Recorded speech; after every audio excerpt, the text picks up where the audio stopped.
see him.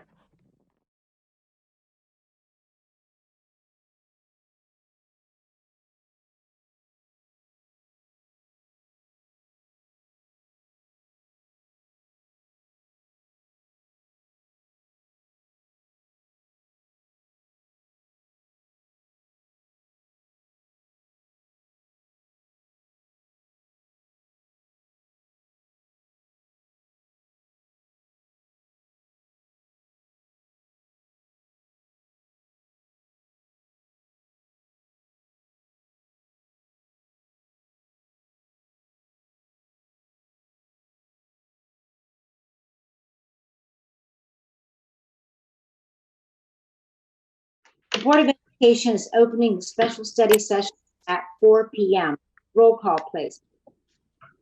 CJ Johnson present. Susan Holguin present. Susan Smith present. Earl Peden present. Marcia Locke present. Mark Mescazor present. Robert Verdi present. Susanna Lopez present. Maribel Maddox present. The Pledge of Allegiance will be led by Damian Lopez, Asterisk intern and class of 2020 graduate from Canyon Springs High School.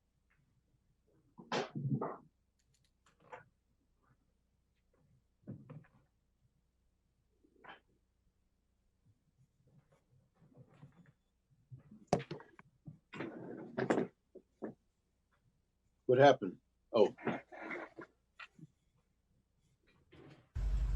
Hi, my name is Damian Lopez. I just graduated from Canyon Springs High School. I'll be attending RCC in the fall. Please join me in saying the Pledge of Allegiance. Place your right hand over your heart. Ready, begin.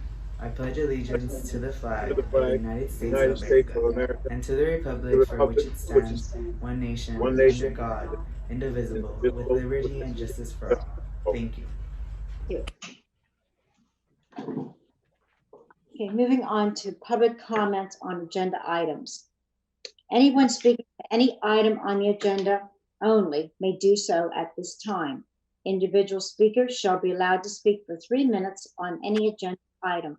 The Board of Education shall limit the total time for public input on each agenda item to 1 minute.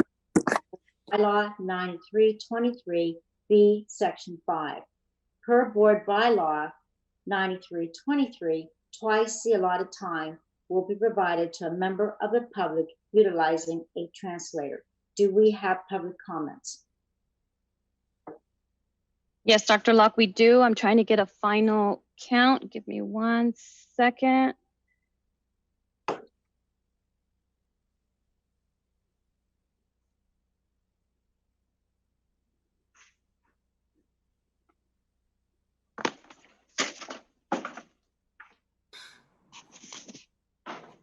I have one more to bring you. 52? No, there's one more that I'm bringing. 53. Total of 53 public comments, Dr. Locke, and I do have 2 that require a translator. Okay, thank you so much. Okay, I know that's very important to my colleagues and I to hear all of our speakers. So if it's okay with my colleagues, I'd like to, extend the time so that we hear all speakers. Is there any objection to that? not for me. Mr. No Holguin? objection. No. Ms. Smith? Mr. Peden? Agree to extending the time. Okay, and Mr. Holguin, you said yes also? You're muted. No objection. No objection. Okay, so we will, you'll go ahead and proceed so we can hear from all of our speakers. Thank you.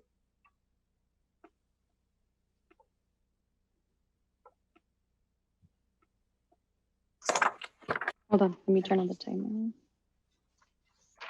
Let me share my video. Hold on.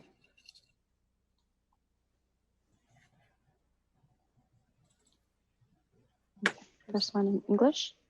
Yes. The name of the speaker is Annette Gonzalez DuPont.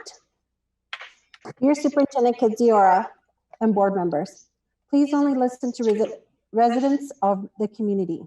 This is our community and we are the ones who live here. I support police officers at our schools.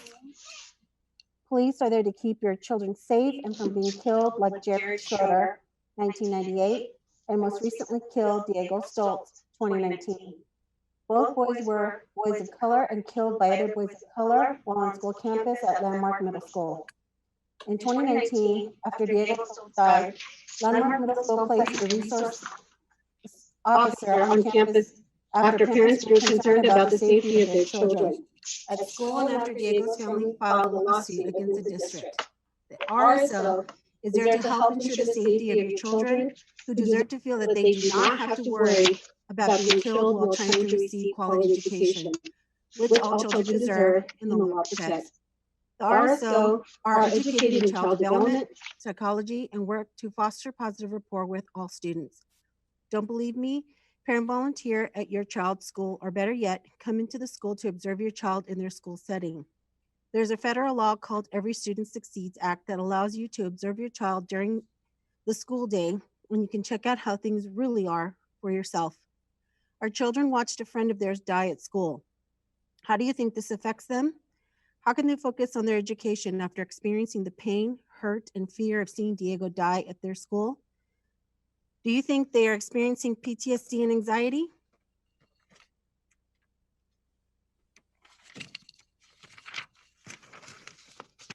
How then can they focus their minds on school studies when fighting, cursing, rowdiness, blatant disrespect towards their teachers, unwillingness to follow the rules, and killing of their friends are happening all around them?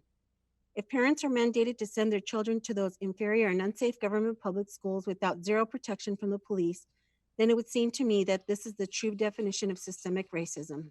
Thank you.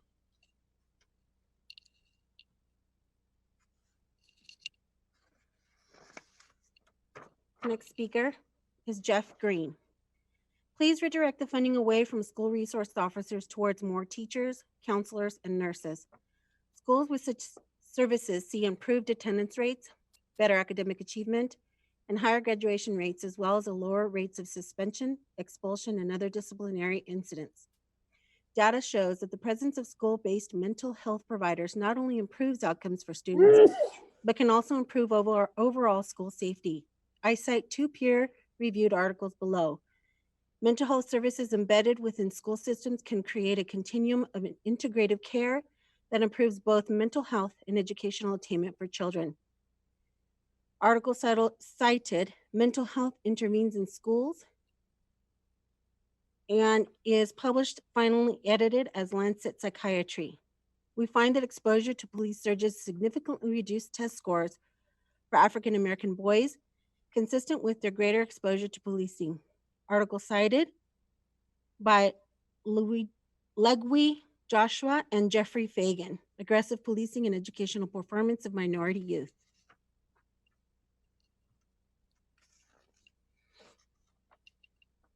The next speaker is Alicia Espinoza. My name is Alicia Espinoza. I strongly object the defunding of SRO. The case of Diego, the student who was sucker punched and died, along with other cases in 2019, sets a good example as to why we need our police on school campus. If students act like criminals, kill like criminals, then they should be charged with their crimes like criminals. Nonprofits are in no capacity to replace SRO, yet they have been milking the taxpayer by promoting their services and with no measurement outcome results. Thank you.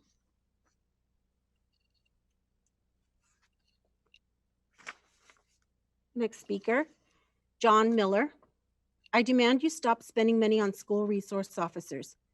Invest in social emotional learning, trauma-informed practices, and mental health. Invest in restorative justice, PBIS, equity training, and community programming. Thank you.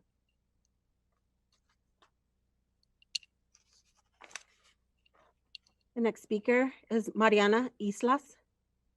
School resource officers contribute to a culture of dehumanization and criminalization of normal teenage development. Black and brown students, especially those in lower income areas like Moreno Valley, need resources in the form of mental health counselors, career coaches, and public health nurses. Divesting from SROs and placing $1 million in well-being of students is imperative. SROs are gatekeepers of the school to prison pipeline. Invest in our future by investing in our children's well-being, not their further criminalization.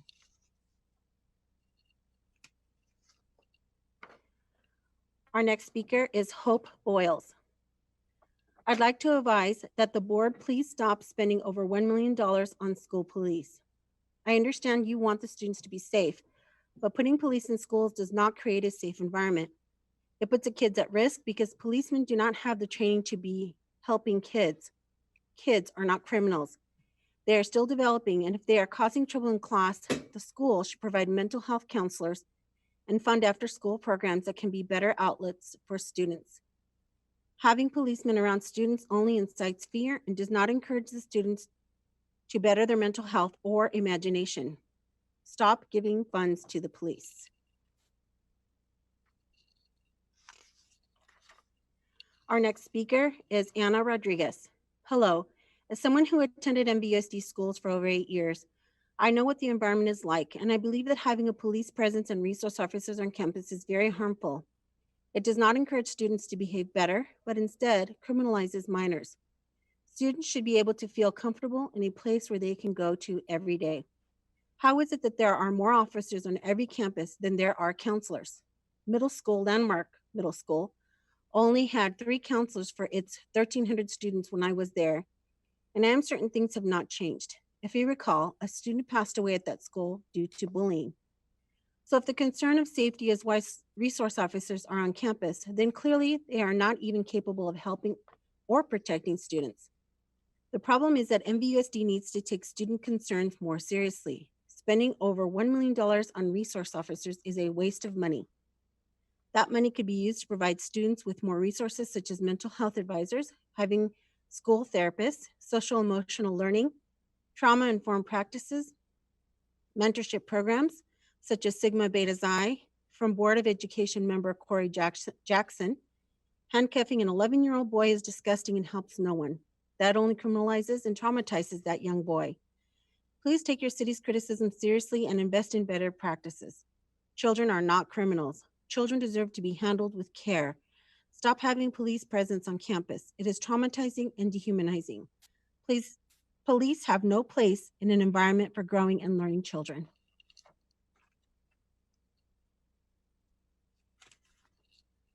The next speaker is Shauna Stewart. I am a parent here in Moreno Valley with 2 young boys aged 2 and 1. I also have 3 other kids who live in other districts, Fullerton and Claremont, ages 8 through 17. Moving out here 4 years ago was an amazing thing, and I love this community and cannot wait for my little ones to start school out here. However, I am a bit concerned at the amount of violence I see out here, not just from the students, but also the RSOs on the campuses. While I agree that there has to be some sort of enforcement on these campuses, I do not agree with them being police officers who are trained to deal with criminals. These children are not criminals. I'm a huge supporter of law enforcement in our communities and trust them with the safety of my family when we are out in the community or home. Why is there not a special unit in the police force that deals specially with children? There's no need to body slam a 6-year-old, happened elsewhere, not here, or pepper spray middle school kids, but there has to be a way to stop all of the violence. If the officers were trained to deal with children and had some trauma-based training included or something like that, I just don't see how an armed officer who is trained to deal with criminals is helpful on our campuses. Thank you, Shauna Stewart. Our next speaker is Antoinette Ratcliffe. Raised in Moreno Valley, I speak from lived experiences, witnessing and overcoming the school to prison pipeline before even knowing what it actually was. I urgently advise you to pull police from our schools and stop criminalizing our youth. Otherwise, you continue to allow our kids to battle a beast bigger than their own imagination and without knowledge that they're even doing so. We must protect those who cannot protect themselves, our youth. There is no research to support having or needing police in the schools of a suburban community like Moreno Valley or any community. Instead, we need resources that encourage healthy adolescent development and address the social and emotional needs of our students. We need trauma-informed support services for our youth, especially our Black and Brown youth, who are impacted by intergenerational harm and oppression by this country. By protecting and improving the quality of life for our youth, you can contribute to a truly safe community. Please remove police from our Moreno Valley schools now.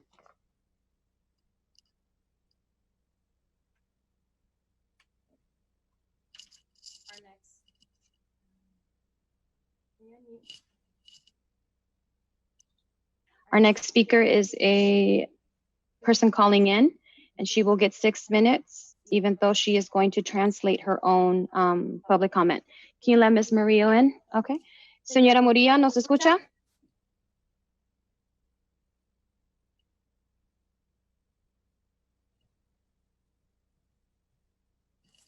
Is she in? Señora Murillo, ¿nos escucha?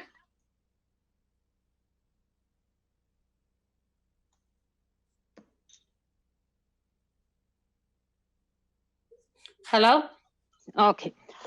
Como le había comentado, tiene 6 minutos. Voy a empezar el timer. Usted va a traducir su propio comentario, ¿correcto? Correcto. Ok. Me avisa cuando ya esté lista para empezar el timer. Ok, ya estoy lista. Ok, empiece. Ok.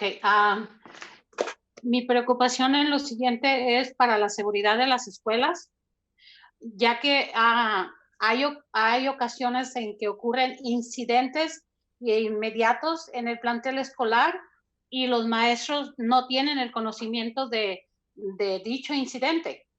Entonces, con precaución y tomando en cuenta la participación de los maestros, el director debe de comunicar inmediatamente cualquier incidente ocurra en el plantel, ya que el maestro es el que está directamente en comunicación con los estudiantes, ya sea para que apoyen emocionalmente o apoyen cualquier incidente que se pueda evitar y que se haga más extenso. Y esto es para seguridad de las escuelas. Y recordando y tomando en consideración los incidentes previos en Landmark y tengo entendido en Valley View, creo que también hubo algunos incidentes fuertes en Vista del Lago y en Canyon. Y hay otros planteles escolares que también hubo incidentes, pero los más fuertes fueron en middle school y high school. This is regarding the when something strong happened inside the school, the principal, they need to inform immediately to the teacher, because the teacher is the first to have the connection and communication with the student. So that's the first, they need to know what's going on to stop any something happen too strong with a student. Also, they need to make in consideration what happened in Landmark and also in Vista del Lago, Valley View, and another incident that they are really strong, and Vista High, and someone in Canyon. So our principal, they need to make really make a communication with the teachers for any incident, because the teacher, they are close to make a communication with the student. So they are capable to connect to the student. Also, the bullying. This is a strong issue to make in consideration. We know they have and adopt different law to protect our kids about the bullying, but we need to stop before the bullying increase. So, tomando en cuenta también en consideración lo que es el bullying, ya sea cualquiera falta de respeto para un estudiante en cualquier circunstancia. Sabemos que fueron adoptadas leyes para detenerlo, pero también sabemos que se puede evitar que llegue a una situación más fuerte. Also, we need to remember our kid is the best in our life.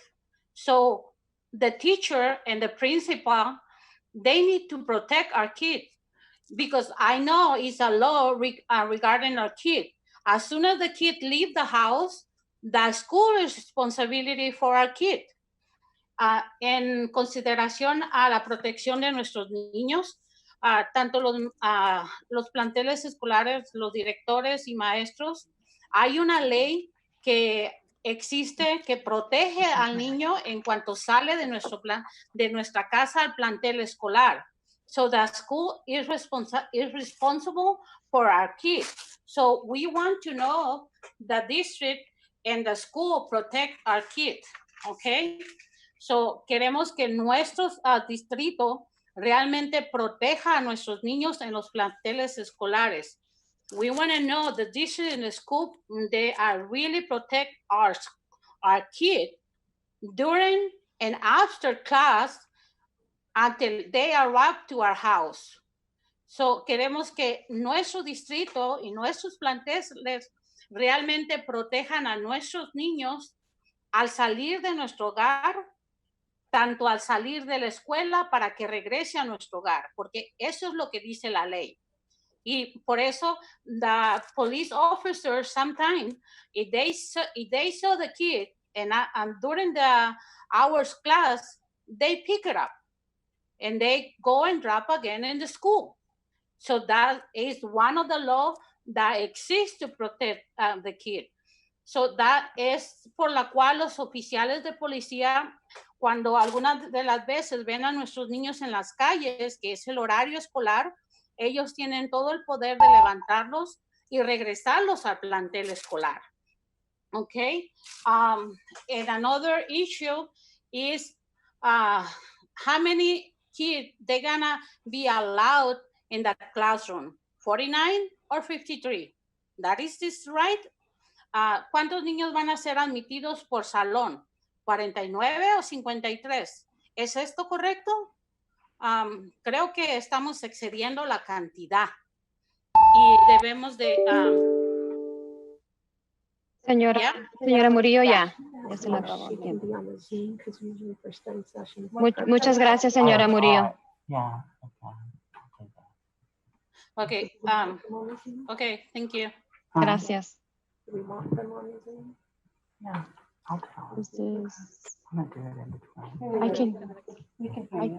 I can hear.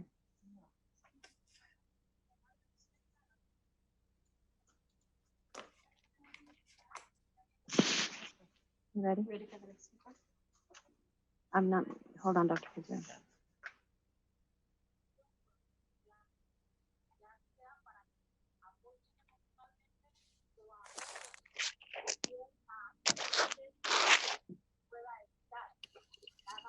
Our next speaker is Ariana Rodriguez, ACLU of Southern California, Victor Luang, ACLU of Southern California.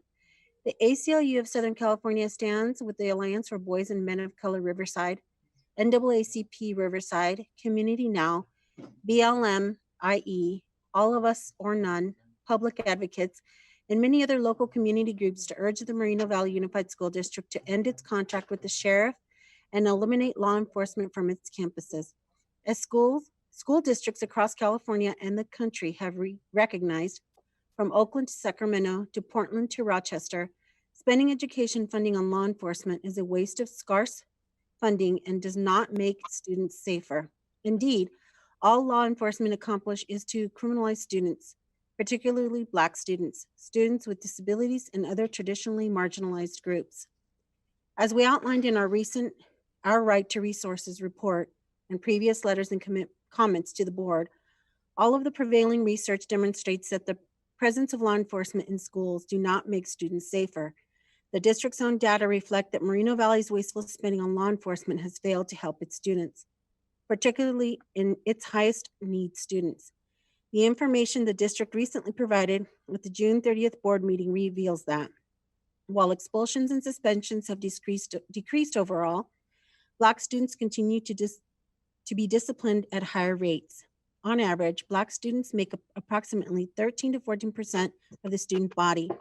But for the last 3 years, from 2017 to 2020, Black students repeatedly made up approximately 21 to 22% of expulsions. Further, for the 2017-2018 school year, Black students made up 35% of suspensions, And for the 2019-2020 school year, Black students made up 29% of suspensions, still twice the rate of other students. Similarly, the 2019 California dashboard data show that 16.3% of students in Moreno Valley are chronically absent, an increase from the previous year, with Black, Native American, Pacific Islander, and students with disabilities in the red or lowest performing category. The district has provided no further data on the arrests and referrals to law enforcement of students, including Black students, and has not shared any data regarding the rates of discipline or arrest on Latino students or students with disabilities. But the latest federal civil rights data collection data shows that while students with disabilities made up 16% of all MVUSD students, they comprise 28% of referrals to law enforcement. Accordingly, we respectfully ask the Moreno Valley Unified School District Board of Education to listen to its communities and stop spending more than $1 million in SROs, which will be particularly wasteful in light of distance and hybrid learning next year and the need to focus resources on recovering from learning loss and trauma.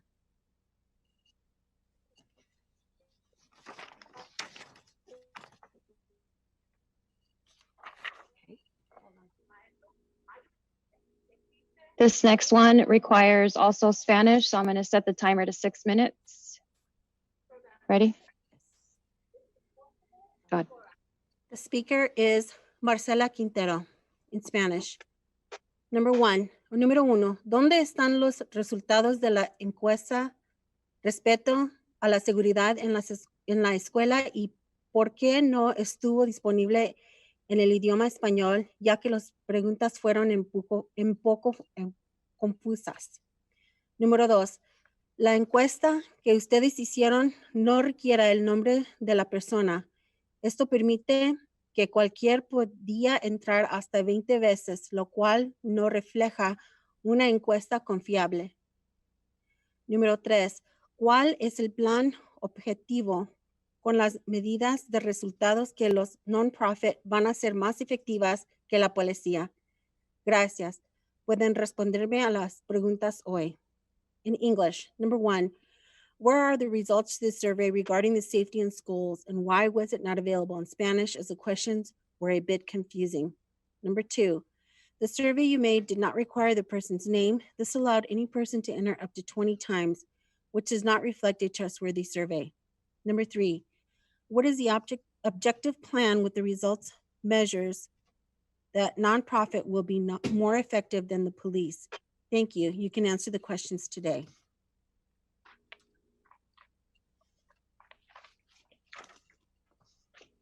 The next speaker is Jack Oliver.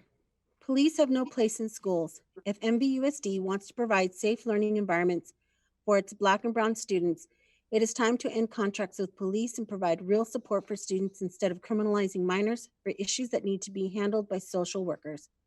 It is past time to end the hyper-policing of Black and Brown children.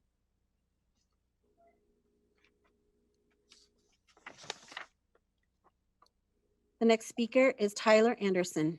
Schools are supposed to be a place of learning and growth. According to the U.S. Department of Education, Black students are 19% of Moreno Valley School District students with disabilities, but 43% of disabled students referred to law enforcement. I call on the Moreno Valley Unified School District to end its contract with school resource officers and put that money towards emotional and need-based counseling. No student should be afraid of school.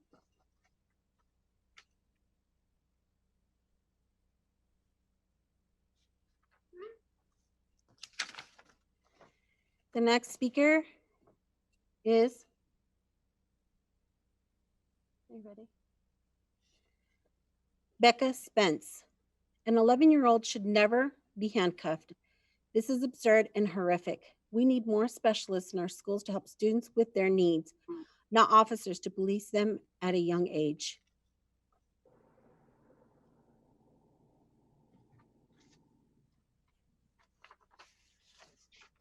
The next speaker is Leslie Alvarado.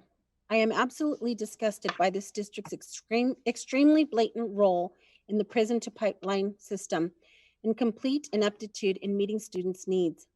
Disabled students deserve education, care, and trained professionals who are eager to meet those needs, not abusive teachers and complicit districts, traumatizing them and pushing them into prisons. Terminate your contract with any and all police departments and security guards. Black students are not disposable. Disabled students are not disposable. Learn that before you become disposable.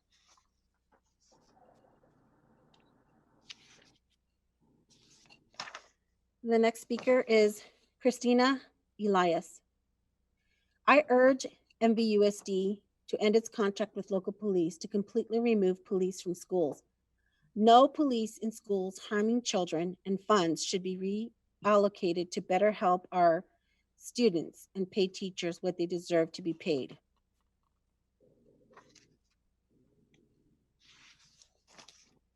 Next speaker is Rachel Michelle.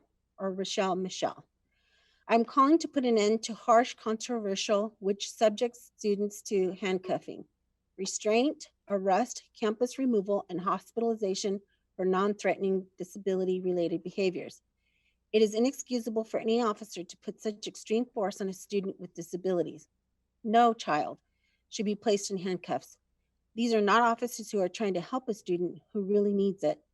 These are power-hungry monsters who are traumatizing children and teaching them not to trust any authority figure. The contract MVUSD has with Riverside Sheriff's Department must be eliminated immediately.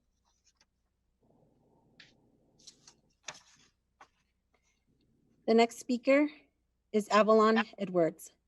Students of color in the Moreno Valley Unified School District deserve to learn in a safe environment, which is why it's opposed to having school resource officers on campus. It's clear that these officers accomplish the exact opposite of public safety, as evidenced by the repeated brutality against an 11-year-old boy of color with special needs in 2019.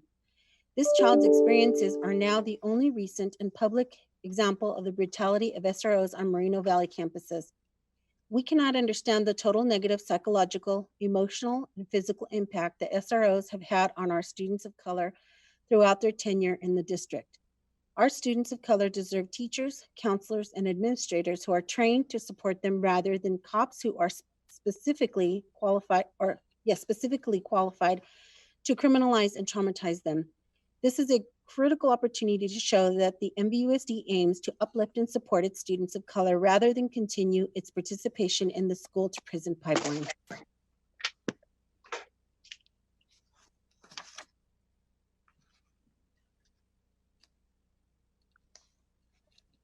The next speaker is Alicia Gutierrez Romine. The use of police officers in schools disproportionately affects Black and Brown students. School funds should go to counselors, teachers, and other programs to get at the root problems, making it harder for kids to focus, study, or behave in school.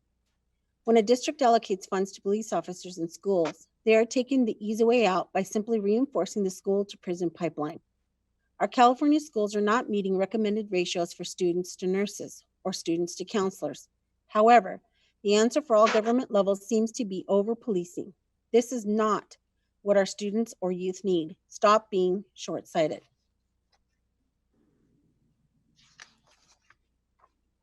The next speaker is Francisco Chavez. Get the police out of those schools. Redirect that money.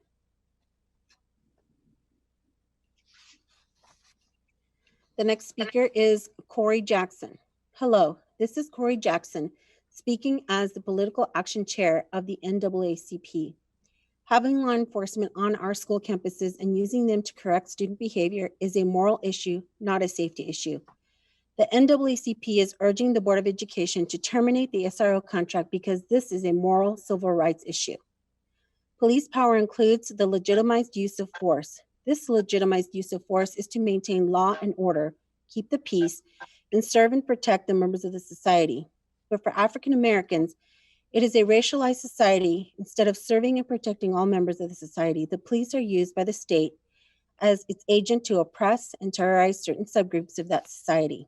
Historically, from colonial times to the present, there has been a dichotomous relationship between the police, representing the power, or number one, representing the power and wishes of the white majority, and number two, dominating Blacks struggling for justice and equality in our society. It is not moral to have the chief enforcer of the oppression of African Americans on school campuses with African American students. It is wrong, and it is causing emotional violence every day. If you believe in civil rights, you will eliminate this contract. Pew Research Center and Gallup polling data have consistently found racial differences in the Black and white views of how police deal with minorities. Gallup combined 2011 to 2014 data showed that Blacks had a significantly lower level of confidence, 37%, in the police as an institution than whites, 59%. 7 in 10 Blacks, 70%, said police forces across the country did a poor job of holding officers accountable when misconduct occurred. Compared with 27% of whites, 6 in 10 Blacks, 57%, rated police performance as poor when it came to using the right amount of force, compared to 23% of whites who held that view. Thank you for your time.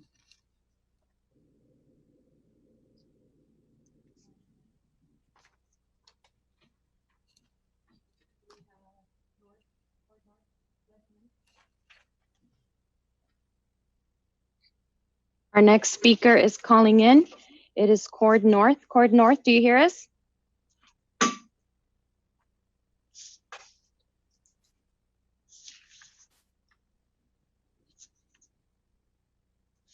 Mr. North, do you hear us?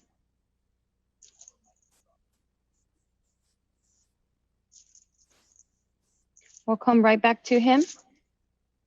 No? Okay, we'll come back to him.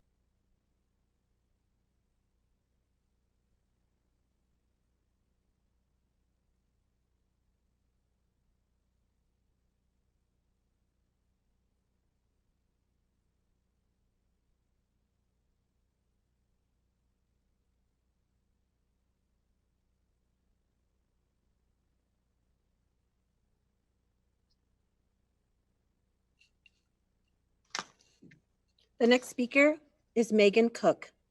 MVUSD absolutely needs to stop funding and remove school resource officers from campuses immediately. School resource officers do not provide a feeling of safety, but rather fear. It is only adding to the crisis of systemic racism in our country and our county. MVUSD could very well spend that money providing supplies to the schools as raising the salary of our beloved teachers. Disabled children, read it again, children should absolutely not be aggressively handcuffed multiple times as it is completely uncalled for and disgusting behavior. MVUSD remove the school resource officers and spend that money on the teachers.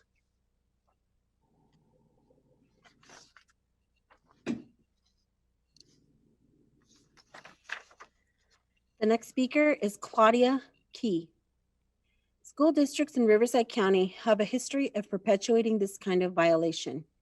TVUSD has similarly publicly mishandled problems with policing and entrapment in the past, causing the trauma of a special needs student when a drug sting was attempted on one of the children.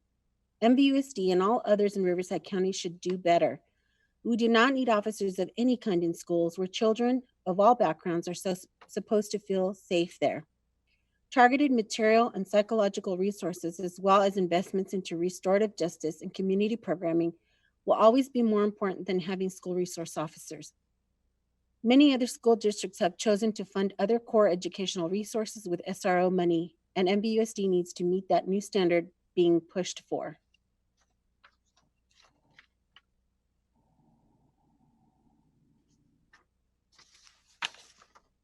The next speaker is Maribel Nunez. Invest more in education and counseling services and cancel the SRO contract. The next speaker is Adam Wright. Please take police officers out of the public schools. Replace them with more nurses, counselors, and social workers. Research shows that police in schools doesn't make our children more safe. Police response to nonviolent conflict disproportionately dehumanizes children of color and leads to hypercriminalization that puts Black and brown children in the legal system early and often. The next speaker is George Bossman. Girls, first off, blank all of you for letting school resource officers go on school campuses. pardon me, I should begin by saying it is rare, but on occasions, public comment includes expletives. In this case, I will substitute the word blank for a few vulgar terms. The meaning and intent of the public comment will still be clearly understood. Let me begin again. Girls, first off, blank all of you for letting school resource officers go on school campuses. You all should feel ashamed of yourselves for being in a contract with the police when a majority of the students enrolled in the MVUSD are Latino and Black. The gall of the MVUSD board to allow police officers to patrol school campuses is appalling. To force your Black and brown students in an environment where they are reminded of the generationally trauma that is lived every day in their communities is absolutely repulsive. To have officers on hand to criminalize innocent Black students daily is abhorrent. And the fact that the MVUSD repeatedly arrested an 11-year-old Black boy with special needs instead of getting him proper assistance is disgusting to me. This should never happen. You and those blank pigs are responsible for this violence. You are all a disgrace. This isn't the first time since all of you don't blank care about your Black students. Blank you, blank the police. You can all eat blank for all I care.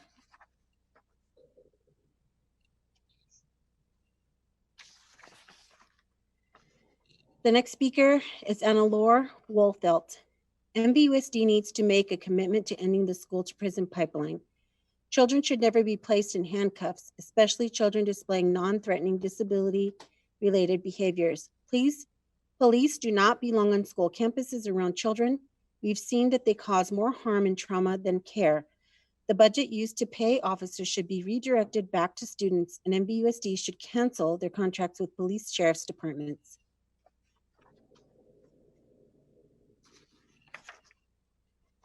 The next speaker is Kate Mallory. My name is Kate Mallory. I'm a lifelong resident of Riverside County, and I'm writing to encourage the board to remove SROs from the Moreno Valley Unified School District. Police officers in schools are not what our children need, and school resource officers have been shown in a number of studies to apply discipline unevenly to different groups of students. There's a nationwide history of students of color being referred to law enforcement and subject to arrest at higher rates than their white counterparts. Students with disabilities are additionally subject to increased rates of arrest, representing 12% of the total student population, with 75% of students who have been physically restrained at school. And overall, students in schools with school resource officers have been shown to be arrested 5 times more than students in schools without SROs. We are over-policing and over-incarcerating our children, and Moreno Valley schools deserve the resources to deal with student misconduct in a far more proportionate manner than they can with handcuffs. No child should ever be placed under arrest for behaving childishly, and our youth deserve to go to school without fear of being overly criminalized based on their race or ability. You have an opportunity here to disrupt the nationwide school to prison pipeline, and I call upon you to do so.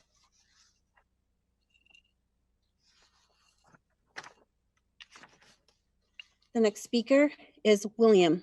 No last name was given. My name is William, the father of CB, a Black MVUSD student with disabilities. I'm asking the school board to remove school resource officers and police from the school system because I know firsthand how abusive they can be to our children. I also know firsthand that they will lie on our children in their reports just to try and justify their actions. My son, CB, has disabilities that cause him to have challenges following directions. He has been handcuffed at least 4 times by school resource officers and school security while at school. Last week, we released body camera footage of one of these handcuffing incidents. The officers treated my son like he was a violent criminal, or in one case, like he was an animal by handcuffing him by his legs and feet. Another time, they slammed his head to the floor, held him down with the knee pressed in his back, and handcuffed him. When he was just sitting at his desk and his head down in a calm state, refusing to go to the office. A knee on the back of a 70-pound boy by a large adult officer could have broken his neck instantly and killed my son. I don't want officers to have another chance to kill my son while he is in school trying to struggle through his disability to get an education. They are engaging our children as if they are dealing with violent crime situations on the streets. These children are at school with books, pencils, pens, and laptops. They are not sitting at their desk with guns, knives, and baseball bats. So they need to be treated as students, approached as students, and counseled as students. Officers have shown from past experience that they do not have the proper training and patience to treat our children as students. This is why I'm asking all board members to vote to remove school resource officers and police from the school system. Their presence in the schools make children feel as if they are going to be a detention center and not to school. We need to replace them with counselors who care about the children, staff members who care about the children, and teachers who care about the children. If we don't get these school resource officers and police out of the schools, one day your child may not come home at all at the hands of these school resource officers and police. Before I go on, a quick story. When my son graduated from kindergarten, the teacher asked all students to write down what they wanted to be when they grew up.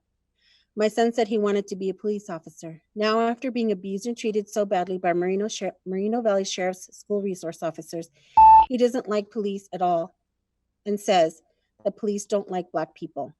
He has been traumatized by Merino Valley Sheriff's school resource officers and may never fully recover from this. Thank you very much for taking time to listen to my request to have all school resource officers and police officers removed from the school system.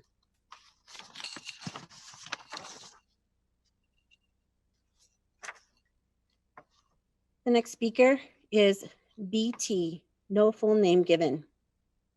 I am the mother of CB, a Black MVUSD student with disabilities. I am here writing to you because I have experienced firsthand what school resource officers and police can do to a family and my son personally. He got handcuffed several times, even when all he did was refuse to go to the police. He got thrown out by his seat, kneed on his back and handcuffed. Then the officer said he was a danger to himself and others and sent him off 5150. School resource officers and campus security officers should not be on campuses. They do more harm than good, especially in my situation. After being handcuffed at school, my son had told me police officers don't like him because he is Black. Now what 11-year-old should be saying that? Police and school staff should be protecting the children while they are in school. This is coming from a parent who is very concerned about what can happen to kids while resource officers and police are on campus. These officers should be dealing with criminals. They are not the right people to be dealing with our kids.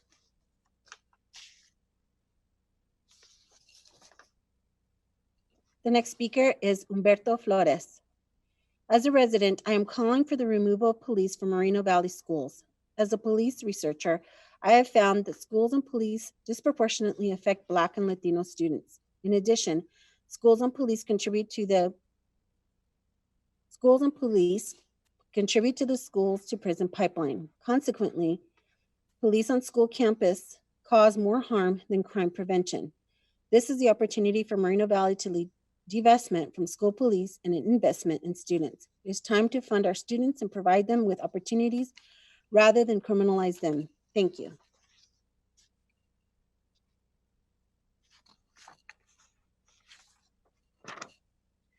The next speaker is Emily Esposito. Hi, I'm writing to support the ending of the contract between the MVUSD and their school resource officers. Our schools need to stop spending over $1 million on school resource officers that promote the school to prison pipeline and criminalize students, particularly those who are students of color. Instead, we need to invest these funds into actually helping our students by investing in social emotional learning, trauma-informed practices, and mental health services. We also must invest in restorative justice, PBIS, equity training, and community programming.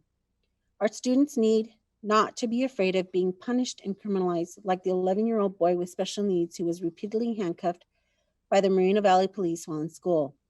Schools are a place to grow and learn, not to punish and harm students. We have to train teachers and administrators on how to best work with students, and the school district at large must work towards giving students the services they need.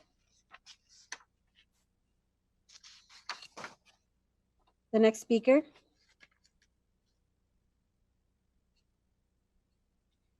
is Hannah Boyles. Good afternoon. I'm writing today to express my opposition to school resource officers. Schools should be a safe environment where our children are encouraged to grow and learn, not be in fear of intimidating officers who do not serve their best interests. Schools should not look like prisons. Children should not be treated like property of the state. These officers serve no other purpose than to intimidate and drain resources that could go elsewhere to actually promote growth, safety, and education. Students of color are not safe with these officers. We demand you remove them and reallocate the funds to services that foster true education and empowerment. Thank you for your time.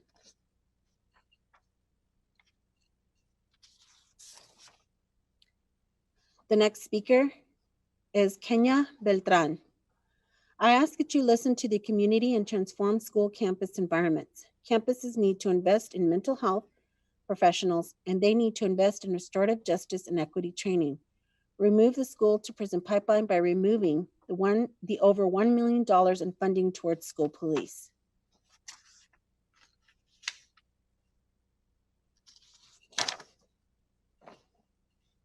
The next speaker is Julia Martinez.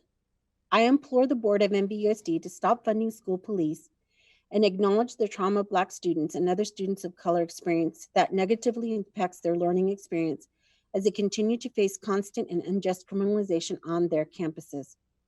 I stand with the Riverside chapter of All of Us or None and their call to action to, number one, stop spending over $1 million on school resource officers. Number two, invest in social emotional learning, trauma-informed practices, and mental health. And number three, invest in restorative justice, PBIS, equity training, and community programming.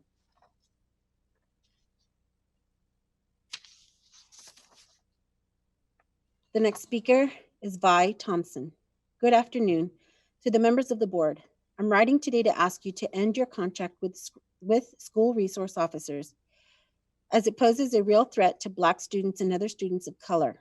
Instead, I ask you to invest in alternatives to policing, such as social emotional learning, trauma-informed practices, mental health services, restorative justice, PBIS, equity training, and community programming. Thank you for your time.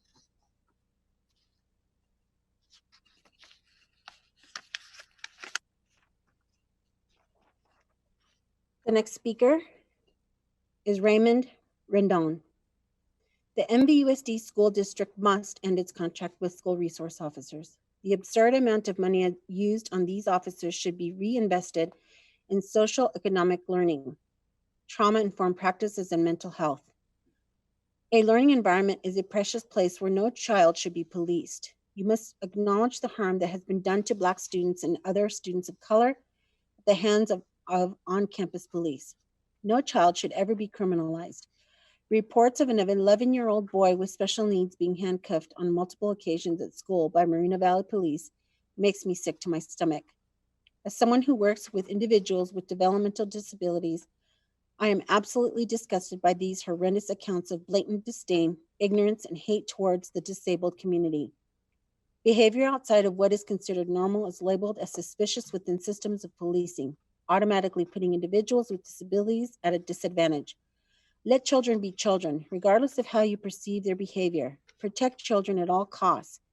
Get rid of every single police officer in the MVUSD. A community's responsibility is to protect its most vulnerable members. These officers do the opposite of that. Stop the criminalization.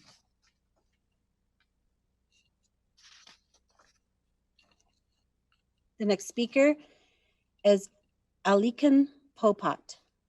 Where is it ever a secret to anyone the complicated relationship some of our community have with law enforcement? Events we've witnessed over the past few months have likely disabused us of such a notion. Though it appears the degree to which this is true continues to elude some. This problem, however, is beyond something as simple as an oversight. It seems to expose a fundamental misunderstanding of the problems at hand, and thus, how best they might be effectively addressed. The over-reliance, or any reliance at all, on school resource officers perfectly illustrates such a disconnect. It boggles the mind that the Moreno Valley School District spends millions of dollars on said officers that could and should be put to better use by investing in such things as social and emotional learning, putting in place trauma-informed practices, and considering the mental health of those under the district's purview. In the case of the 11-year-old boy who was repeatedly handcuffed by one such officer, a series of words I hope never to have cause to use again, Positive behavioral intervention supports seems to have been the obvious response, especially considering his special needs. In the wake of such an event, no doubt a chronic one, I find there is only one right path forward. First, before any action can be taken, there must be a shift in the district's way of thinking. Rather than seek dole out punishment, they must emphasize and invest in restorative justice, equity training, and place community and community programs at the center of their work. Should they fail, the little boy of whom I spoke and countless others like him may well be funneled into the same school to prison pipeline the district's current policies perpetuate.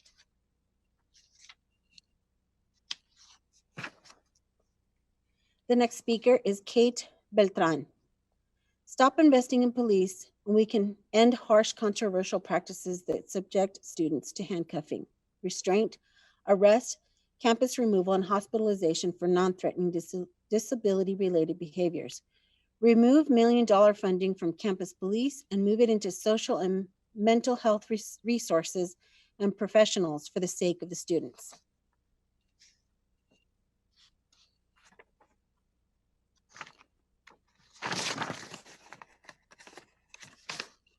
The next speaker is Nicole Ochi. Public Advocates Incorporated stands with the Alliance for Boys and Men of Color, Riverside, NAACP Riverside, Community Now, BLMIE, All of Us or None, the ACLU of Southern California, and many other local community groups to urge the district to end its contract with the sheriff and eliminate law enforcement from its campuses. We incorporate and support all of the content from the ACLU of Southern California's public comment. In the wake of the murders of George Floyd, Breonna Taylor, and countless other Black people, Moreno Valley Unified must recognize the harms associated with law enforcement and the historical trauma that they have imposed on the Black community. Black youth deserve to attend schools where they are not subjected to disparate treatment, are not treated like criminals, and instead have access to an exceptional education. In light of the recent legal claims submitted to Moreno Valley Unified for illegally restraining and detaining young people, how many more Black youth and students with disabilities need to be abused and criminalized for the district to act? Further, as we outlined in our Right to Resources report and previous letters and comments to the board, although the prevailing research demonstrates that the presence of law enforcement in schools do not make students safer, study after study prove that the presence of law enforcement in schools do not deter violence, fights, conflict, or bullying. In contrast, what they accomplish is to heighten tensions on campus and criminalize students through issuing citations and making arrests. Indeed, Moreno Valley is in the minority. Most schools in California and in the US do not have permanent law enforcement on campus and are able to maintain safety through services provided by administrators, teachers, counselors, and other school-based staff and community partnerships. Educators are in a much better position to resolve conflicts and keep students safe because they are able to build positive relationships with students and address situations through interventions such as restorative justice and positive behavior supports rather than handcuffs and arrest. Teacher diversity, equity training, and community-based resources also further help to create the positive environment students deserve. Accordingly, we respectfully ask the Moreno Valley Unified School District Board of Education to listen to its communities and stop spending more than $1 million on SROs, which will be particularly wasteful in light of distance and hybrid learning next year and the need to focus resources on recovering from learning loss and trauma, and instead invest in its resources that have been proven to be effective for students, including social emotional learning, trauma-informed practices, social-based mental health services, restorative justice, positive behavior interventions and supports, equity trainings, and other community programs. Sincerely, Nicole Ochi, Public Advocates.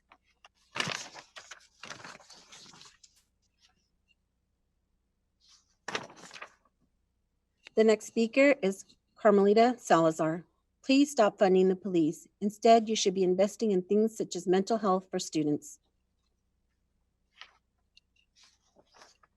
Our next speaker is Yasmin Abunamos. I hope I said that correctly.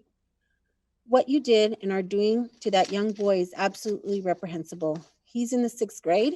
Are you people blank insane? Get those cops out of your schools. To have them there is the first place where they have free reign in terrorizing and harassing young Black children is blank disgusting.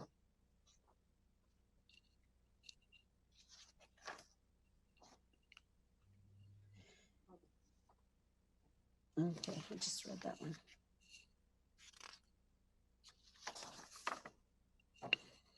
The next speaker is Ryan Cowles.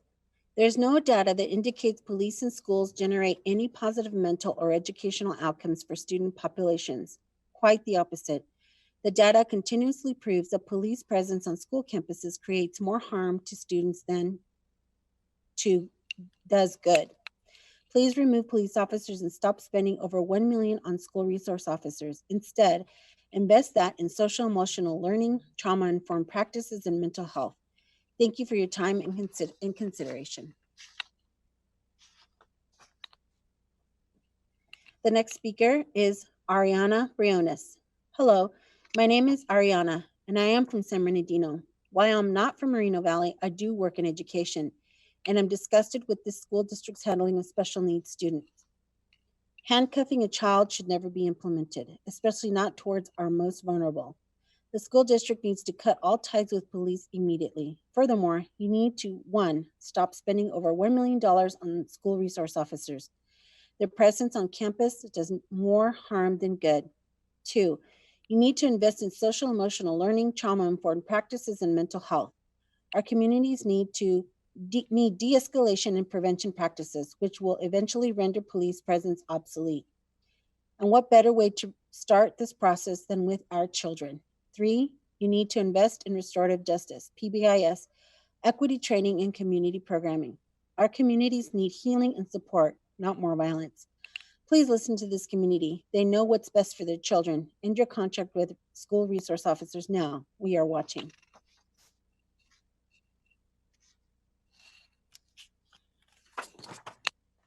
The next speaker is Yvette Torres. This comment is to the board to please defund and end its contract with the school resource officers. Schools should not be further policed. Our students already feel unsafe. Instead, we should find restorative measures by investing in equity training, community programming, more outdoor education such as yoga and meditation. Being a past student in MVUSD, it was worrisome that we had funding for school resource officers, had Marine and Army and Navy officers and recruiters on campus, but no direct resources for mediation and mental health. You have a choice for our students to be the change from violence to social emotional learning. Thank you for your time.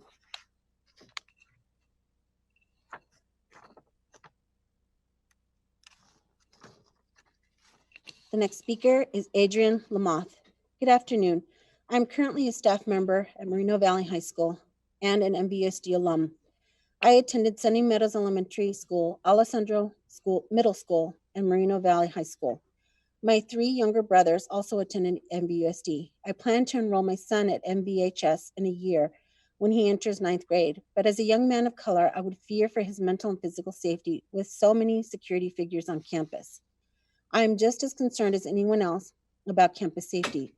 These are children on our campuses and they deserve the proper services. Dr. Kidziora mentioned at the 21 July school board meeting that there are numerous counselors that are available to address student emotional and behavioral issues. But as we all know, counselors are most often busy with the administration of schedules and academic planning. There is no list for which counselors have the credentials or ability to address emotional crisis. Our students don't need more policing and violence, they need help. When I attended MVHS, we did not have multiple guard-like uniform figures policing the school campus. I truly believe we are cultivating an environment of violence, fear, and punishment by having so many security officials present. We all know the charter and private schools don't have this presence. Are they better than our students? No. I would like to request information regarding current litigation cases and complaints as it pertains to RSOs and campus security in MVUSD. How can we make informed decisions regarding the presence of RSOs and disciplinary models if they have no data or information made publicly available about public complaints against RSOs and security staff? I know of at least one case in the last 2 years where a small student with no weapon was violently body slammed to the ground by campus security. This is unacceptable. If we really take the safety of our students and campuses seriously, then we will examine what discipline models have worked well in areas with low recidivism of harm rates. When we have security roaming our campuses like armed prison guards, it sends a direct message to our students what we think of them. Why is it okay for our children to be policed if they are already guilty and serving time in prison? Have we forgotten the purpose of school? Many of these children bring issues from their personal lives. We owe it to them to help them address these issues so they can be in a learning mindset. We need to invest in more services to assist students struggling with emotional and behavioral issues. There is one on-one site social worker who rotates among all the high school campuses. When a student is experiencing an emotional crisis, this is not okay. I had a student who came to me after school saying she was experiencing suicidal ideations. I tried contacting the social worker, the counseling staff, but no one was available. This was shortly after our safety day, so I referred to the information from the slides on suicide. The number I called kept ringing and no one ever picked up. Second,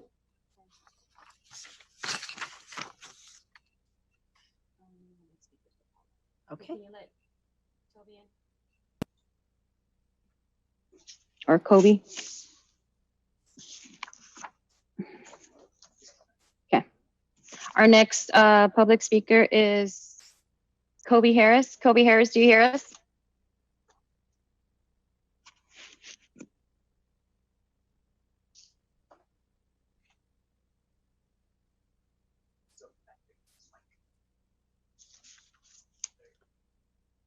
Kobe Harris, do you hear us?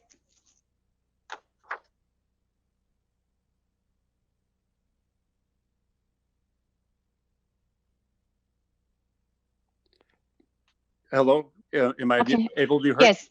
Kobe, yes. You have Yes. 3 minutes. I'm going to start the timer. Give me 1 second. I'm going to start the timer right now. You only have 3 minutes, okay? Okay, thank you. Thank you. Go ahead. Yes, so the issue that I wanted to voice my concern about is the spending on the officers for the school. I am in line with defunding of the law enforcement and investing that money into the community and programs, especially after witnessing the video of the young student with special needs being, forced to the ground fairly violently. Having a brother with special needs, that is totally inappropriate way to conduct that behavior. So I just wanted to speak out and say that I think that money needs to be invested into services and programs that help and aid any students with special needs, whether that's physical, mental, emotional. Handling it the way that it was totally wrong. We need to be able to open the doors for other more peaceful and quite frankly understanding avenues if we're going to have our young students or young citizens, especially those that need further assistance. The presence of law enforcement does nothing but install fear, and I just wanted to voice my opinion on that. So that's where I stand. I urge to send that money to invest in our community and invest in our citizens, and especially our youngest, our quite frankly, our future.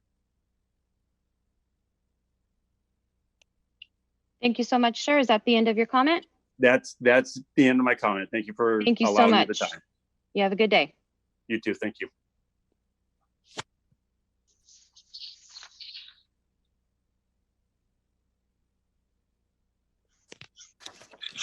Okay, our next speaker is Savannah Montez. As a MVUSD alumni, I feel it is my duty to stand against the irresponsible overspending on campus resource officers. I have personally witnessed the violent and unnecessary force used against a CSHS student on campus in 2019, and don't believe that kind of violence needs to be anywhere near students.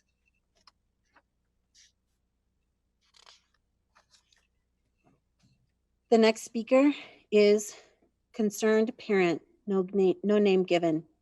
As a concerned parent, I would like to make it known that I am in disagreement in the plan of getting rid of the school resource officers. I have a high school and middle school student and feel at ease that there is an officer at the high school campus that can respond immediately if danger would arise. It would take law enforcement critical minutes to respond to an emergency call if not on campus. What really shocks me about this even being considered is the outcry back in the fall when the unfortunate incident at Landmark happened. Parents and community members were demanding more law enforcement on campus, and now it is clearly the opposite. Will it take another child to go through an unfortunate incident to demand it again? I understand we do not need more resources for students such as counselors. I understand we do need more resources for students such as counselors, but I feel that the funding does not need to be taken from this area completely.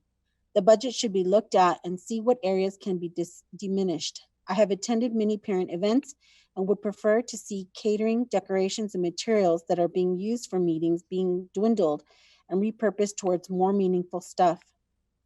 I believe it would be a huge mistake if the contract was determined with the Sheriff's Department completely.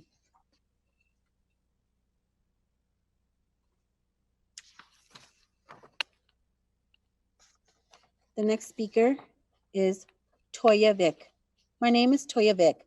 I'm a single mother of 4 sons and 6 grandchildren.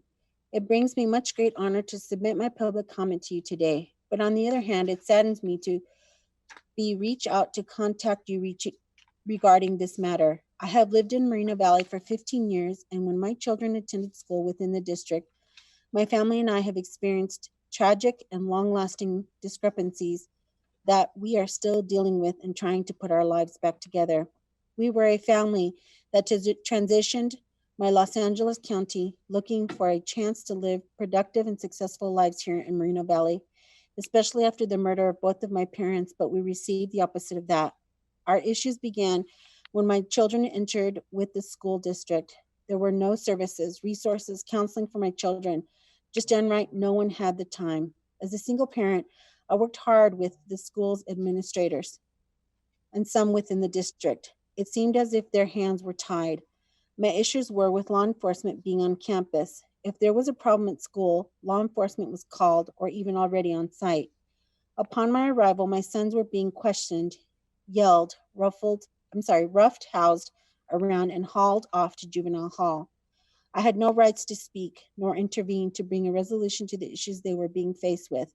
For a mother in the sights of her children to see what happened and have my hands tied caused them to doubt all that I was teaching them. Their trust in other adults dwindled. The problems went from the school to my home. Searches being targeted and followed and were labeled as gang members. When that was not true, my children could not even walk down the street unless they were harassed by law enforcement. I was even told by an office that they were part of a certain law enforcement team, and if my son were to get into anything, they would not help. How did you think that made me feel? My children having people contact has caused them to have difficult time to pick up the pieces. I still tragic, scared from this experience, and I'm still seeking justice.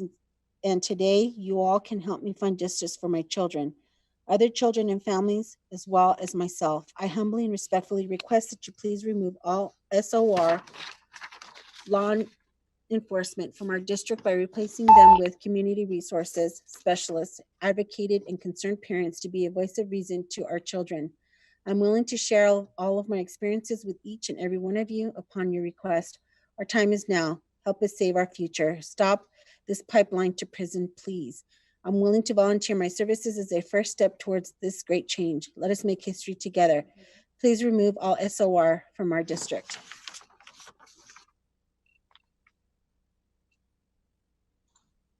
Our next speaker is Mr. Aguero, and he is requesting that we read his comment after he speaks in Spanish for us to read it in English. Señora Aguero, ahí está. ¿Sí me escucha? Sí, sí lo escucho. Sí, aquí estoy. Ok, permítame tantito, deja pongo 6 minutos. Sí traducimos el comentario que usted mandó en inglés para que lo podamos leer después de que usted hable en español, ¿sí? Sí, está bien. Ok, perfecto. Me dice cuando esté listo para empezar el timer. Sí, un momento. Sí. Ok. Ok. Buenas tardes a todos. Quiero hacer la petición que después de yo leer mis comentarios en español, estos sean leídos en inglés. Quiero hacer un comentario antes de eso. Quiero pedir que por favor se nos tenga una mejor interpretación de lo que se está hablando en inglés, porque la interpretación está muy mala, disculpándome de las personas que lo están haciendo. Sé que están haciendo lo mejor, pero falta un poquito más de trabajo para que se nos informe bien lo que está pasando. Mi nombre es Alfredo Agüero. Yo soy organizador comunitario en la área de educación especial. Primero quiero decirles que esta reunión debió haber sido cancelada por violación a los códigos de la Acta Brown. Todos ustedes, los administradores y miembros de la mesa directiva fueron informados por medio de un email que mandé al fiscal general de California, al señor Javier Becerra. Como veo que después de saber que estamos al tanto de las violaciones que ustedes hacen y que además no les importa el que nosotros nos quejemos, aquí están mis comentarios y esperen más noticias sobre estas violaciones a los códigos del Acta Brown. Paso a lo siguiente. Hoy hablo en contra del presupuesto que se tiene programado o que se aprobó para el departamento del sheriff de Riverside. Como hemos dejado saber en reuniones pasadas, muchos de nosotros estamos en contra por la razón de que la presencia policial dentro de las escuelas, en vez de favorecer a los estudiantes, los perjudican. Sí, los perjudican. El distrito debe aceptar que está fallando en apoyar apropiadamente a nuestros estudiantes, pero más a los estudiantes de educación especial, pues en la mayoría de los casos estas situaciones se pueden resolver con ayuda de algún consejero, apoyo de salud mental o por otros medios alternativos. Creo que esto aplica también a estudiantes de clases regulares. En estos tiempos tan inciertos, creo que es necesario enfocarnos en cosas que ayuden positivamente a nuestros estudiantes. Creo que no es como con presencia policial como podemos solucionar todo lo que estamos pasando en estos tiempos tan inciertos y críticos. Gracias. Okay, the English. My name is Alfredo Aguero. I am a community organizer in the area of special education. First, I want to say that this meeting should have been canceled due to violation of the Brown Act codes. All of you, administrators and members of the board of directors, were informed by means of an email sent to the Attorney General of California, Mr. Xavier Becerra. As I see that after knowing that we are aware of the violations that you make and that you also do not care if we complain, here are my comments and await more news about these violations of the Brown Act codes. Moving on to the following. Today I am speaking against a budget that is scheduled or approved for the Riverside Sheriff's Department. As we have made known in past meetings, many of us are against the reason of police presence within schools. Instead of favoring students, it hurts them. If they hurt them, the district must accept that it is failing to appropriately support our students, but more so special education students. Because in most cases, these situations can be resolved with the help of a counselor, mental health support, or their alternative means. I think this also applies to students in regular classes. In these uncertain times, I think it is necessary to focus on things that positively help our students. I believe that it is not with the police presence how we can solve everything that we are going through in these uncertain and critical times. Thank you.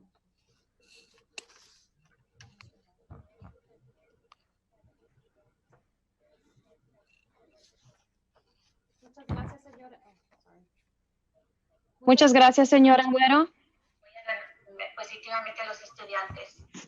Señora Agüero, ¿ahí está? Todo con los policías, con policía todo en estos tiempos tan críticos. Señora Agüero, ¿ahí está? Sí. Ok, nomás quiere decir, ya terminamos de leer su comentario. Muchas gracias. Gracias a ustedes. Bye bye. Thank you, señora. Gracias. Okay, we're ready for the next speaker. Okay, hold on. Change timer. Okay, the next speaker is Jessica Pina. Good evening, members of the board and public. I have one thing I need you guys to address. Why are you going to remove police officers off campus if their purpose is to take care of our students' safety when the supervisors are not doing their job?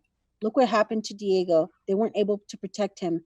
So what makes you think schools will be safer without officers? I don't think any parent would want to get the phone call Miss Salcido got on September 16th, 2019. I hope you make the right choice and keep law enforcement on campus to protect our students' safety. We leave our children up to 8 hours a day and 5 days a week in an environment that we consider safe. Us as parents send our kids to get an education, not to get harmed in a place we think is safe for our kids.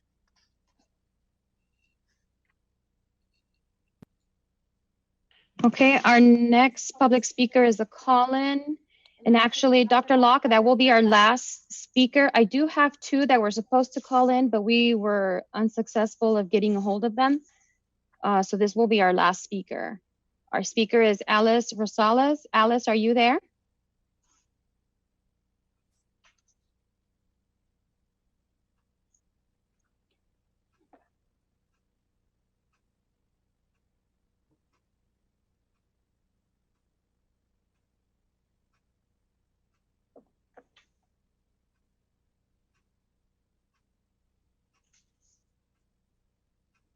Still no mic.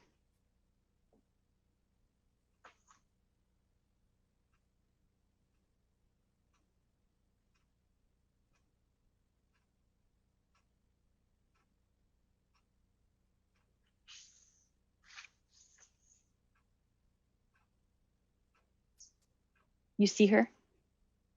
Can you tell her she needs to turn on her mic?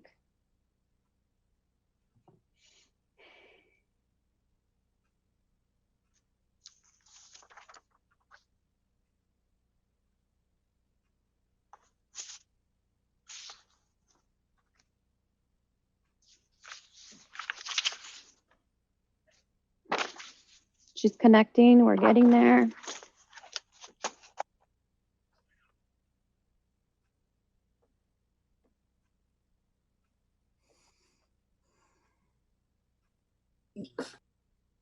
Okay. Alice, do you hear us, Alice?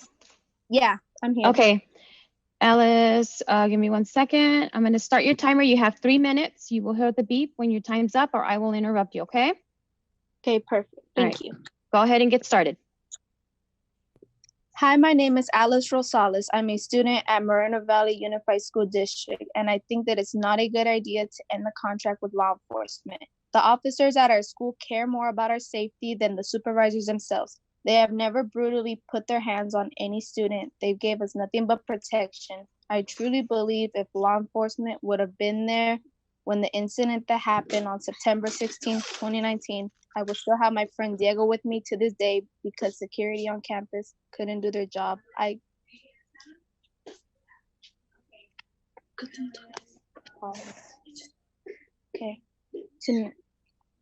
I expect you guys to not, because the security on campus couldn't do their job. I expect you guys to make the right decision to not remove law enforcement off campus and choose the students' protection as your #1 priority. Thank you. Thank you, Alice. You have a good evening, okay?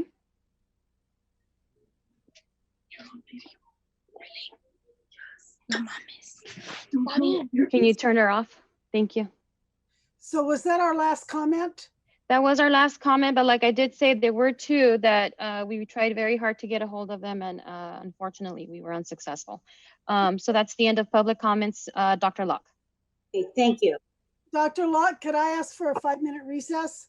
Yes, Mrs. Smith. Okay, let's take a 5-minute recess. It's now 5:23, so about 5:26. And a 6-minute recess. I mean, I'm sorry. I mean, 5:29, I'm sorry. I thought 6 minutes by time, you know.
Everybody, can you tell if everybody's back? I can't. Yeah, it looks like Christian just gave me the thumbs up that everybody's back. Okay. Okay, so we're ready to begin after our break. I do want to welcome, my understanding is we have representatives from AMVAM, our Management Association, our Teachers Association, MVEA, and our classified CSEA. So do you mind introducing yourself? Start with AMVAM, please.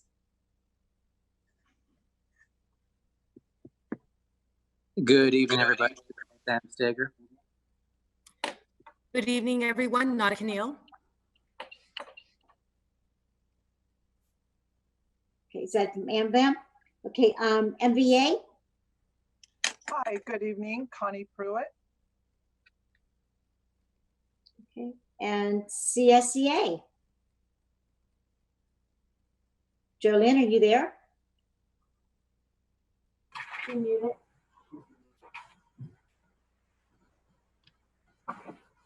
Unmute yourself, Jolene. Can you unmute her? Yes, I'm here. There she is. Thank you. Okay, welcome. We're glad you were able to join us. Okay, Yes. now we're going to move to item C1, school safety and use of school resource officers. Dr. Keziora, Superintendent of Schools, will introduce Daryl Scott, Director of Safety and Security, who will provide a PowerPoint presentation on school safety and the use of school resource officers. Thank you, Dr. Locke. Good afternoon to everyone, and good afternoon to the board. I'd like to open this study session with just a few remarks, Dr. Locke, if that's okay. Yes, please. Go ahead. I want to remind everyone that this is a very important issue. It also became a very divisive and emotional issue. So I'm very grateful to the board for holding this study session where we can come together and discuss the safety of our students and staff in a thoughtful and meaningful manner. We are very grateful that you cared. You cared enough to get input from our community, to listen and have crucial conversations. And we are grateful for our community for their input and voicing their concerns. You are building your legacy. As board members, you are responsible for guiding the direction of our district, and your decisions will have a lasting impact on all of us. This meeting is a great opportunity for us to model and have influence. Across the country, people are discussing and debating the use of police and force. And in some places, you've seen it's become very heated. I think that we here in Moreno Valley have a chance to show other districts and communities how to address the issue with civility and diplomacy, and also listening to understand and using good manners. You are the heart and soul. Your passion and dedication from all of you is evident in all that you do, and it feeds life into this district. And finally, this is not an easy task, but questions are a necessary beginning to anything great. We don't change until someone asks how things could be better. And so I hope you will ask a lot of questions this evening. I look forward to learning from today's discussion. So without further ado, let's begin. And I'd like to introduce our Director of Safety and Security, Mr. Daryl Scott. Daryl Scott. Good afternoon, Madam President, Dr. Locke, honorable members of the school board, Dr. Kishore, Superintendent of Moreno Valley Unified School District, and the executive staff. First, I want to thank you for bringing to the forefront the issue, the importance of safety and security here in Moreno Valley Unified School District. We all know that we have a duty and an obligation, a duty and responsibility to keep students and staff safe here in our school district. And we realize that responsibility is non-negotiable. We as a district have systems, protocols, and programs in place to keep students and staff safe. We are here today to discuss one of those programs, our School Resource Officer Program, and discuss its benefits to the school district. Next slide. Our mission statement. Mission of Marina Valley Unified School District to ensure all students graduate high school prepared to be successfully enter into a higher education or pursue a career path. Viable career path. Next slide.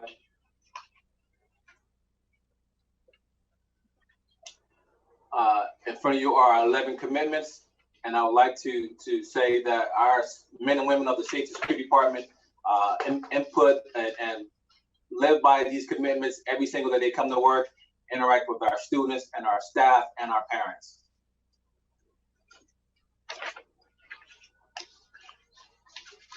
This is our agenda for tonight's study session. We'll talk about the purpose, board responsibilities, our current information, assumptions, the survey results, options, and next steps.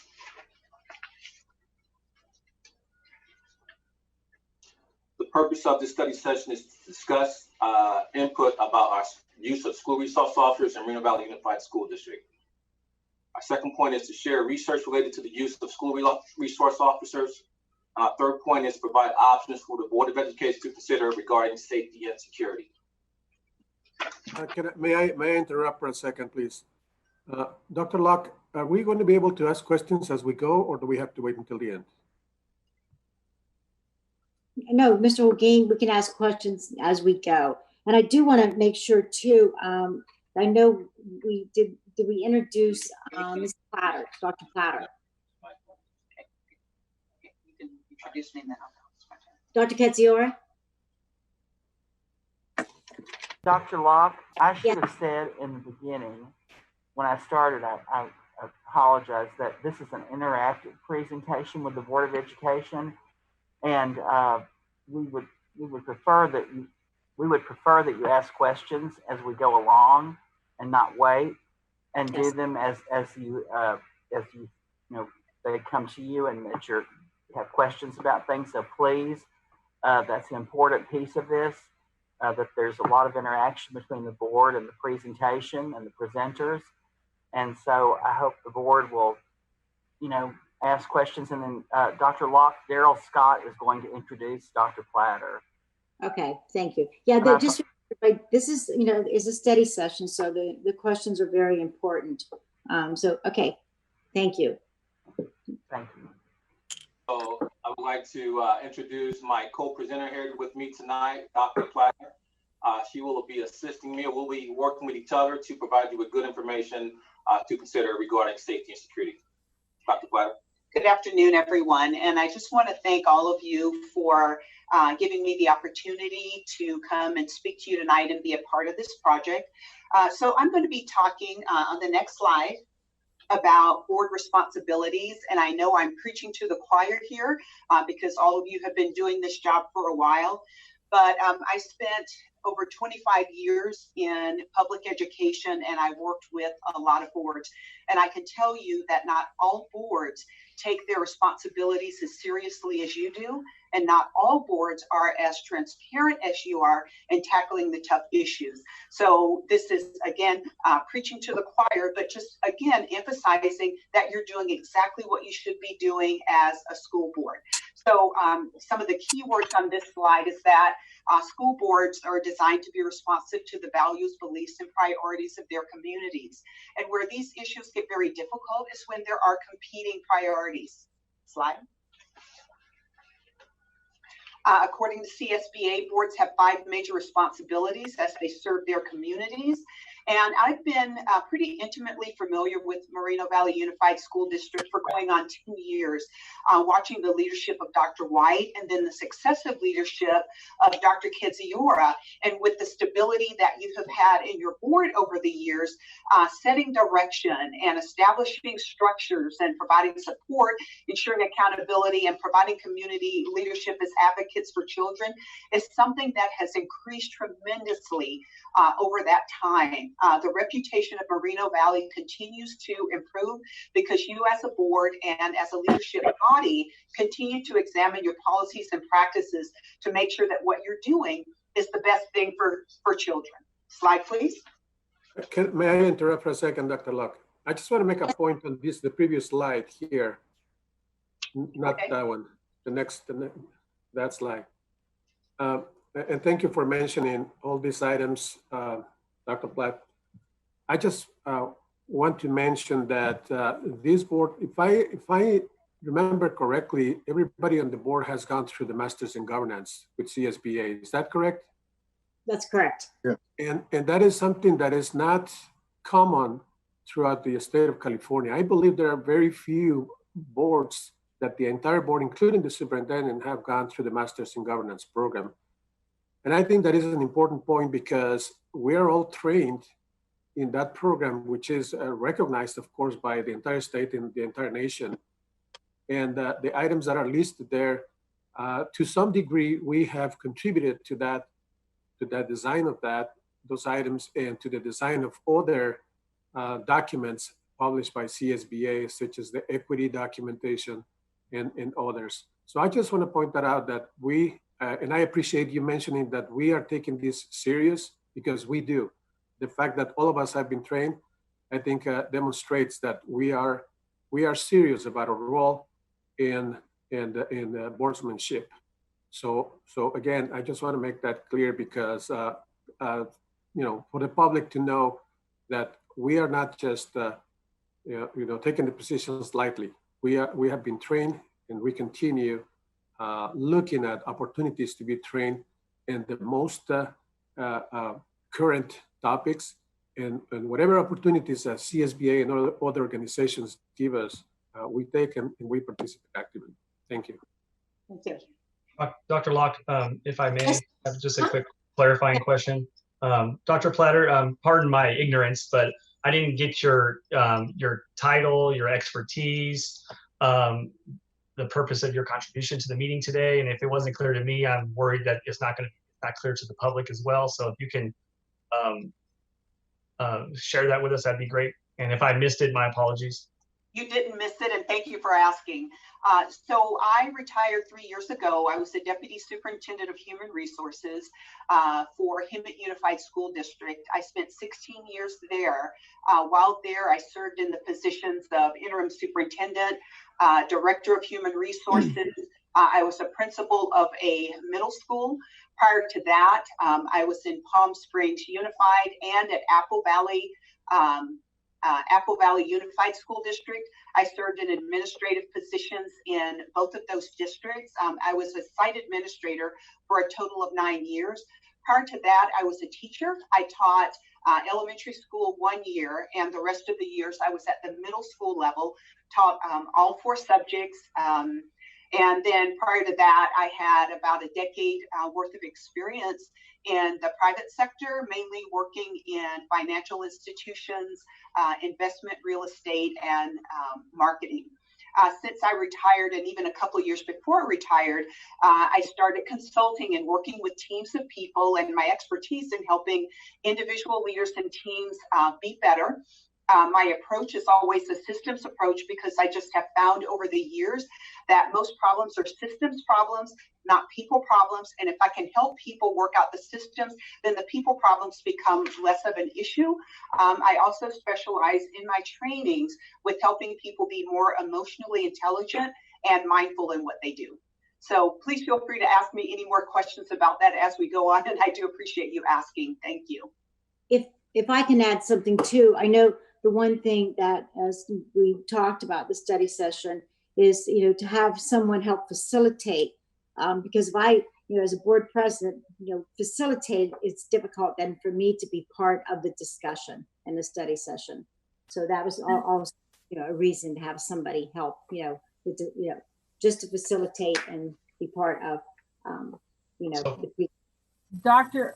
clarification, Wait, Daryl, does that answer your question? I mean, let's go back to Daryl. Just for clarification, Dr. Platter's role today is going to be facilitating this meeting? Yes. Okay, yeah. Thank you. Mainly, she's going to co-present some of the information, Daryl, but then also when we get into like the discussion, she can make sure every voice is heard. That way I can participate also, because it's going to be difficult for me to talk and to try to facilitate. Okay. But an impartial person. Thank you. A good question. Glad you asked for clarification. Okay, Jolynn. Just for Daryl, she's also done a lot of work with our classified and a lot of training That's been very helpful in collaborating with leadership and the classified employees. And I must admit, I'm very thankful for her to come in and do what she's done with our classified and the numerous trainings that she's given in several of our departments. Okay, Daryl, you okay with it?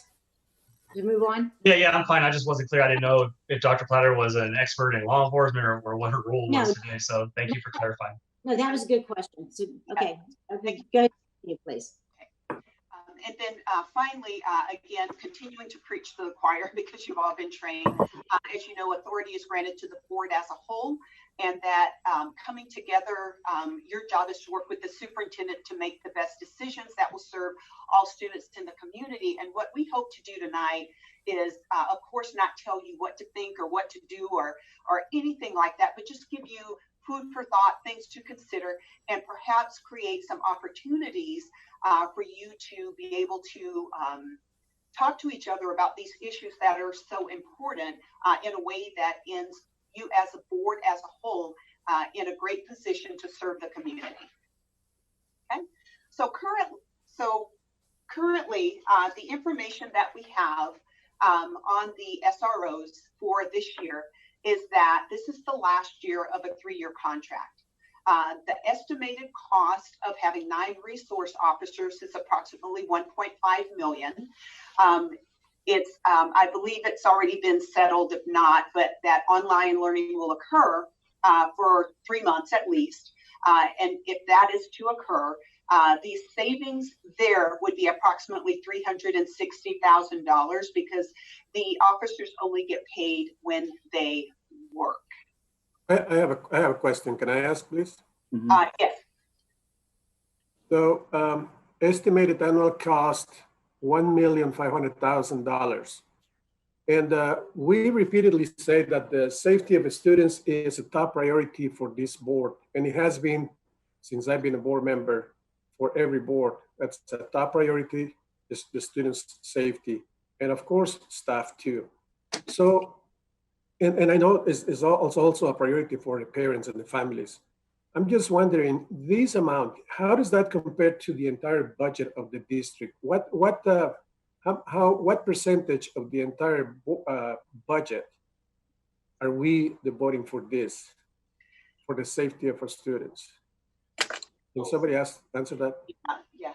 So, Mr. Rogaine, I'll answer that question for you. It's a great question. So, of the entire budget for the school district is close to $500 million. So the $1.5 million that we spend, we will spend on SROs this upcoming school year. That is less than 1/2 of 1% of the entire budget of the school district. So that's 1/2 of 1%, less than 1/2 of 1% of the entire budget of the school year of the school district. So I'm off in my numbers. I was estimating less than 1/4 of 1%, if my numbers are correct. But you know, we're there, less than 1/2 of 1%, and that's the amount that we are devoting for the safety of our students. Yeah, less than 1/2. Clarify something. This is not the entire amount that we are devoting to the safety of our students. This is the amount that we are devoting to school resource officers. There's a whole additional safety budget that includes Mr. Scott's entire department that is not included in this. This is just the school resource officers. This is not the whole amount that we're devoting to safety and security of our students. This is a portion of that budget. That you are correct, Mr. Smith, that this amount that we're talking about, the $1.5 million, is strictly just for the SROs. That does not include the additional funds that are being provided for other issues, other programs and systems that we have in place to keep kids and students and staff members safe. This is speaking just for the SRO contract. Okay, so I'm correcting my statement. So this we're taking less than 1/2 of 1% for the SRO's expenses. Yes. All right. Okay. Thank you.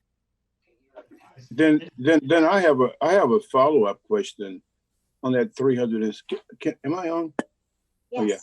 I have a follow-up question on that 360,000. I'm just wondering, let's say for instance, we were to save that money. I'm just wondering if that money can go towards the social, emotional support of our students. Because if you remember, quite a few people talked about the students with special needs and things like that. So I'm just wondering if that's an area. I don't expect an answer today, but I'm just wondering if that $360,000 would fit right in with that, the social emotional support of those students that we were talking about earlier.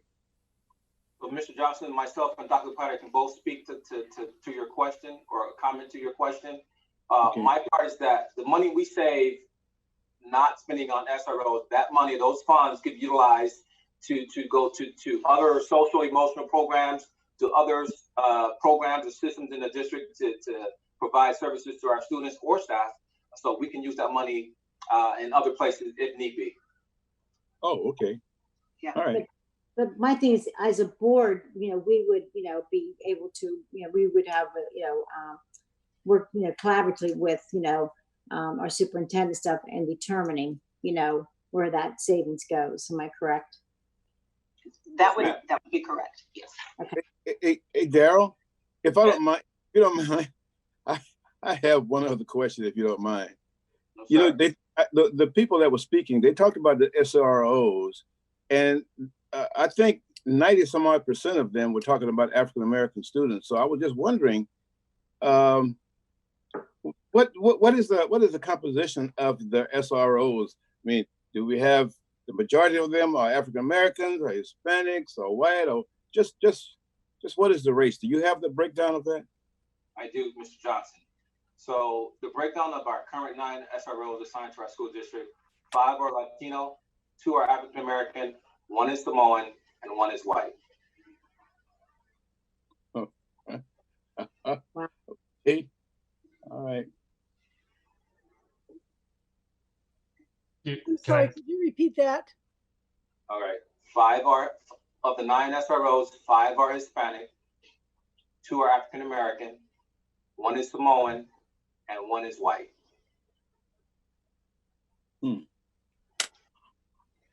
Just for clarification, what would be the total savings if we canceled the contract? Would it be the 1.5? Mr. Peden, it would be if this current contract year would be 1.5. Okay, thank you. Obviously, I asked that question just so it could be clear coming from somebody other than me of what that total savings would be. And also, I would like to also establish, I know it was mentioned already in the very beginning of this meeting, it seems like I want to make sure that we're not establishing early on in this study session that we are making a claim that this is an effective and efficient safety tool that we have. I don't know if we've actually been able to define that yet. And I think we need to have a broader discussion as a board to determine whether or not this $1.5 million that we are currently going to spend on SROs is an effective way to ensure that our kids are safe. I would like to also point out that this is not like a theoretical kind of discussion or argument that or debate that we're going to have today as it relates to this specific program or tool, the SRO. We have clear evidence when sitting in front of us that all of us have seen, and many people in our community, showing a very young Black student being forcibly removed out of his desk while his head is down on his desk doing absolutely nothing. And that was led by an SRO. I believe clearly that is grounds for terminating the contract across the board. That is not a tool that is keeping our students safe. So I'm hoping that we are open-minded as a board to dive a little bit further in and unpack exactly what's going on. I would imagine if we did a public records request on all the body camera footage of all the SROs, we may find some behavior such as that. And that's very concerning to me. And we need to be able to unpack that and really look at really what's going on in this program and whether or not that program is an effective and good way to make sure that our students are safe. It's not clear to me that it is, and all of the data shows that it isn't. If I would like to add this, my understanding and as looking at this, that Mr. Peden, is where we're headed. You know what I mean? To have that discussion, is really, this is like a little bit of background, looking at the option and looking at what is the best way to ensure the safety of our children. And that's what, as a board, where we have to get into that discussion. And what does that look like? Thank you, Dr. Locke. Okay, no problem. Go ahead. Dr. Locke, I've got one more for Daryl. I got one more for Daryl. Daryl, I don't know if you recognize that incident that Mr. Peden is talking about, but do you remember how many, let me see, if I say altercations, were broken up or were enforced by these two African-American security people? I don't know, do you keep a record of that or you don't? I'm just wondering.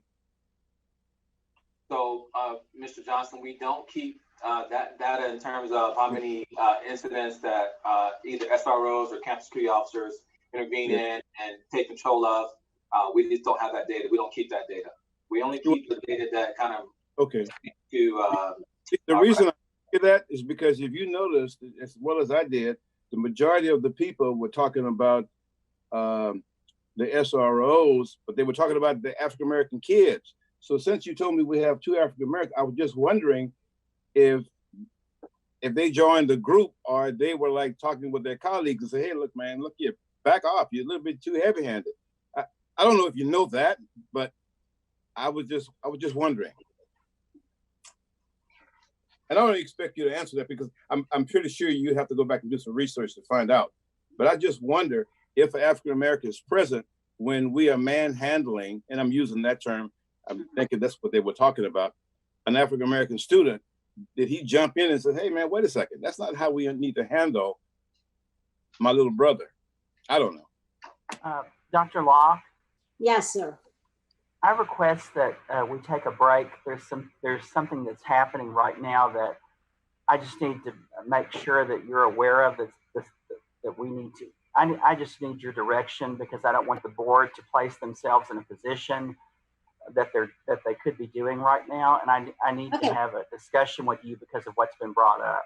Okay, do you want a 5 or 10 minute break, Dr. Katsura? I think 10 minutes because I want your direction and I want you to.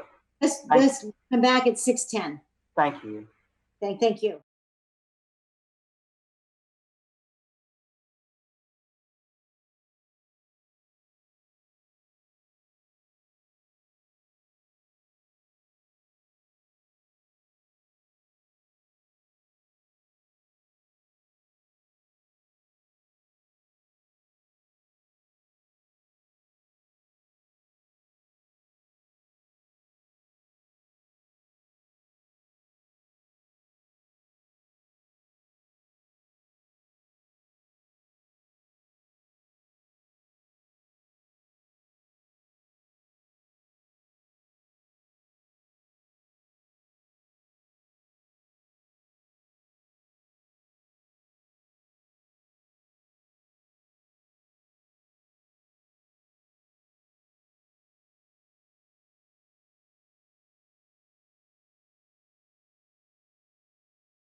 So I mean, okay, thank you.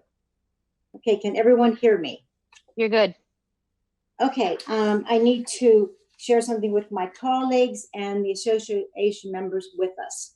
Okay, as you may have heard, there is a video and newspaper articles circulating regarding a school resource officer's interactions with a student in our district. The district does not comment publicly on the details of pending litigation. State laws mandate that school districts protect the due process and privacy rights of students and staff. State law prevents the district from disclosing details of disciplinary matters involving students and staff. The district cannot comment on the specific allegations raised in this claim. It would also be premature to discuss this new claim since it was filed less than 1 week ago. Okay, thank you so much. We may continue. Okay, so we're gonna start the video again and we're gonna share the screen again. Thank you. Okay, all right. So, Can I ask a quick question before we move on? Yes. You gave us the ethnic breakdown of the SROs. I would like to know how many are women. Oh. So, Ms. Smith, we have one SRO that is female. She's assigned to 2 of our middle schools. Sounds like we're underrepresented. I agree. slide. Okay, go ahead. All right. So moving on with our current information. Excuse me. I wanted to ask another question. I wasn't able to unmute myself earlier. Can I ask another question in the previous slide, please? Okay. So my question is regarding the 2021 school year. I mean, we voted 2 nights ago that we're going to start the year on distance learning. That means we're not going to be using the SROs for some time. Is that correct? And if that is correct, then that the estimated annual cost for that year would not come up to the amount that we have on the screen. Am I thinking correctly there? You are correct, Yes. Ms. Hogan, that we will not be charged $1 or a dime until we decide to have SROs come back to our schools and assist us in keeping kids, students, and staff members safe. So that amount may be substantially lower for next year. Thank you. Yeah. And just as a reminder that this is our discussion tonight, we've made no, decision as to what we're going to do regarding, SROs. So that's where, when we make that decision, we'll be able to look at, whether any cost savings and that. In addition, Dr. Locke, if I can, I would just make the point again that we have not established that this program or tool actually keeps our children safe. So I hope that we can be more open-minded to having that discussion, to have that deliberation to figure out if that actually does. And I made my point earlier, we're not really sure if that's the case. We know, that there's plenty of incidents out there that show that that's not the case. Yeah, and I'm not intending to deliberate on that item. I'm just looking at the numbers, and because we're not going to start the school year in school, then there will be some savings anyway, regardless of what we do. I mean, that we're not there yet, and I understand that. But between August and October, there will not be the use. Yeah, that's true. Okay, go ahead, please. All right, thank you. So our current deployment plan for our SROs are, we have 1 assigned to every high school, 1 assigned to every 2 middle schools, and 1 assigned to both our continuation schools. And based on what's going on in the nation right now, we've looked at the complaints over the last 3 years. We've only had 1 official complaint of officer misconduct in the last 3 years.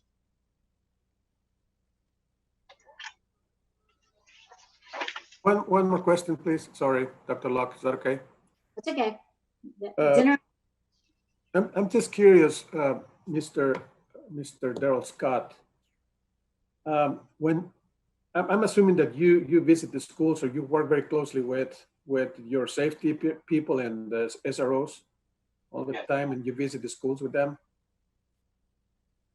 Yes.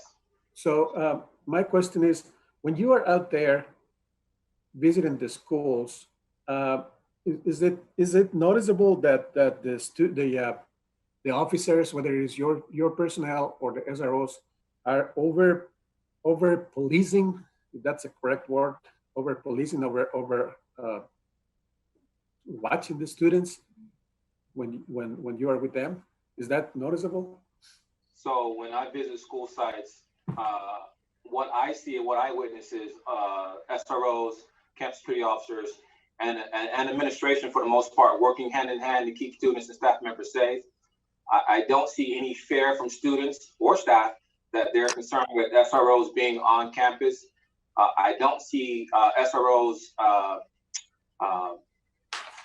illegally stopping students, searching students, manhandling students, if you will, or doing anything inappropriate. I do see that they take very seriously, along with the administrators, of keeping students and staff members safe every single day. That's what I see. Thank you. Go ahead. So one of the things that we had to do was make some assumptions when we started putting this together. And with the work that I do around the state with districts and with everything that has been so upside down since COVID, districts and divisions within districts struggle a little bit with whether or not the mission is still intact. And I have to remind them that unless the board has taken action along with the superintendent to change the mission, it is still intact. So definitely the MVUSD mission is still intact. There's still a commitment to excellence on purpose, which I see from this board and this leadership team every day, and a commitment to the 11 commitments. Safety is still the #1 priority for most parents. You know, it was that way from the time I came into education, and to my knowledge, that has not changed to this day. People want to know that their kids are going to come to school and that they're going to come home safely. That is their priority, even above academics. I'm assuming that board members are responsive to stakeholders, and I do understand that often there are competing priorities. That's why you have sessions like this, and that you're doing the courageous steps of getting information so that you can talk about those things. And I know that you as a board have heard from many sources. And this current survey just simply gives board members just another perspective, because you're getting a lot of information, and this is just one more piece of information. And I also know about you that you want to give students the greatest opportunity to live their best lives. That's why you're here. Slide, please. Doctor, can I ask just one question regarding the assumptions? Yes. Are we making the assumption that that all incidents as it relates to SROs are reported? Are we making that assumption? Or would it be unfair to make that assumption and irresponsible? I don't have an opinion about that at all. That wasn't anything that I thought about or included in my assumptions at all. Right. So we shouldn't make an assumption that if something's not a formal complaint that it does not exist. Yeah, I didn't add that into my assumptions, and it was not part of what I was trying to put forth or not put forth here. Either way, that would be a conversation for you as board members. That's outside of my scope here. Thank you. Okay. So the survey results worked with the IT department and with Panorama, which is an organization that that puts out the surveys, and had a great response. As you can see, the number of responses that were returned, the vast majority of them were parents, and the second largest number of people who responded were teachers. Slide, please. 99% of them said that school safety was important to them. That's not surprising. Next slide. Quick question, please. Quick question on the survey, on the results. Can you tell me what's the accuracy or what's the margin of error in these results? I can't tell you that.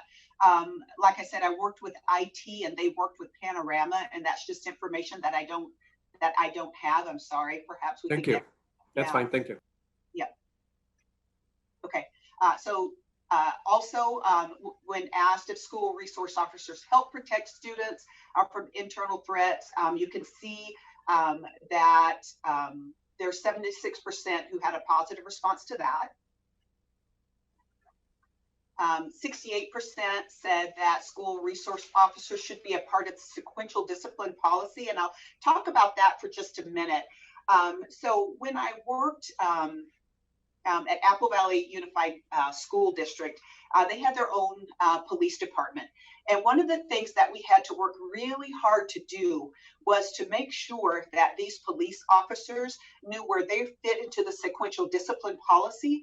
And we had to work with the joint training of administrators and officers so that administrators knew what their roles and responsibilities were, when they should call a resource officer in and when they should not. And when everybody knows that it's what their role is in the sequential discipline policy, that's one of those systems things that helps processes work better and creates less chance for error and problems and misunderstandings. So it's not surprising that 68% of the people said that it should be part of that sequential discipline policy. So I'd like to make a comment on the sequential discipline. I think that from what I've heard from people that I know, that sometimes rather than being a last resort, school resource officers are the first people they call. Oh, there's a discipline problem, send him in. And I think maybe some of our administrators and some of our other safety officers are too quick to turn a case over to the school resource officers when they should really be way down the list on who we call and how we handle things. Mm-hmm. I can only speak to my experience, and it was not here in Moreno Valley, and I don't know what happens here in Moreno Valley, but I can just tell you, if everybody doesn't know what their roles and responsibilities are, it can lead to problems that need not be there. I think part of our job as a board, when we get around to discussing this, will be to define those responsibilities and define when a school resource officer should be called and when it should be handled by administrators on site or even by the parents. Okay, slide. 85% of the respondents said that officers would benefit from additional training to continue building positive relationships and providing guidance to students. Slide. 86% responded that they support a blended approach to safety that includes engaging school resource officers, counselors, and other entities equipped to help our students reach their full potential. Slide, please. 79% said that an SRO increases the chances that the district can provide a safe and secure environment. Slide. And finally, 73% said that having an SRO on campus deters criminal and unsafe behavior. And I went past yours. All right. We also surveyed all the administrators here at Moreno Valley Unified School District. And some of the responses we got were 38 administrators said that school resource officers should remain on campuses. 13 elementary school administrators felt it was necessary to have access to a school resource officer during the day.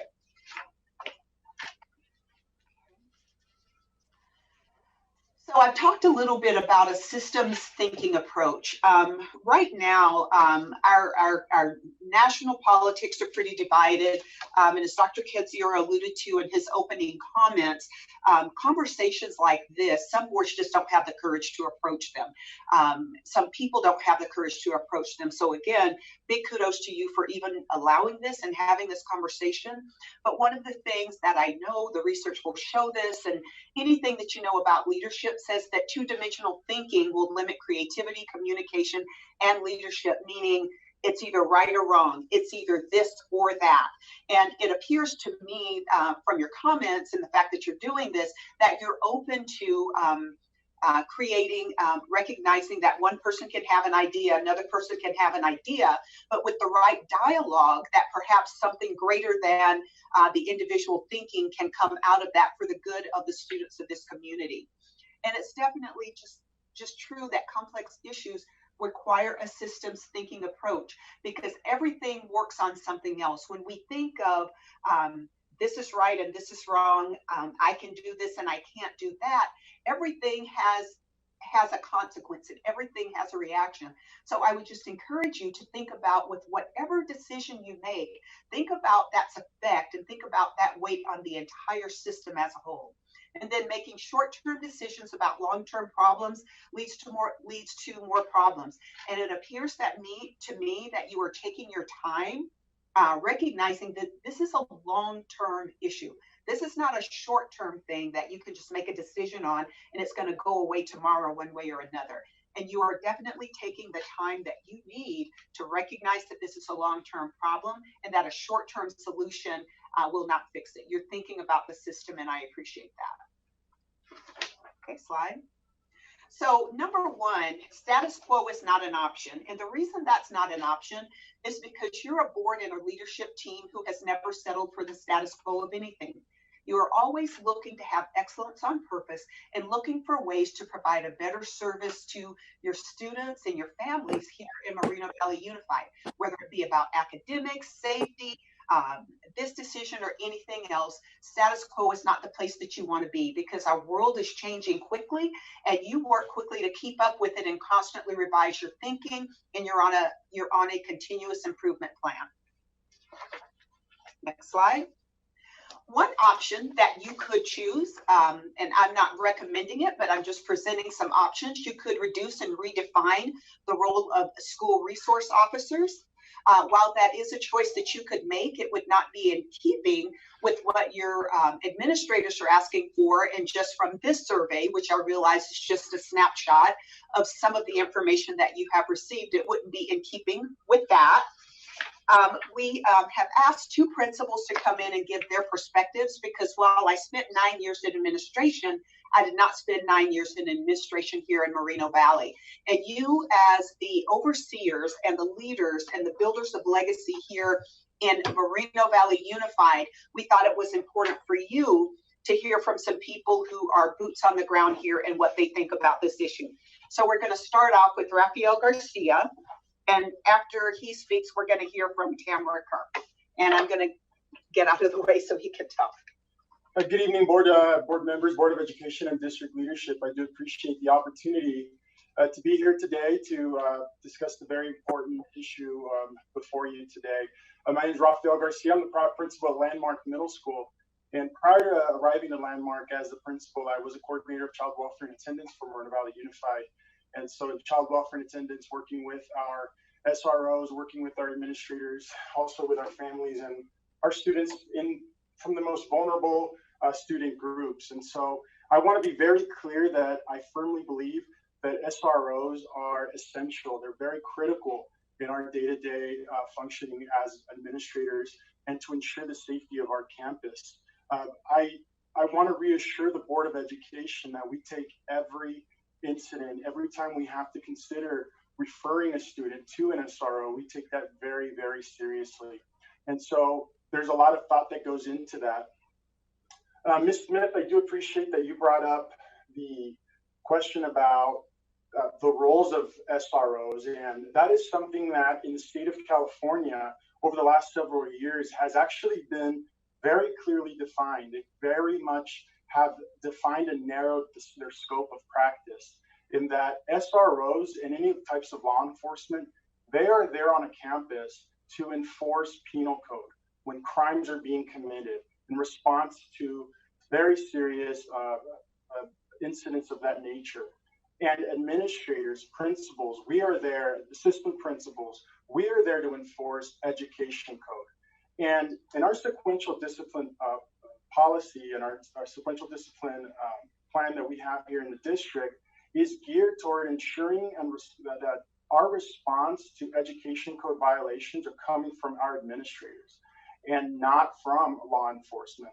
Law enforcement is there, again, if crimes are committed, if there's very serious incidents of that nature, when we would be calling law enforcement anyhow. And so what our relationship does with law enforcement is that it brings some familiarity to our students. They have a relationship with our law enforcement. And so that when we do have to call on them, There's already a relationship there with them. I want to let you know that in our sequential discipline standard, we do have law enforcement there as a restorative response. My passion while in CWA, and I continue that now as principal of Landmark, is restorative practice. And that is to ensure that the social emotional learning, social emotional needs of our students are being met.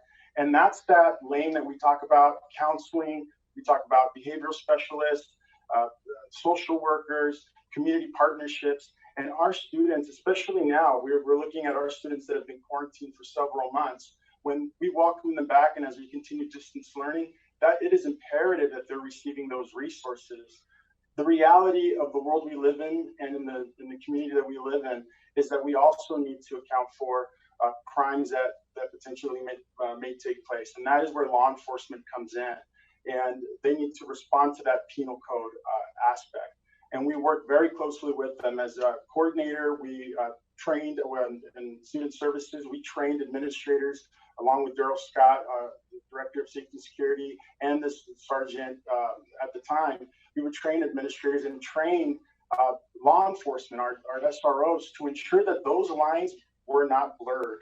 Wanted them to know that when you're mentoring, when you're responding to penal code or crimes, that's what you're doing, that those lines are not blurred. So I take a very clear stance, and I do appreciate in the need for SROs, but I do appreciate the conversation because I do think there's always room for additional training. I do think there is room for improvement, but I think when we consider taking something away, we want to have a good understanding of what exactly we are taking away. And as a principal in the district, I value the service that our SROs bring to the table. And also when I came to Landmark, I had discussions with the community, with parents, with students, and the response was overwhelming in favor of safety and security as the top priority.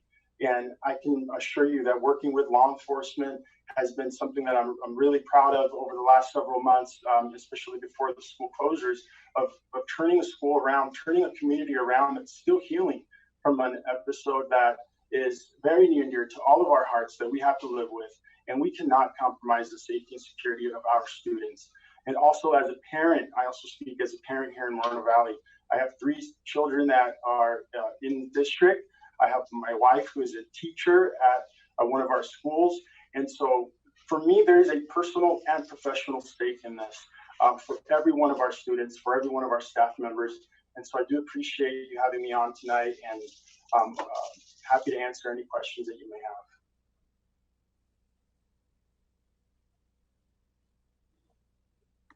Well, I have a lot of questions, but obviously I'm restricted from asking them given that the state of litigation. But I do want to point out that some of the things that were mentioned are problematic and not like really grounded in reality in terms of what's really happening. And I won't go any further, but for us to state that our SROs are strictly all about restorative practices and that we don't criminalize our young people and that we build relationships and these things like that, I just don't see how that's really grounded in reality when we have seen it with our own eyes that that's just not the case.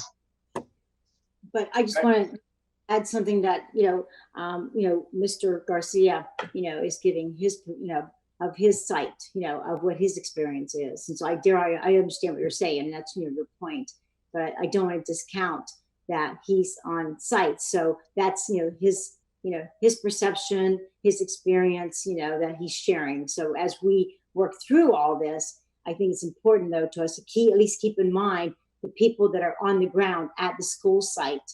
So as we make decisions, making sure they still feel safe and secure, no matter what we make, however we decide, we got to make sure that feeling is there, whether it's with SROs, not SROs, or whatever. Okay. I agree with you, Marcia. Thank you. Is Mrs. Curry there? Can I ask a question before we go to Ms. Curry? Yes. Mr. Garcia, you mentioned some training for SROs or safety personnel. So my question, I don't know if you can answer, or maybe Mr. Daryl Scott, or I don't know who. But my question is related to the training specifically for the SROs? Because I understand there is some kind of specific training for these officers to be working at school sites with students.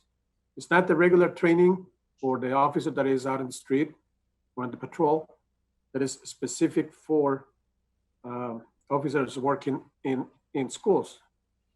I'm going to step aside, Mr. Holguin, and have Mr. Scott come back to about that training that you gave them. In response to the training question that I brought, or the training component that I pointed out, that is to identify the roles and responsibilities of the administrators and to clearly state the lines of our SROs. So just to give you an example, when I got to Landmark, one of the first things I did is I had a sit-down conversation. We sat down with Daryl Scott, with Sergeant Tejeda at the time, and our deputy, our SRO that was assigned there, and assistant principals. And we went over the sequential discipline standard, and we discussed when it was appropriate for an SRO to intervene. And that was again very clearly stated. That is something that our students, the safety of our students is important, and to clearly define when they are going to intervene. But when it's education code, that's on us. There are children, there are kids, and I take that very, very seriously, so that we're not just calling SROs as a first response, like Ms. Smith had mentioned. That there is times where you have to call, and that is and it's the value of having them there is I can't overstate that. So as far as the training, it was when I was at the district office, it was conducted by student services for assistant principals. And again, Daryl Scott could talk more about the SROs and on that end, but also as a principal coming onto the Landmark, having those discussions again with our SROs, our assistant principals, our teachers, our community as well. I understand. Thank you for the clarification. And I can wait on the training for the SROs at the later point in the presentation, Dr. Locke. So thank you for that. Thank you. Thank you. Have a wonderful. Are they trained on how to deal with students, or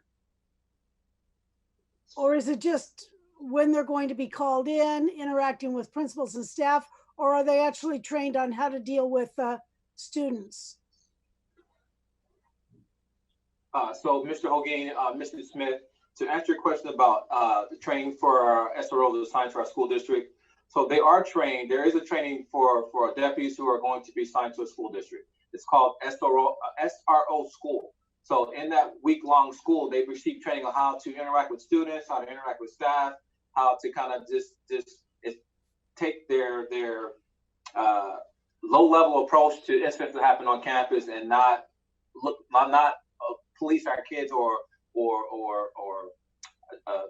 arrest their way into when they come to our school sites, just to kind of sum that up as best I can. So they do receive training. We also provide them training when they come to our school district as well, on many different topics, such as anti-bullying, active shooter, a bunch of topics we cover. So they are well-rounded when they come to our schools to work with our principals, our students, and our staff. And that applies to every one of the SROs that work in a district. If there's a change of SROs, I don't know how that works, but if somebody comes new, do you ensure that they have that SRO school training? It's my understanding that before they even get assigned to our school district, they receive this training from the Sheriff's Department. You know how many hours that training is? I do not off the top of my head, but I will find out. But I believe it's 5 days, 40-hour course. Do you know if about 200 hours? 40. 40 hours. Yes. 40 hours. do they get training of how to interact with students with disabilities? Mr. Peyton, I don't have that information, but I can find out for you. They get trained, they receive instruction from us as a school district on how to interact with students and students with disabilities and things of that nature, but I can't speak for the Sheriff's Department and how they train their deputies. But I can speak to what we give them when they come to our schools. Are you able to elaborate on the training we provide them? Yeah. Is it something we're prepared to do today, or? I am I still on? All right. Okay. So as far as our SROs, when they are in our schools, that's the opportunity that we have. And I think that's one of the values of having an SRO on a campus is they get to interact with these students. They get to know our students and having that relationship, knowing the background, knowing what disabilities students may have. And so I think that's something, again, that one of the key things, and I don't know exactly if Ms. Kerr will touch upon that, but I think it's some of the relationships that we have, not only with the administration, but I would just even give the flip side example. And somebody that doesn't know the school, that they're called for an emergency, they're just going to respond as they would anyone else on the beat, if you will. But if they know our students, they know administrators, they know our front office staff, they know the layout of our schools, that is a huge advantage for our students. And so that's part of what I was referring to earlier. Okay, can I suggest that we, there's reasons to move on with, about regarding the training, something we can discuss, further at another time. Okay, Ms. Kerr, are you there? I am here. I'm Tamara Kerr, principal at Canyon Springs High School. I am starting my 8th year at the site this year, and I want to thank the board and cabinet for having us here today. I do want to clearly state my position in favor of keeping our SROs on campus. That being said, there does need to be a clear separation of responsibilities. The site staff handles discipline. The SRO handles law enforcement. The SROs are not on campus for discipline. Their primary role is to make sure that the safety of the staff and students is in place. Kids have to feel safe before they can ever begin to learn. So we have to look at it from a broader lens than just responses to student actions. The SRO being visible on campus deters crime. On the high school campus, one of our issues is non-students that want to come onto the campus. And so having him there helps immensely with this. And we get an immediate response to our issues. Probably the biggest positive on the high school campus is the relationship that is built between students and the SRO. It provides the students the opportunity to build a healthy, positive relationship with law enforcement before there's ever any type of encounter out in the community. So there's as much a PR role as an actual law enforcement role. They build trust. We teach our little ones when they're very small that police officers are there to help them. And we can reinforce that by having these officers on campus. Even our toughest kids will seek out the SRO if they know of an issue. And again, being a high school, we sometimes have issues from outside of campus. We will get a rumor about something that may occur, and the toughest kid will go to an administrator, to the SRO, and say, can you help me with this? And that comes out of the relationships that are built. It's about open communication, and relationships extend beyond the students as well. Mr. Garcia mentioned knowing the campus. So my SRO, if I have an issue, he's going to know the best way to respond to my campus. When you see, if we call 911, if he's not there and we call 911, we're going to get this immediate response with lights and sirens that's going to send the wrong message. My officer on campus is the one that can better assess the threat so we get the right response, not an over response.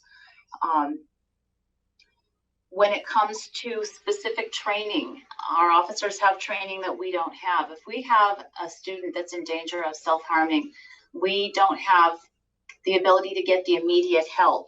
If we have a student under the influence, we want to keep our campuses drug-free. We need their expertise to help us with that. CPS issues. If I have a kid in crisis, I want the best help the fastest way possible. And our officers often can do that faster than us having to make the several layers of phone calls to get the assistance that we need. My biggest fear, as a principal, my biggest fear is an active shooter. And some of you may recall, we actually lived through that, the 5-hour lockdown with SWAT teams on campus looking for a suspected gunman. And it was the most terrifying moment of my entire career. knowing that there was this possibility on my campus. Having the SRO there with the immediate response was so reassuring. And we didn't have to wait to have someone on the other end of a phone try to figure out what was going on so that they could send the best response. They knew and they handled it. Anytime we have an incident involving safety, we always do a student forum. Our kids come to us and they say, we want to talk about this.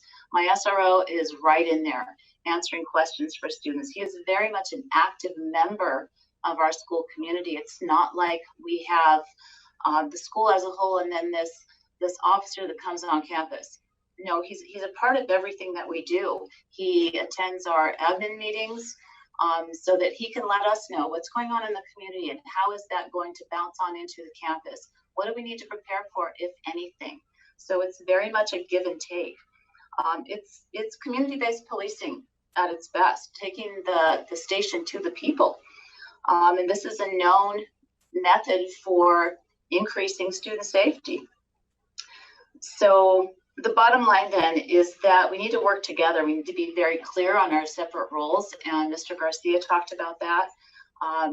There is a very distinct line between ed code and penal code, and we try to be very aware of that at all times. Law enforcement action should be our last effort, not our first, but there's so many other things that we can do in between. Arrests should be reserved for egregious situations that cannot be resolved through any type of normal sequential discipline that endangers a student. So we do need more mental health services, very much so, and I would like to see greater effort in that area, especially as we don't have our students on campus, and we already know that there's mental health issues related to that, but we also need our SROs. So that concludes my comments. Can I answer any questions for you? Okay. Are there any questions? I do want to, thank both of you, because it's not easy, for a principal to come, and talk to the board about such a sensitive issue. But I do appreciate it because there's a lot of, opinions on this. But it is nice to also take into consideration, our school sites and what goes on at the school site, and make sure that the needs are met there for safety and security. Mr. Johnson, you had a comment. I'm sorry. Go ahead. Yeah, well, thank you. Well, I'll tell you what, the elephant in the room, it was mentioned earlier about when the people were calling in, and I started keeping count, then I just stopped, because it appeared that the majority of the folks that were calling in were saying that the African-American students were the ones apparently being injured or involved in altercations because someone either hit them or started something like that. So I wrote that down, and I thought about the SRO makeup, and it shows that we've got 5 Latino Hispanics, 2 African-American, 1 white, and 1 Samoan. And I'm just wondering, at Landmark, and I know you said you've got a pretty good relationship with the SROs, which is great, but we've had some altercations there as well. So do you have any African-American security officers there at all? Or the folks that you have now are just handling it? So, Mr. Johnson, we have the deputy assigned to Landmark is Deputy Loza. She's a Hispanic female. We have a security team of 4 individuals. 2 are African American, 2 are Hispanic. Okay, so with those 2, that's pretty adequate. I remember one night, I think Jesus and I went to Landmark when there was a town hall, and we were sitting in the back, and quite a few people were upset concerning altercations that had occurred on the campus. And if I recall correctly, it involved a lot of African Americans. And at the time, I wasn't thinking about the makeup, but since we're talking tonight, I thought, I wonder what the makeup is. And again, the reason I'm asking that is because I don't want to date myself, but growing up, I never really saw any African-American policemen, even for the city. My cousin in Louisiana was the first African-American policeman in the city, but he couldn't go past a certain line in town, and he can only handle the colored side. So I guess the reason I'm asking that is because if I go back to that time, they told him it's your job to make sure that the people are peaceful and they're staying out of trouble. And so it apparently worked because Russell, he was pretty tough. So I'm asking that because when I hear you talk and I hear everybody else talking, I'm just wondering, do we, since we're talking about African-American kids, which is the elephant in the room, but we're not saying it, should we have more African-American officers there where there's a relationship between them and those children? And it's not for the change tomorrow. Who knows what's going to happen? But now I'm beginning to wonder about that. So I think I know that's kind of ambiguous, but. Well, thank you, Mr. Johnson, because I think those are things as we, yes, get a discussion that we need to be looking at and discussing as we decide what the next steps to keep our, our schools safe and, focus on safety and security. Yeah. Can I just ask a quick question? Yes. Mr. Rafael Garcia, I'm not going to go too deep into the training, just a general question about the training. Mr. Garcia mentioned that besides the training they get this district training or training from the district. I'm wondering, is it the same case at Landmark, same case at Canyon Springs? Is it school by school or is it district-wide training for the officers? So, Mr. Hogan, we have administrative training throughout the school year. I want to say maybe multiple times per month with principals and assistant principals. And during those training, in session trainings and service trainings, we include the SROs as part of that training for administrators. So we're all on the same page when it comes to providing a safe and secure campus and making sure that those lines are clearly defined on what law enforcement should be doing, what administration should be doing. So we have those training, those are ongoing trainings all the time with all our administrators when we have in-service training. Thank you. You're welcome. I'd just like to say that when we got that data from you, Mr. Scott, about what campus security school SROs spend their time on, it looked like the vast majority of that time was spent on counseling. And I don't think there's any way that the time that an SRO spends training to work on a school campus can compare with the 5 years of college that a trained counselor has to learn to counsel with students. So I think we need to take that into consideration too. Yes, ma'am. I agree with you. I agree with you, Susan. Ms. Smith. Okay, there's no other questions. You want to continue? Okay. Good questions, though. Good comments, good questions. Go ahead. So we looked at the contract that we currently have with the Riverside County Sheriff's Department, and the contract is very basic and generic. So we want to, moving forward, define what we want SROs to do. Some of the key points we want to kind of enforce if moving forward is that we want SROs to provide guidance, coaching, and mentoring. We want them to educate students and staff in crime prevention and safety. We want them to develop or expand community justice initiatives and build relationships with students, staff, families, and the community. We want them to participate in conflict resolution and restorative justice. And lastly, but the most important one, we want them only as a last resort to take law enforcement action against our students. And the core components we use for that definition to define that, we want them to have more training in de-escalation measures with students with disabilities. We want their presence to be visible and embedded into our school culture, our district culture. We want resource officers to be trained in the multi-tiered systems of support and positive behavior interventions and support. We want to make sure that we match our SROs with our environment, our school district, our school site environment. That's very critical. And we want to project SROs in a supportive light, and when it comes to the mental health of our students. I have a question or a comment more than a question. So here, can we go back to the previous slide, please? Yeah. So here's what I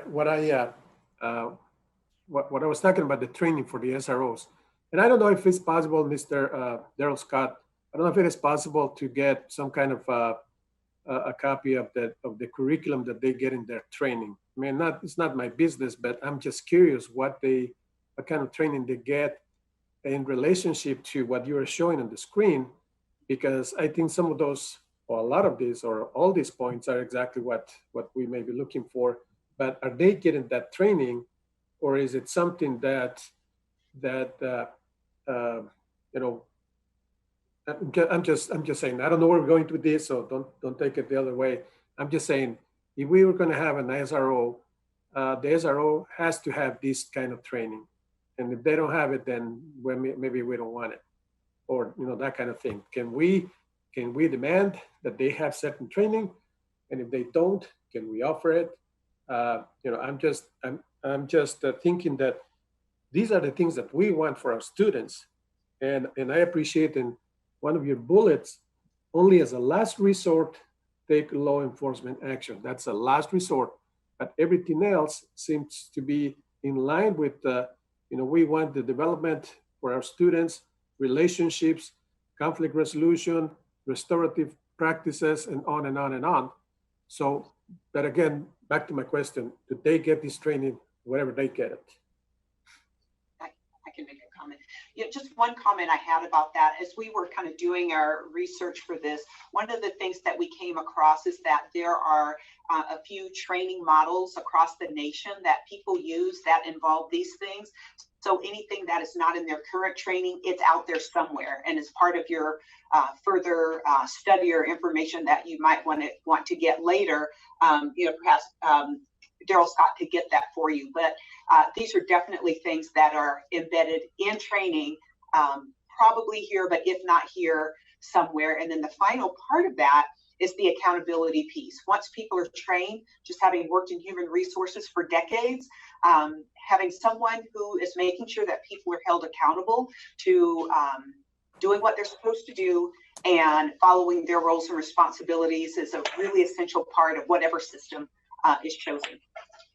Exactly, and that's a point for any kind of training, right? I go to a training, so now I'm responsible because now I know what I just learned, so now I'm responsible for applying it appropriately to my job. Yeah. So that would be the same thing. I mean, this is what we want. They get the training, so now we want them to respond in that manner with our students. And Mr. O'Gee, to answer your question, we can require that any SRO we get from the Sheriff's Department or from whoever have the training necessary to become an SRO. We can make the requirements or have a training plan in place that they need to meet this training plan in order to be an SRO in our school district. We can request that, yes. So how far are we from having that in place? Well, you have the training now. We have the training now. We just need to say we require you to have this training if you want to be an SRO in our school district. Thank you. But they're getting the training at either with their own department or through the school district. Thank you. Okay. I think you can go ahead and continue, please. Thank you. So, board, that the first recommendation was option 1, which was reduce and redefine the role of SROs on campus. I'm going to identify some pros and cons to speak to that option. The pros are that we can positively deploy resources, SRO resources to our school site, which that means is that we can assign SROs to those school sites that need the most service. So they don't have to be at every single school site. We can deploy them to those school sites that need the most assistance. Another pro is that the intangible effect that I talked about, we spoke about, that we cannot always measure the benefit that they provide to our school sites, to our students, and to our staff. All the good things they do, all the counseling, all the things that are not documented in any data, any form of data, intangibles are speaks volumes in terms of the positive effect they have on our students. Another pro for reducing SROs is it's a cost savings. We will save money. And when we save funds, we can redirect those funds into social emotional support and programs. Ms. Rogin, to answer your question, we can provide more training to the SROs so they can better interact with our students and staff. Those are all pros if we reduce the number of SROs and require that they do certain things or have certain things when they come to our school district. Some of the cons, if we reduce SROs, is there may be some liability to the school district because we don't have enough officers to respond to calls for service or emergencies on our campuses.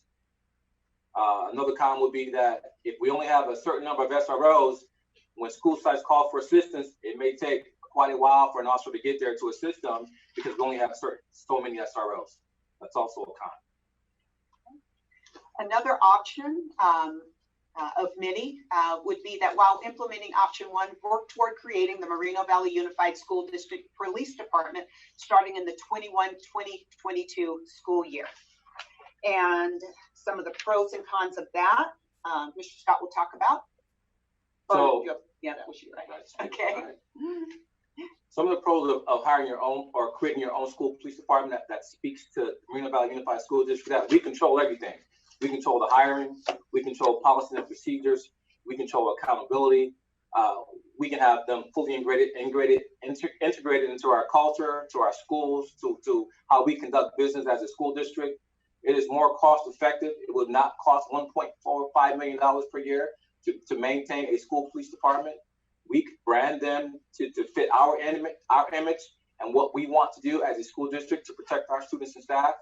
And we can always have that ongoing training to nullify or eliminate that school to prison pipeline effect.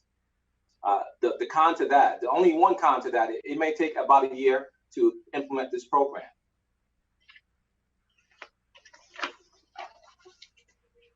Option number 3, remove SROs completely from our school campuses.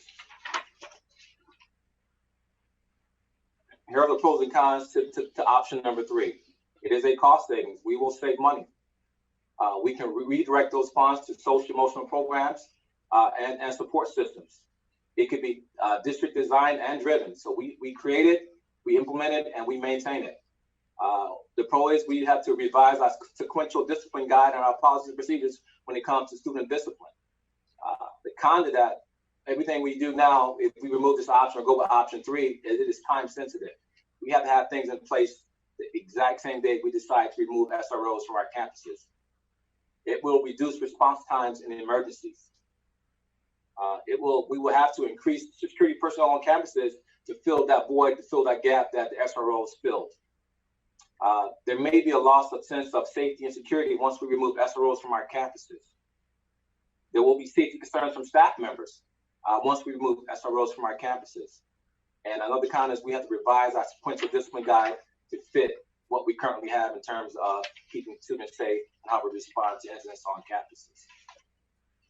So as we get to the end of this presentation, next steps for you as a board, you will be considering and discussing the options presented as well as others. We know that. You will determine what additional information you need, and Mr. Scott and I are definitely happy, along with other staff, I'm sure, to get any other additional information you need to make the best decision for the people that you serve. And then you'll be working with the superintendent on what deliverables you expect. Slide.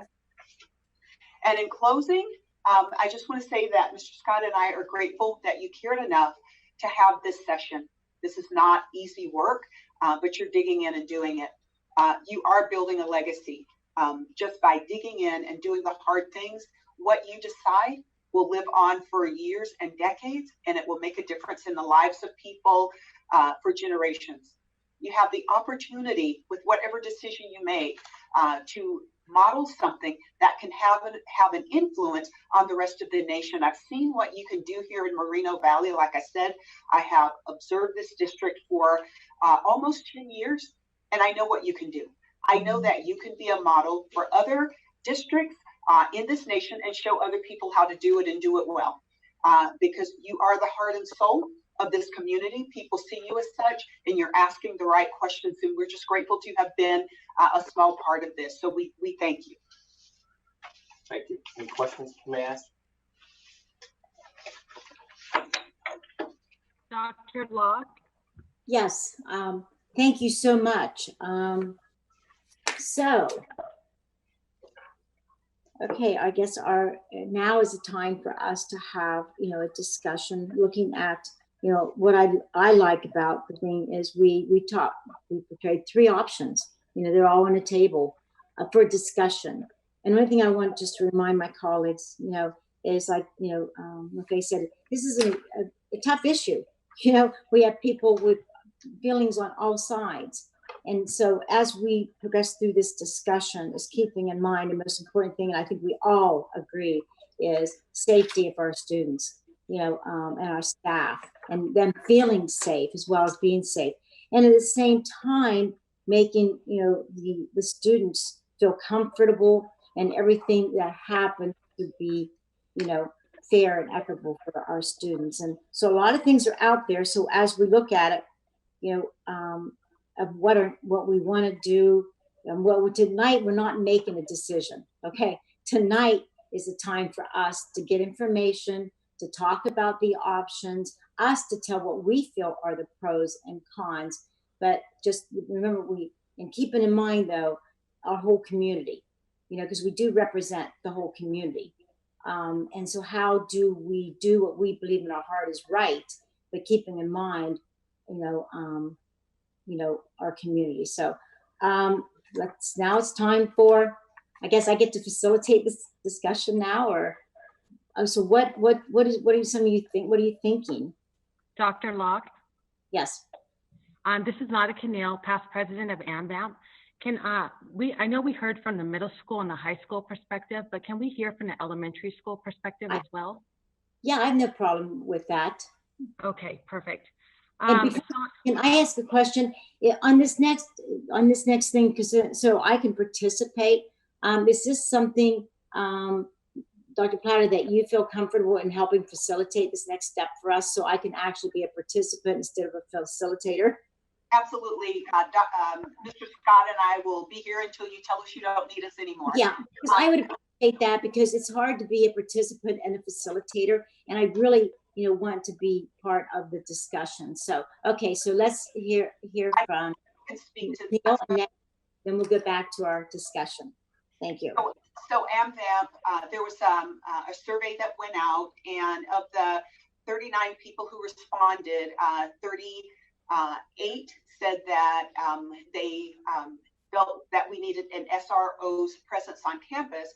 And currently, as you know, elementary schools do not have SROs. 13 of them said that they would benefit from having access to an SRO. Of all of the elementary school principals who responded, one said that they did not feel that SROs were positive. So that's what we got from that survey. Right, and that's correct. And so at elementary school, SROs are not housed on site, but we do use them occasionally, and they do help to support the campuses. So while we may not need them as much as middle school and high school, the fact that we do have them in case an issue does pop up is really supporting and comforting, especially since we have the little babies. And there are a lot of elementary school sites in Moreno Valley. So I know in looking at the data from parents and seeing that they're the majority of the respondents to the survey, they also feel, and it would be really telling to find out from the parents how many of those parents were elementary, how many were middle school, and how many were high school. Because school shootings, as any parent, and I'm a parent of 2 children, is really scary. So the fact that we can have someone that's dedicated to the schools within our community is extremely important. Something else I wanted to draw the board's attention to is the fact that school resource officers are just that, they're dedicated to schools. If we don't have school resource officers, then you're relying on the resources of the city. I would like to see us present information on how many resources we have for the city of Moreno Valley in relation to how many incidents a day we have for Moreno Valley, and the ability for them to get to schools if we do have incidents, and what their rate is in terms of if there's something going on in the city, then do they get to the schools first, or do they happen, do they go to the incident in the city first? That's extremely important when we're talking about removing supports from a school site where we're talking about children. The administrators, all the support staff, your teachers are going to be there 100%. But there are just some instances that happen where we need that additional support.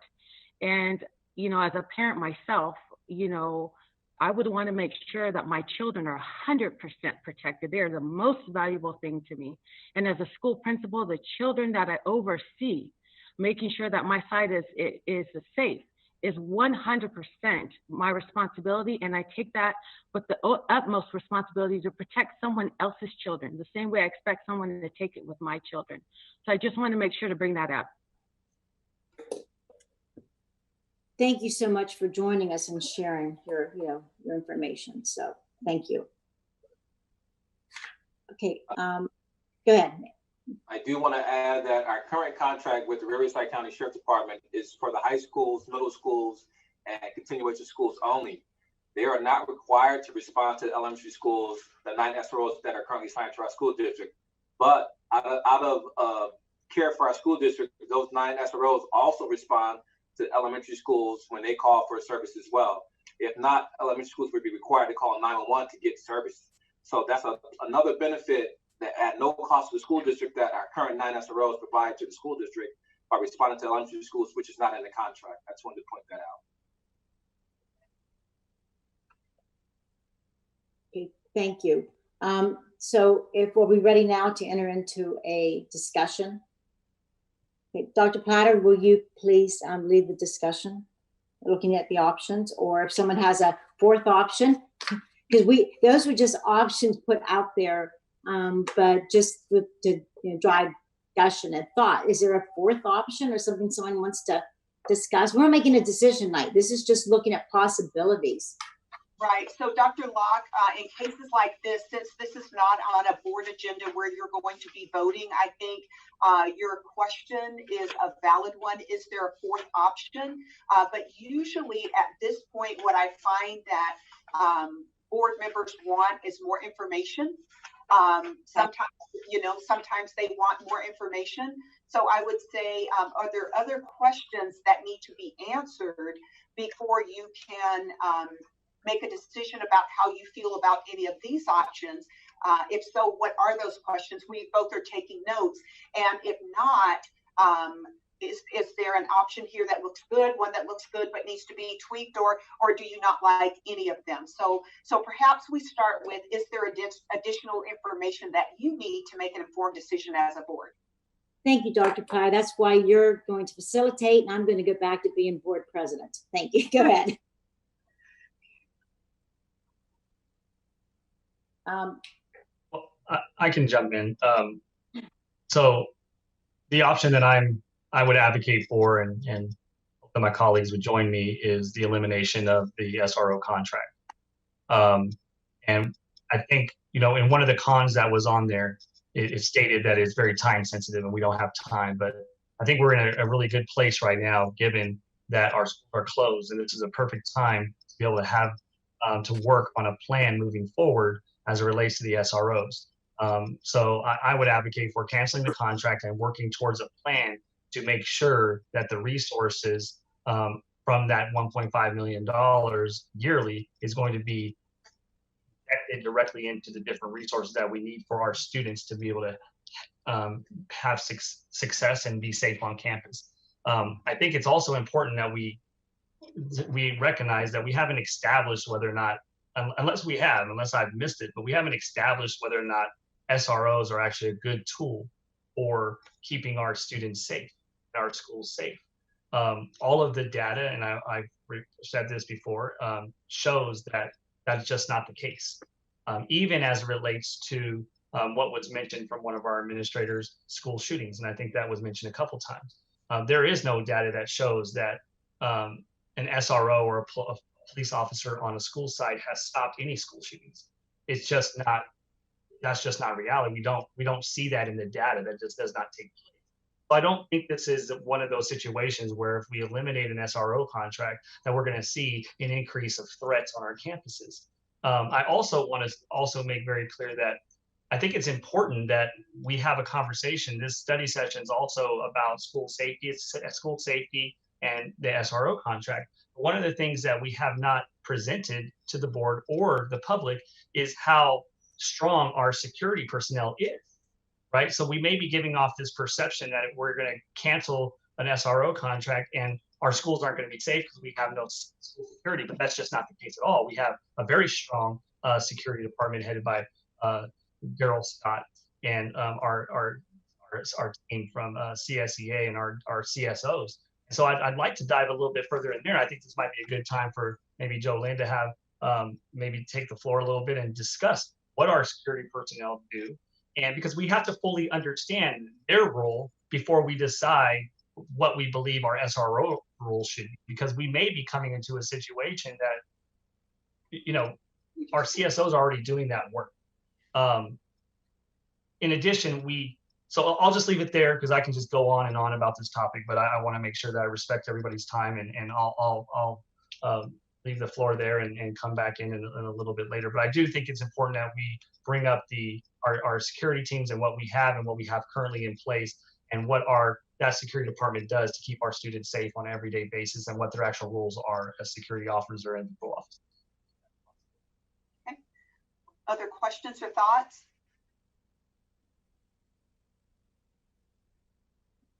Would this be a time though for Jolene to answer Daryl's question, or are we still just getting questions?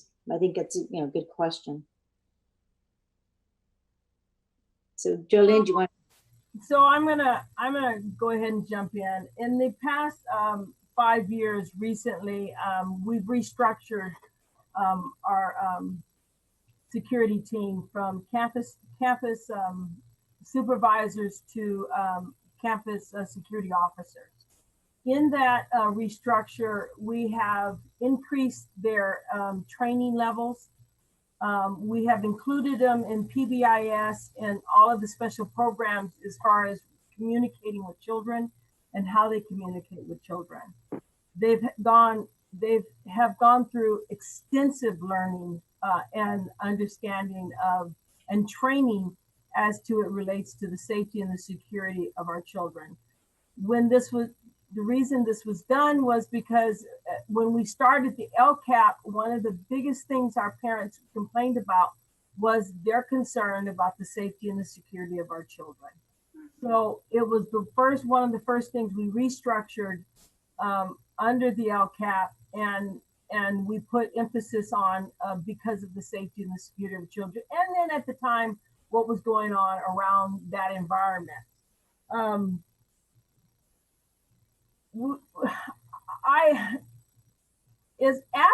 As Raphael stated earlier, law enforcement is only called in when laws are broken, or an act by a child or a parent or even a staffer a law has been broken. And that's when they're called in. And I have to speak because, as you know, I've been in the district I'm going on 40 years, and they only step in when they're called in. They only go into classrooms when they're called in.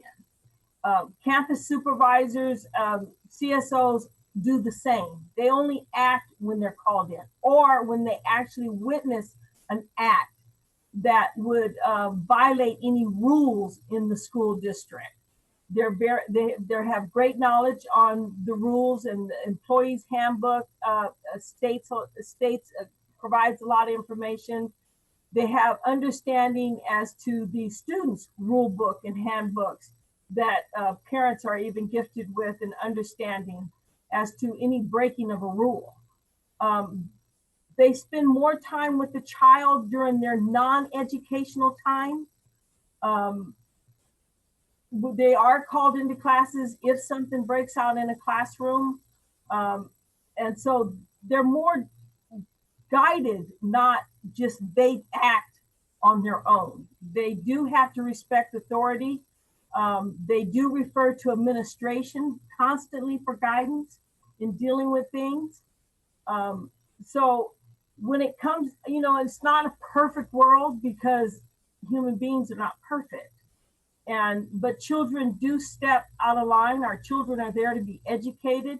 That is the core of what we're trying to get them to do, get them into classes, make sure they're there where they're supposed to be, not running around campus when they're not supposed to be running around campus. They do establish relationships with kids because some kids have a higher need than others. They can be more social than, you know, with respect to their education. I have several questions to ask the board, you know, like what is our graduation rate with our children? You know, what's the percentage there? We're asking for data. Well, do you want to have the data or do you want to not have the data? Because to have the data means we have incidents, meaning we have problems, meaning, you know, that type of data we don't want to have. And that's the type of data we work hard to prevent from having. Our teams are in a preventive mode. We're trying our best to prevent incidents, you know, constantly. So, you know, you don't want a lot of data. You want the good data. You want the data that African Americans in Moreno Valley have a high overall state, our graduation rate. That means our kids are focusing on their education, and the low percent of data is of particular incidents that are not the norm. And I think Moreno Valley has that. You know, we're asking for that, and we can't provide it because it's low. It's very low. And I think our district has done a great job in trying to do, you know, we did have some moments where our kids were, you know, out of control and violence was happening on our campus. And I use that word violence, meaning it's a physical thing that's going on. Kids were into the phones, they were into, you know, videoing fights on campus, videoing a lot of negative, and we had to take action to change that around. And we did recently, and we ended the year on a better note than the violence we started with at the beginning of the year. And that was with assistance of our SROs, you know what I'm saying, in understanding when to act and when not to act. Am I for removing SROs? No, I'm not. Do I believe we can cut them down right now? Yes, I think we can because of our data being low and what we've worked so hard to do in the past years. Does budget, will you moving this money to counselors and this and that? Well, I don't think that's going to work because the type of behavior we're talking about dictates when a child goes to a counselor. It dictates when they see a behavior specialist. So the action happens and then we refer. And that's when a kid is on their non-educational time. A lot of times you're not going to get a counselor to go out and deal with the kids in the fight situation. They're not told to touch children, break up fights. Teachers are not told to break up fights in the child. They're referred to, I hope I'm explaining that correctly. But we're talking about what happens before, you know, and the effects of when we deal with the child and then the child gets suspended because he's been in a fight. One time we deal with the situation. Does it refer us to a counselor? Does it not? Is it just a one-time incident versus a child that comes to our district and has numerous of incidents, and now we're trying to get him into a behavior plan and get him through a process that hopefully we can help him with. So, you know, there's a different space and air before we get to therapists and a behavior specialist. And it's because the child has certain actions that take place that guide us that way. Another concern we have is, what about the child that's there to actually get their education? Should they be subject to violence? Should they be subject to interruptions in their classrooms when they're doing their best, following the rules? Parents are following rules, but yet their child has been put in a classroom where certain things are happening constantly and it's interrupting their rights to their education. So all these variables need to be looked at. Our teams are taught to be preventive. They're taught to talk to the kids, talk them down, de-escalate as best they can and as fast as they can. And our resource officers are taught the same thing. They know the makeup of the school. They know the makeup of the staff. They know the environment because they're there on campus with them. And so it's easier to de-escalate a situation when everything is familiar with staff and students and their parents. So at this time, I don't think there's a need for a full police force. I don't think that's not needed. Well, I was trying to get a little bit more direction on terms of what does our security department look like as it relates to personnel? What does that element of our district look like for that public? How many security officers do we have? Patrol? What's their daily activity? What do they do? Trying to establish exactly what that looks like in our district. Outside of the SRO, that's what I'm trying to, if someone can share that would be helpful. We have like 70 SROs, 70 campus support officers. We have average 7 at each high school. And then maybe 4 to 3 at our alternatives. We also have 4 averaging at all our middle schools. Our elementaries, we're working with campus support aides to be more on campus, and they work with the kids during their educational time. That's what our force looks like right now. We do have, we implemented a new position in our district, a patrol officer, and they patrol the district's facilities 24/7. Are the patrol officers counted in that 70 campus security? No, they're on top of. So how many patrol officers do we have? At this time, I think we have 6.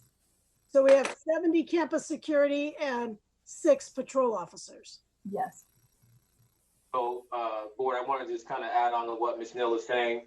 We have 7 campus security officers assigned to every single high school. We have 4 CSOs assigned to every middle school. We have 2 CSOs assigned to every continuation school.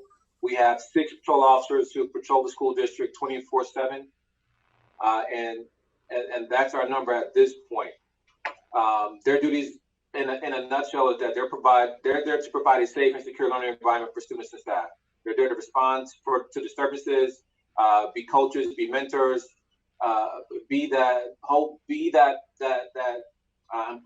their role is to make sure that folks who belong on campus, folks who don't belong on campus should not come on campus, kind of maintain order and keep the peace, if you will.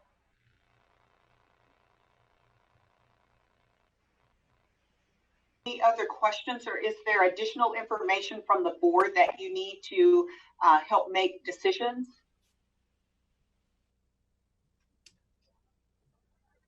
Oh, go ahead, sorry.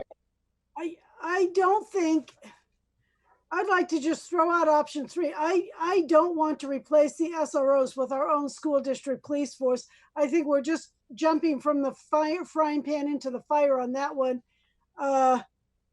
You know, he gave out only one con. Another con that I see is that if an SRO is not responsive and not doing what we want, we can ask the sheriff's department to replace them with a different SRO. If they're actually employees of the district, it's a little bit more difficult.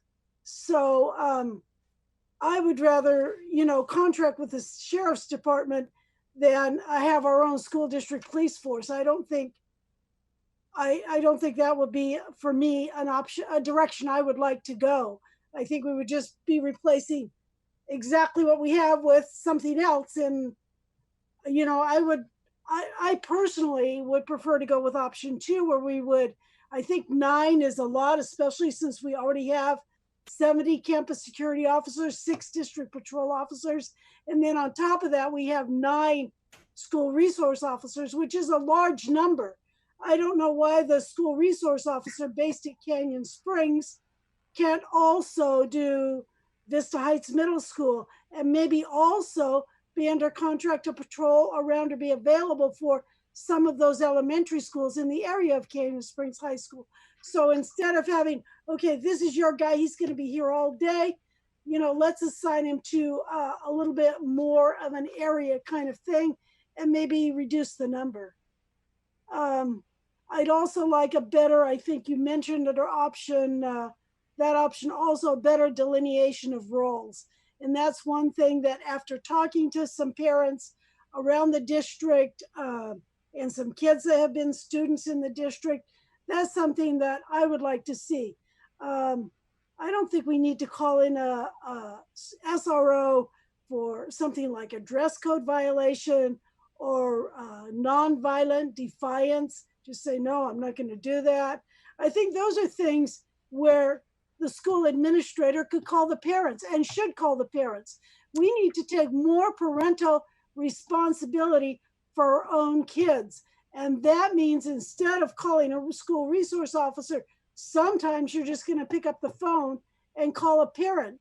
This wouldn't be situations where there's a crime occurring or a weapon on campus or something like this. This would be situations where the parents could and should be involved in the lives of their own students. And certainly I would say that should be number one. Also, we need officers that are willing to follow the leadership of the school. Sometimes because, and this is a disadvantage of having school resource officers instead of our own officers, is that their allegiance is not to Moreno Valley School, Unified School District, their allegiance is to the Riverside County Sheriff's Department. And when there's a conflict between what a principal might want and what the sheriff wants, they're going to go with what the sheriff wants because he is their real boss. He is their, you know, he's the person that decides whether they're hired or fired is the sheriff, not the principal. Also, it says that one of the roles is to provide positive interactions with the police. I think a lot of times by the time students are in high school, their feelings about police and about the police department are already internalized. I am not a counselor, I'm not a psychologist, but I think that comes a long time before they get to high school. And that if they're going to have some positive interactions, that's going to occur at elementary school, not in, I don't know, not in the high school. So another plus for having officers that would go around an area, maybe they'd have an hour a couple of times a week where they could go around and interact with some elementary students and give them that positive role model at a younger age where they're still maybe a little more susceptible to internalizing those feelings. Okay, let me see what else I had. I think I already said that, so I'll skip along. You know, my other thing was training of a counselor is so much more in depth than the training of an SRO as far as counseling goes.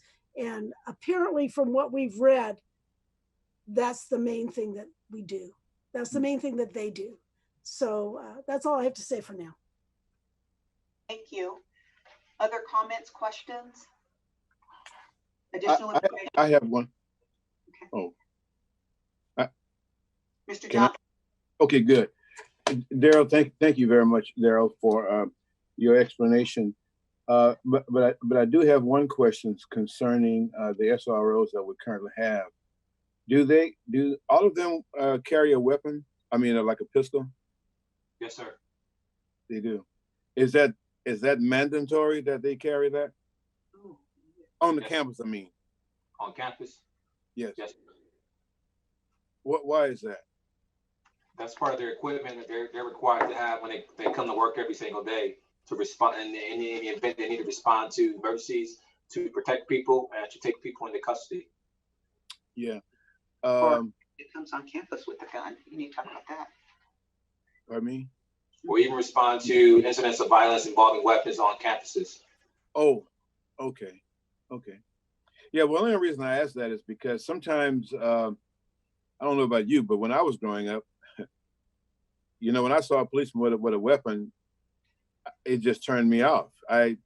You want to be friendly somewhat, that you want to be able to speak, but you're not going to, because the weapon, not only is it a deterrence from you having problems, but it's also a deterrence the other people who's watching it, looking at that, to warm up or be friendly with an officer. Then I've got one more. Engagement. How much to what degree are the officers engaged with the students on the campus? You know, we see them, sometimes they're outside of the car, sometimes they're in the car, but I don't know if I've ever seen them with a crowd of kids around them in either schools, middle school, high schools. I don't think I've ever seen that. And if I haven't, why is that? And why do you think there is? It's like that. You should ask the principal. So, Mr. Johnson, I think the principals, high schools and middle school principals can better answer that question, because when I come on campuses, when I see the SROs out and about, I see them engaging students, talking with students, being friendly with students. But I think the administrators at every school site could better answer that question in terms of how they engage with kids on their campuses on a day-to-day basis. Okay. Okay. Let me see my notes. I had something else I want to ask. While I'm looking for it, I wrote so many things on my paper. I'll come back. I can't find what else. School. I can't find my other one. I know I had another one. Okay. Yeah, I'll come back if I can find my other question. I know I have another one. Oh yeah, okay, here it is. I have on here Black Hispanics. I'm sorry. Am I still there? Yes, sir. You are. Okay. In the beginning, we heard about. Well, I'll just ask this. So we only have a few African Americans, but it appears that the majority of the problems are with African American students. So I know we have to break it down according to the ratio of the people, but you know, I got this number down: 2 Afros and 5 Latinos, 1 white, 1. If the majority of the problems are happening in the African American community, why, unless I'm mistaken, why don't we have more African American policemen? Because to me, it's a better relationship between that student and that African American officer. Unless I wrote this thing down wrong, and I may have. So you can address that for me. Have more women. Okay, yeah, women too. Hey, and it's even better because most boys will respond better towards a woman than a man. My mother, my father could tell me stuff, but I didn't care about him. But my mother, I moved. Yeah, so thank you. Mr. Johnson, to comment on your question, I can't say that all of our issues in our school district are our problem children, if you will, kids who are having challenges are African American students. I can't say that. I don't have any data to support that. I think all kids make bad choices and kids are held accountable. I can't say just one student group is the cause of all our issues in our school district. That's not the truth. And that's not the case. Mm-hmm. Okay, that's fair. Can I just piggyback on that real quick? I think, and I'll be quick, but just to piggyback on Mr. Johnson, is that, you know, how do we know if this tool is specifically working if we don't have the data in front of us about, I mean, I know earlier there was a question about what's the data on the incidents, right? We don't have data in front of us that shows us what student population is being disproportionately impacted, or if there is disproportionality as it relates to the incidents when SROs are involved. So we don't have real data to find out really what's going on. We have some things that we've seen, right? We have some incident reports that have come across our desk. I know I've received some incident reports, but in those incident reports, it doesn't identify. I know countless times where there's been an SRO engagement and I find out something completely different than what was reported to me as a board member. And what I found out was completely different than what was reported and not good at all. I know students that have been pepper sprayed by SROs, right, as they were walking off of campus, and not engaged in any issues. So I'm concerned that how do we govern and how do we make sure that this institution is held accountable, and also the contracting agency is held accountable if we don't have real data to do that work. So that's one of my primary concerns.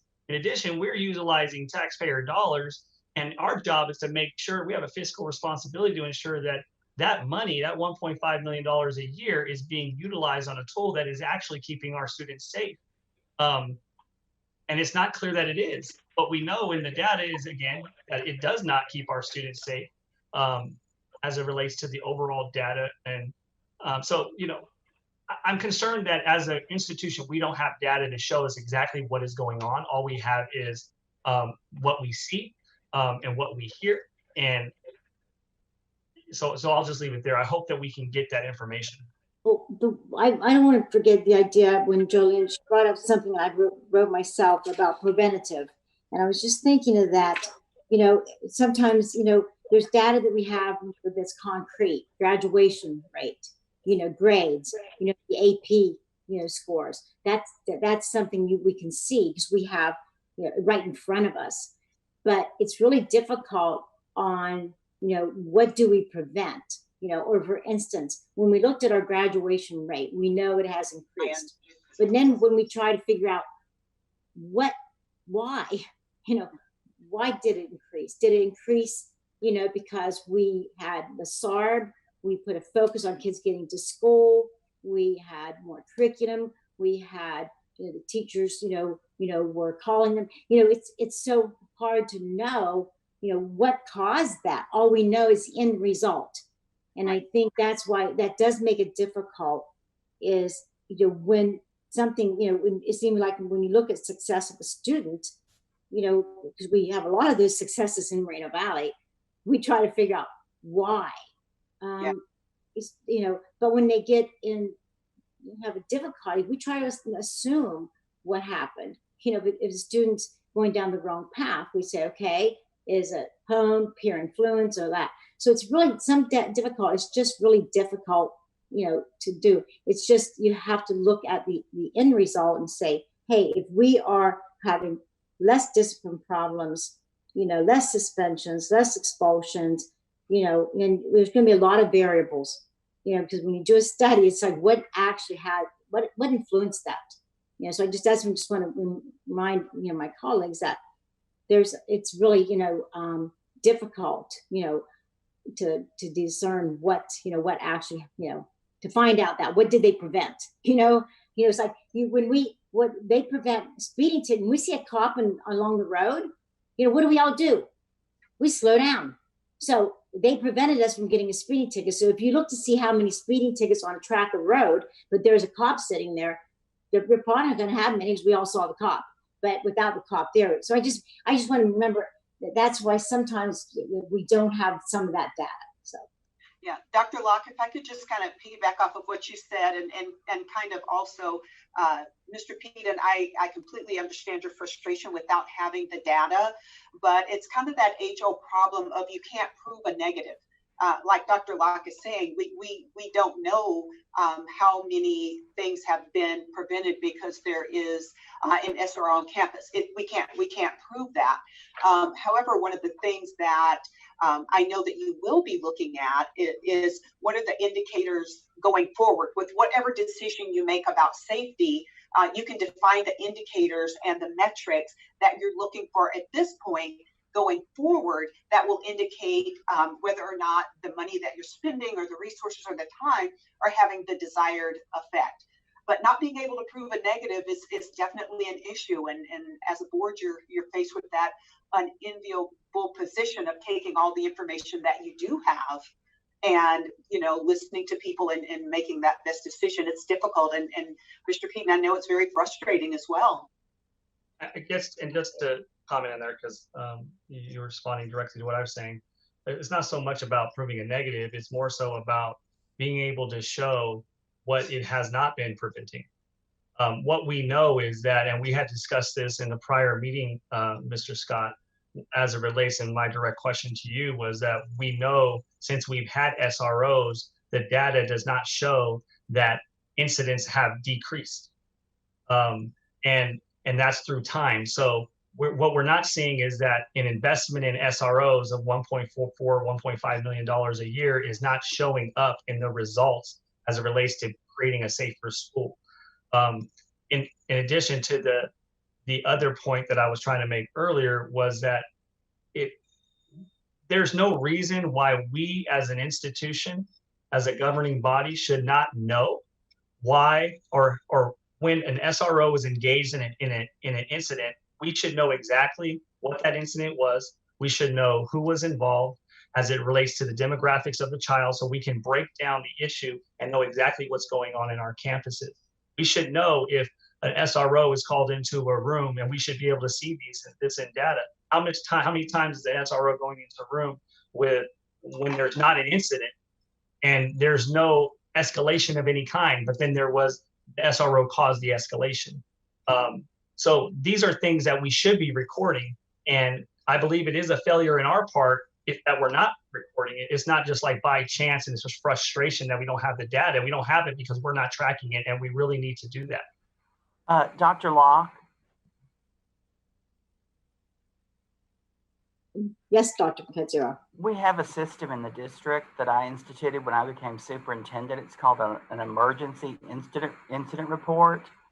Yes. And every time law enforcement is used at a school, the principal or the administration is supposed to record this. Those are sent to the board. You get them. Yes, and I heard that. Yeah, they're sent to you. I send them to you myself every time. And just like any incident in the world, there are those who hear information from other people about what they observed, and there are people who were there who heard what they observed.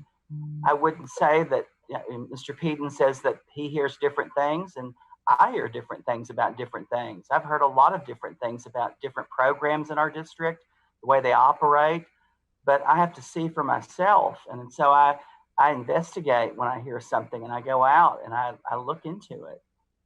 I'm not saying that everything's perfect, but what I am saying is that every time a law enforcement is used in our district, an emergency incident report is filled out by the administrator.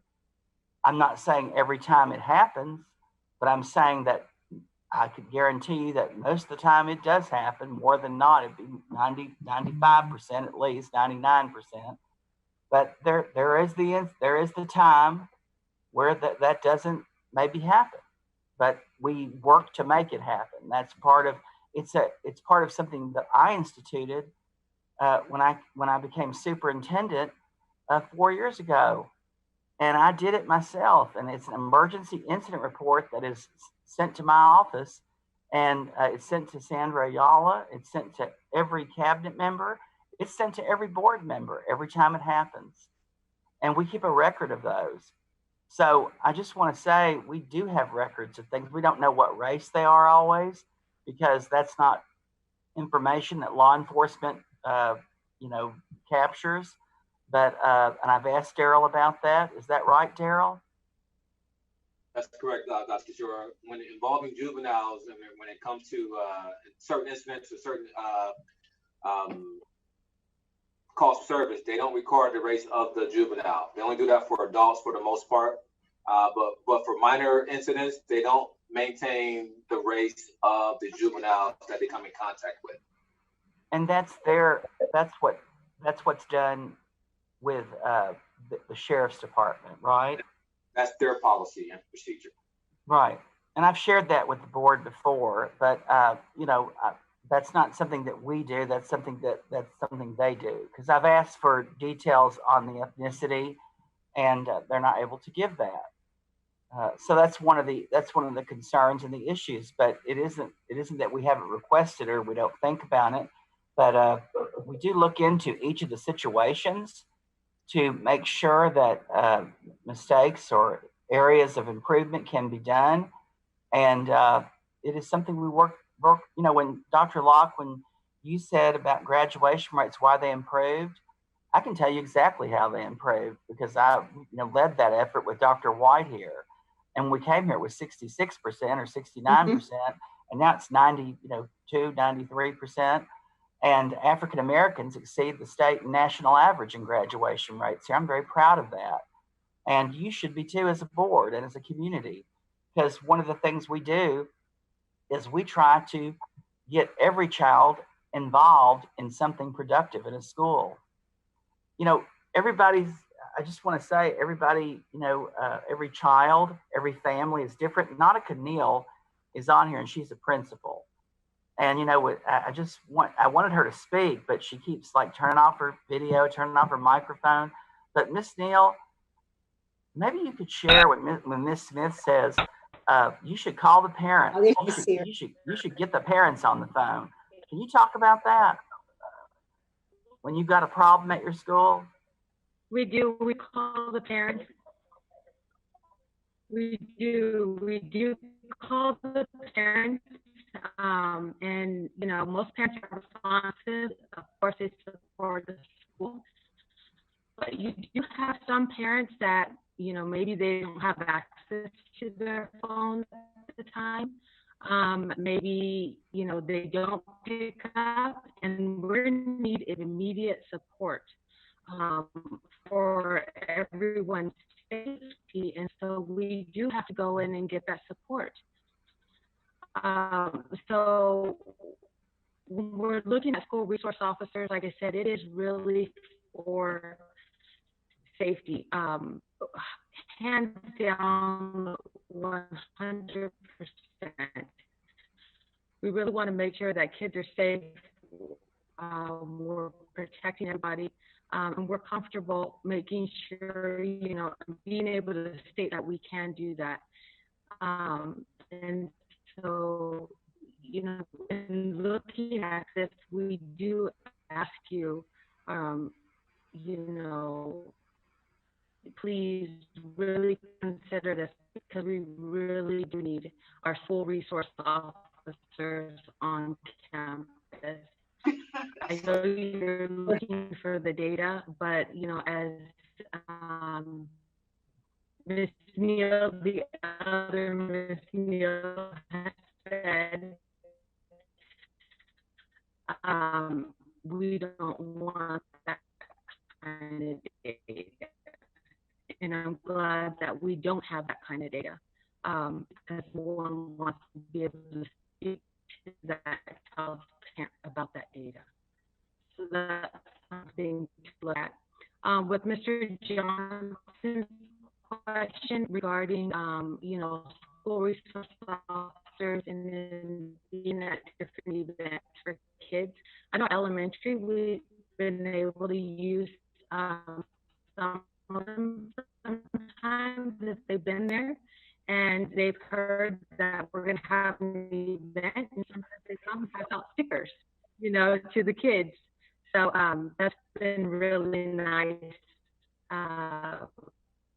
you know, a nice kind of correlation for the parents to see there, a nice way for positive interaction with police officers, especially with everything you see in the media.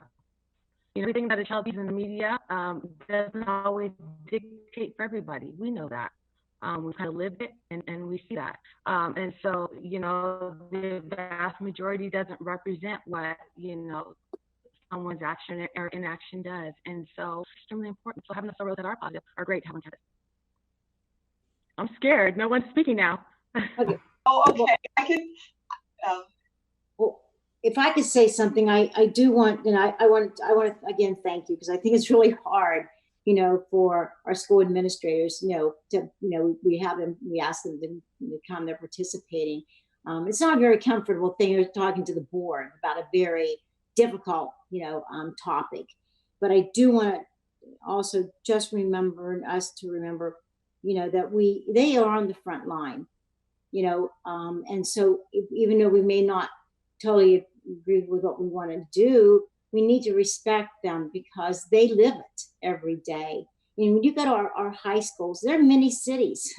You know, they're going in when we have, you know, schools with over 2,000 up to 3,000 students. So I just want to keep in mind that when they talk about, you know, safety and security and how they use them and they integrate, I just want to make sure they don't leave this conversation thinking that we discounted what they added to this, you know, discussion, because they are so valuable to us as our teachers are classified.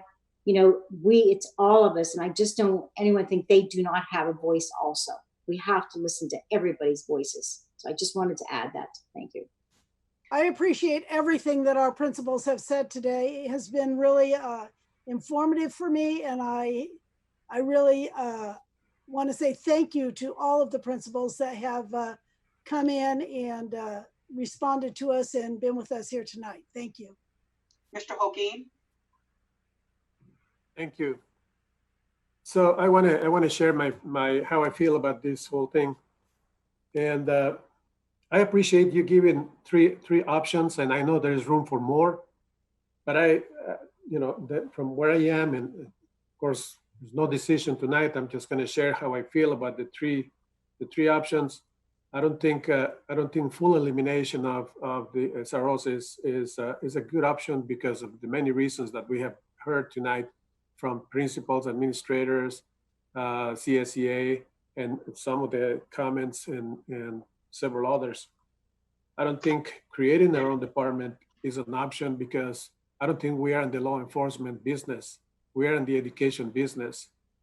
But I do believe that we have a huge opportunity to be creative and to redefine the not only the role of the school resource officers as it is presented in one of the options, but to redefine the entire safety system in our district. I think it's a huge opportunity that we put attention. Number one, the top priority for the board and for the parents and everybody, I think, that is involved with the school district, the safety of our students and the safety of staff. So I see that not so much as an expense, not so much as a, you know, that type of terminology, but I see it more as an investment.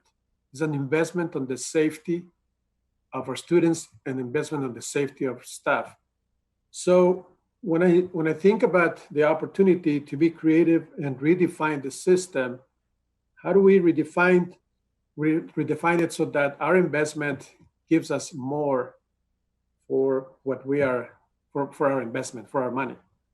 So I think that the list of items that are listed on that are included on slides 25 and 26, if we can you know, redefine it, including some or all of those components and maybe even more, I think that gives us a huge opportunity to put our stamp on that system that is going to ensure the safety of the students, is going to stay away from issues that, you know, we've heard, and improve the relationships between safety personnel and SROs with the students and with staff, and improve the as a result of those relationships, improve to a certain degree the achievement and educational services to our students. So I see this as a huge opportunity to be creative, and I may not be the one to be creative, but you know, I think we have seen this district excelling and being creative in many different areas, thanks to the leadership, thanks to the many administrators, thanks to many teachers, thanks to many members of the team, and of course led by Dr. Katsura and previously by Dr. White. I think that in one of the slides that Dr. Platter mentioned at the beginning was, we have an opportunity to be the model and have the influence for other districts and other educational agencies throughout the state. So redefining this in certain way that it fits the needs of our students, the safety needs, and maybe more than just the safety needs, but the social emotional needs, the educational needs anything that we can touch in the life of the student through the redefinition of this system as a whole, I think would be tremendously beneficial, not only for our students, for our staff, for our entire community. So, but I don't think the full elimination of SROs would lead us to that creativity, because we heard that the SROs are experts in certain areas, that are responsive, that they are quick response, and on and on. And even in the pros that are listed on page 27, there are certain cons. In fact, in all of the three options, there are pros to keep, I should say, option 1 and option 2. The pros of having the SROs are there. And the need to have them. We heard from the administrators, we heard from the high school, we heard from the middle school and the elementary school, that there are certain areas that is the presence of the SRO is critical, is important. So full elimination, I don't think is the answer. And again, I just say, I don't think we are in the business of law enforcement to create our own police department. So I'm just saying, and I don't know what the specific answer as to how do we redefine the system, but I think we have a huge opportunity here to do so. And working with the agencies involved, the sheriff's department, the police department, is there a way to have those conversations so that my question earlier as to can we demand that the officers meet certain criteria and all those things so that, again, it fits the needs of our students in every possible aspect. I don't know how many counselors or therapists or specialists could be hired or could be added to the system if the elimination of the SROs takes in place. And would that cover the safety needs? It may increase the social emotional needs, absolutely, but does that cover the safety needs of the students? I'm not sure if that is possible or not. I don't know, I don't have the answer. I'm just asking that. But I think, again, I just basically see that this as a huge opportunity to improve our investment in the safety and well-being of our students and staff, the entire district. So in summary, I think I'm leaning more towards supporting option 1. Again, we're not making a decision tonight. We don't know where we're going yet, but I really like that perspective to see we can establish all these areas, all these components, and we can improve the safety. We can avoid problems that we've heard, and we can improve the educational services, including the safety component of all of our students. Jesus, would you mind if I ask you just a quick question? I mean, and this is coming from a positive place. Sure. I think something that you and CJ or Mr. Johnson can address. You guys have been on the board for quite some time.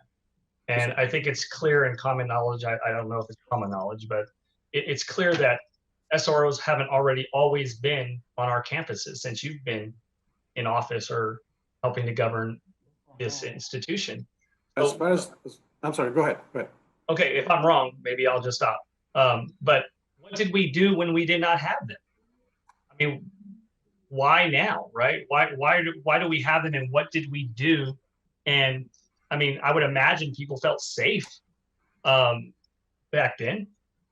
We have, but yeah, maybe Jolene can correct me with this, but as far as I remember, the SROs have been part of the district since I joined the district and even before.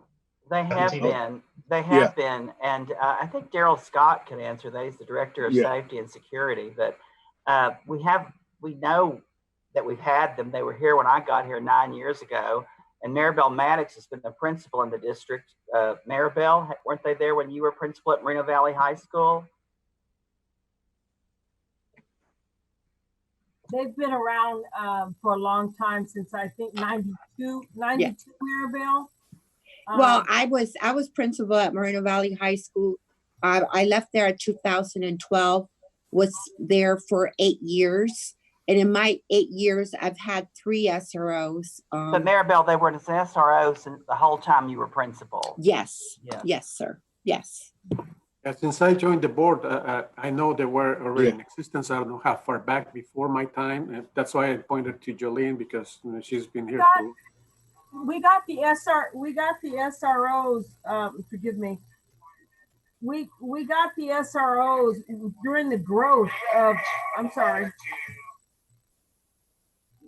We got the SROs through the growth of Moreno Valley back in the early 90s.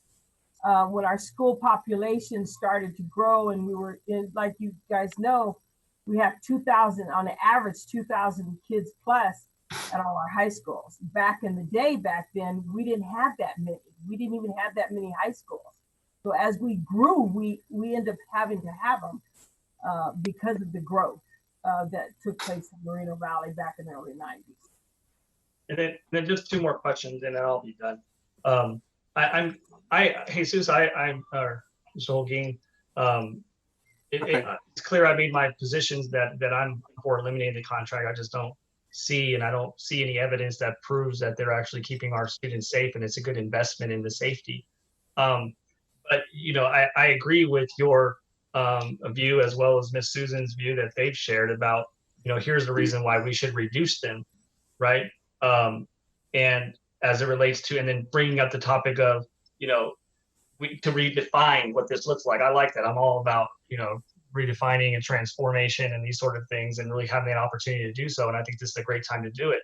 But I'm concerned, honestly, of how do we do that when that's the Riverside County Sheriff's Department. And many of us in this room and in this meeting know that they've made it very clear from the very beginning when we started having these conversations that they're going to do what they do. And their job is to enforce the penal code, and there's really nothing we can do about it. I mean, we've been in meetings in this, and it's very clear what their stance is on that we really don't have any control over what they do on our campuses. So I'm concerned about that, because that was clear of their communication. In addition, why can't our security team and our security department fill the gap of the SRO? It's not clear to me that we've really established that they can't do that.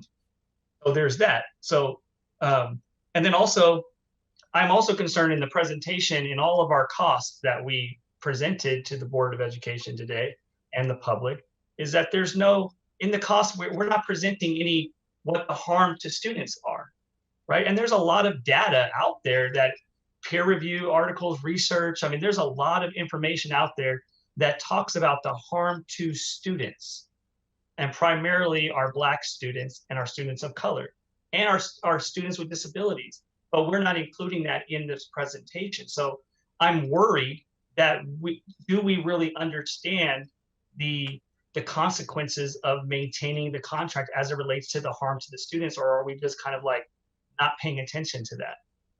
I think that's an important topic, because we really haven't addressed that as a board or talked about it. I think we should do that.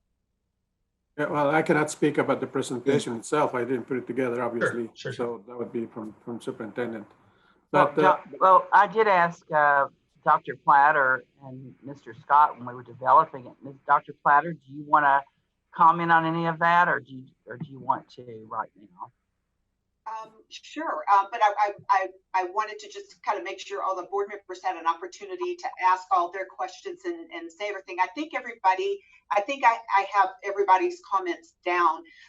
But yeah, so one of the things that I was looking at when I was doing research for this presentation is separating what's in the news cycle from actually research-based articles and dissertations and that type of thing. And I can tell you it's all over the place. One of the things that is very clear in the research is that if not properly managed, and in some places there are police officers who contribute to the school to prison pipeline. But those circumstances, when you look at the research, which is why it's so important to separate what's in the news cycle from actually research and looking at cause and effect, there are a lot of things that talk about why that happens, where it happens, and what can be done to mitigate that. Yeah, so I mean, I could, you know, the saying that you can present research to prove anything you want to. I can find articles that talk about kids feeling more safe because kids are there, and I can find articles talking about why kids don't feel safe around cops. But each instance is based on a certain particular set of circumstances and a certain context. And what I thought was most important to present to you as board members is a snapshot of what your community feels, because that's what matters. It doesn't matter how people feel in LA. It doesn't even matter how people feel over in Val Verde. What matters is what your constituents feel and what they are asking for. And that's what we were trying to present tonight. So if I can add something, you know, the one thing that I know we sort of, a couple of my colleagues said they weren't interested, didn't think we should, you know, maybe look at, you know, having a police department. So I guess one of my things, you know, for more information would be, what would that look like? Because that's one of the things, and when we look at, you know, the officers is, you know, there's things that we want them to do that's not what they currently do. So that would be very important. You know, when we talk about redesigning. If we look at the country right now, you know, it's like, you know, we still need police officers in our world. Now, I wish we didn't, but we do. But a lot of them are relooking, they're redesigning their response, you know, to situations, you know, where still, you know, being more aware of people that are mentally ill and how you respond to that. So one of my things is, as we look at the future, you know, and I feel the same way. I'm, you know, even though we're not making a decision, is that, you know, we have to support our school sites. We have to make sure that our parents feel safe sending their students to school. But safe, not just, you know, because law enforcement, but safe, you know, because they're not going to be abused or mistreated by law enforcement. So that piece, you know, it goes both ways on that. So the redesigning, you know, the retraining of what they do is critical if we reduce them, no matter what we do. But I would want to make sure that, you know, that's why I thought about moving towards, you know, when we say our own police force, you know, now so I want Mr. Scott to tell the practicality of if we were to have them. We're not talking a police force of maybe 10 people. It could be a police force of 3 or 4, you know, or 5, but they're ours. You know, we definitely design what they do. They don't do it, you know, we own them, you know, as far as their job. We don't have to depend on someone else doing that. So that's where, you know, I know that couldn't happen for a year, but I do feel that as we've looked in society, you know, of things that have been wrong, a lot as we look at their people, there's not been the training, the insight, the responses are not always correct.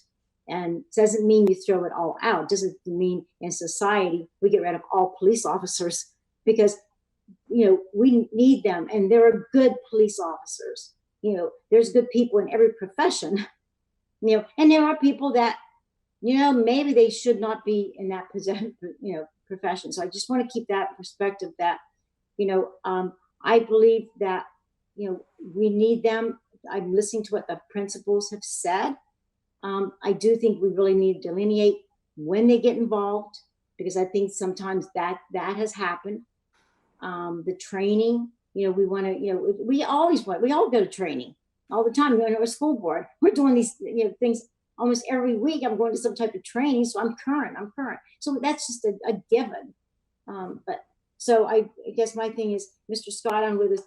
It's time now to ask you that, but you know, not throwing out the idea of having a police force. That doesn't. I know we say police force, it sounds like a whole bunch of people, but I'm talking a few. But you know, what would that be? And is it in your mind, because you were, you know, an officer, you understand that we're not in the police business, but you know, in a way, we are in the police business in a way. So, Mr. Scott, could you answer that? So Dr. Locke, I could gather some information and report back to the superintendent. Okay, that'd be great. Information. I will comment and say that we're not in the police business, but we're in the business of keeping kids and staff members safe. Yeah, So we're in that good, business. well said. So That's better said than what I said, but you know. I would just say that I agree with Jesus and Susan as it relates to, like, it's a no-go for me to create a police department. I mean, we have CSOs. Why can't they do the role of that? Why can't we redefine those positions? We don't need to go into the business of law enforcement. I agree with Mr. Holguin on that, and Susan Smith, if I remember her point on that. But there is things that, and there's my understanding, there are things that occur on a campus that, you know, a CSO cannot respond to. For instance, you know, drugs, if someone's under the influence of drugs, that's only a police officer can determine that.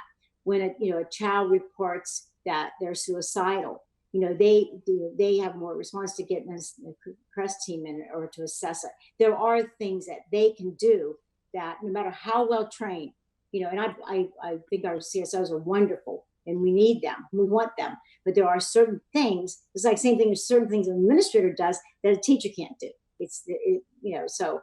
And are we saying that if a student comes to campus high, that we want to arrest them? No. Well, I mean, I'm just trying to be clear. Like, I mean, my understanding of, I'm just trying to unpack this. If we're talking about that's the role of a law enforcement officer, what in their training really does that they're equipped with to help a student that comes to school high? I mean, I would imagine that we can reallocate better resources and better tools for that situation. You have a kid that's suicidal, I don't see how utilizing resources to fund law enforcement can help that student when there's other mechanisms and tools in place that are way better suited to do that. I guess that's my point.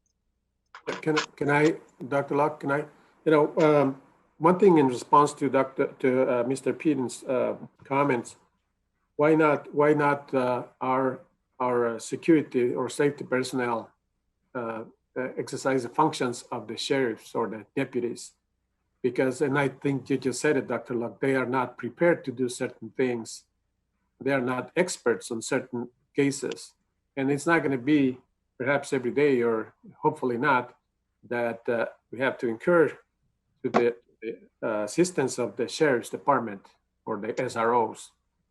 But so that's why I don't think our security staff is prepared to respond to that. And, you know, with all my respect to Mr. Daryl Scott, I know your staff is well prepared, but not to a certain level above the line that goes to the SROs. And I think that, you know, it's certain figures, the law enforcement, the SROs that are in the school, and they establish relationships with the students.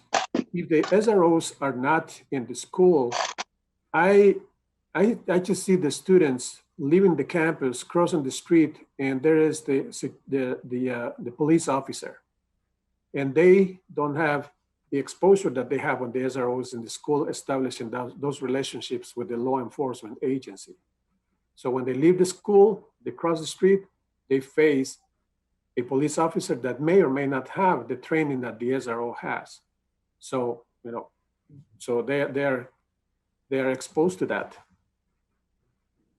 So I think the presence of the SROs in the schools, besides everything we heard tonight, it helps the students understand the function of the law enforcement agencies. They get familiar with them. They get friendly with them. They know, they learn what they are supposed to do and not to do. And in one of the items in that page 25, your last question, page 25, the last item says, only as a last resort, take law enforcement action, the arrest, right? Only that's the last resort. But if we redefine the system to include all these items on pages 25 and 26, I think that would be an ideal way to have the safety in combination with the SROs in certain way that, again, I stress this, that meets the needs of our students. Because as part of the educational process and as a board, we have always the opportunity to take actions that fit the needs of our students.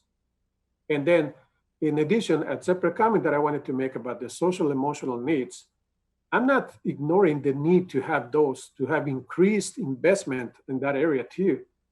I don't think that we have to do it on the at the cost of the safety. We need to increase that somehow, and we can look for other options to increase that. I mean, we're continuously fighting for more funding for education as a whole, and we can use more funding for counselors and the therapists and on and on and on. Not only us in Moreno Valley, but everybody in the state is fighting for that same increased funding for those services. I mean, social emotional need is a common topic today in every school district. So we're not the only ones that are, in need to increase those services. Everybody's talking about that. Even outside the state of California, everybody's talking about that. So we need to increase that. I'm there with that. We need to increase it. We need more funding from the state, from the federal government, but not at the expense of the safety of the students. That's why I'm saying I see this as a huge investment that we can improve, that we can increase, and that we can be creative to modify it in a certain way that, like Dr. Platter said, we can be the model for many other districts. So Dr. Locke, I believe, oh, I'm sorry. Mr. Johnson, did you have a comment? No, I was going to, but go ahead on and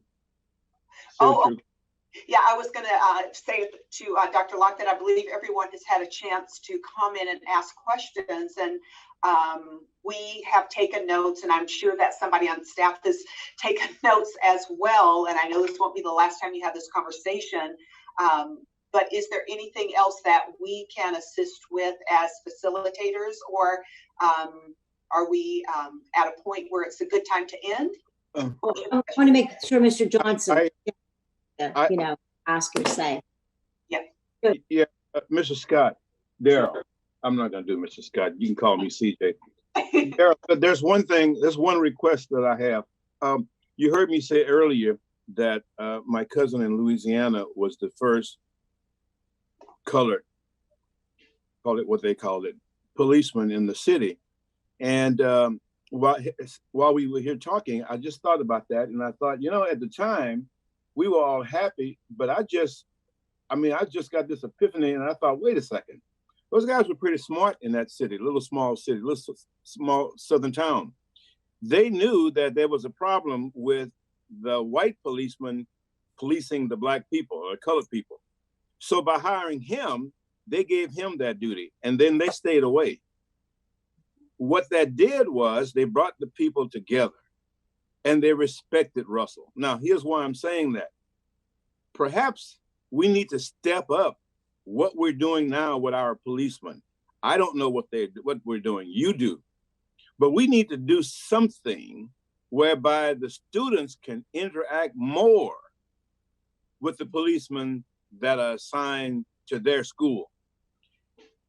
Have the policemen not wait until a kid approaches them, have them approach the kid, because I will tell you, I don't know about you, but when I was growing up, if a policeman approached me, I'm thinking, what the heck did I do wrong? Is he getting ready to take me to jail?